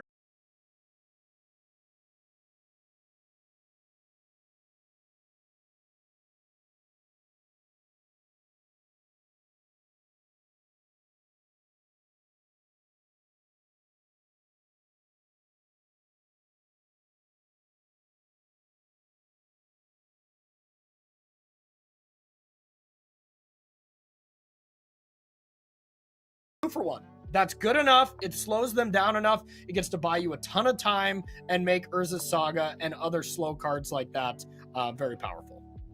Yeah, and I think one thing that you may be wondering is why are we playing Whip Flare instead of more popular options like the Pyroclasm? And Saheeli is just a clean answer to that question, right? Because she does make artifacts, so keeping them alive is kind of a big deal. Also kind of indicates that Canister does have the Breach combo as much as a win condition. Yeah, no, I started with Pyroclasm in this, and then I swiftly went to Whip Flare, even pre-ring, or even when the ring was in there. It's so minor.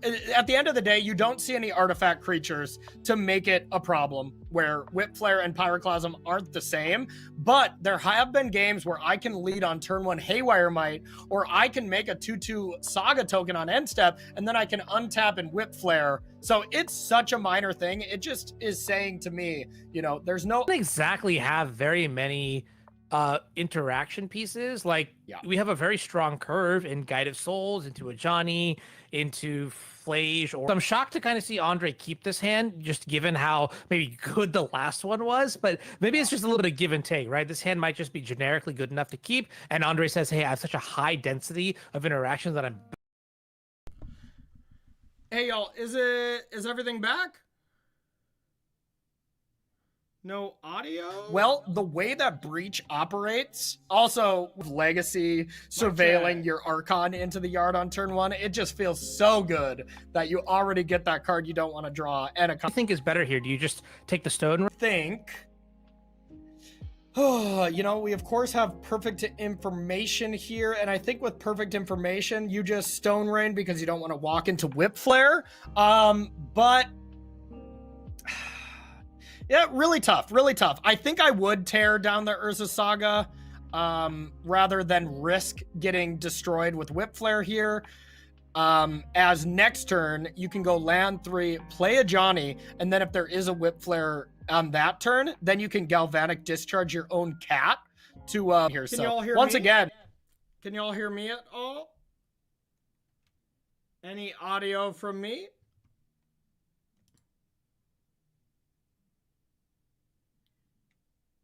Anyone? Anyone? Mic check. you go turn 1 Emery, and then you're like, crap, now I need to Whip Flare. Well, you just don't turn 1 Emery, or if you turn 1 Emery, they have to kill it, or you're going to be gaining a lot of advantage. So, you know, it ends up working out perfectly fine, where it is kind of a Nombo where it kills your own creature. Yeah, next turn too, I guess we're gonna get Sahili.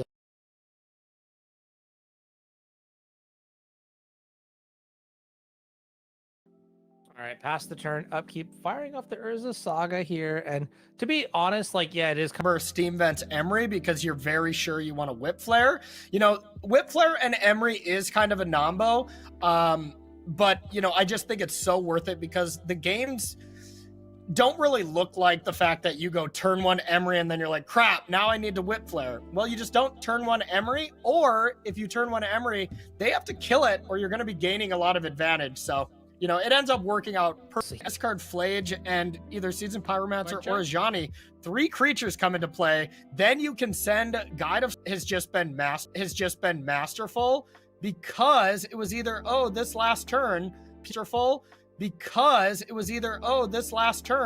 Piotr was going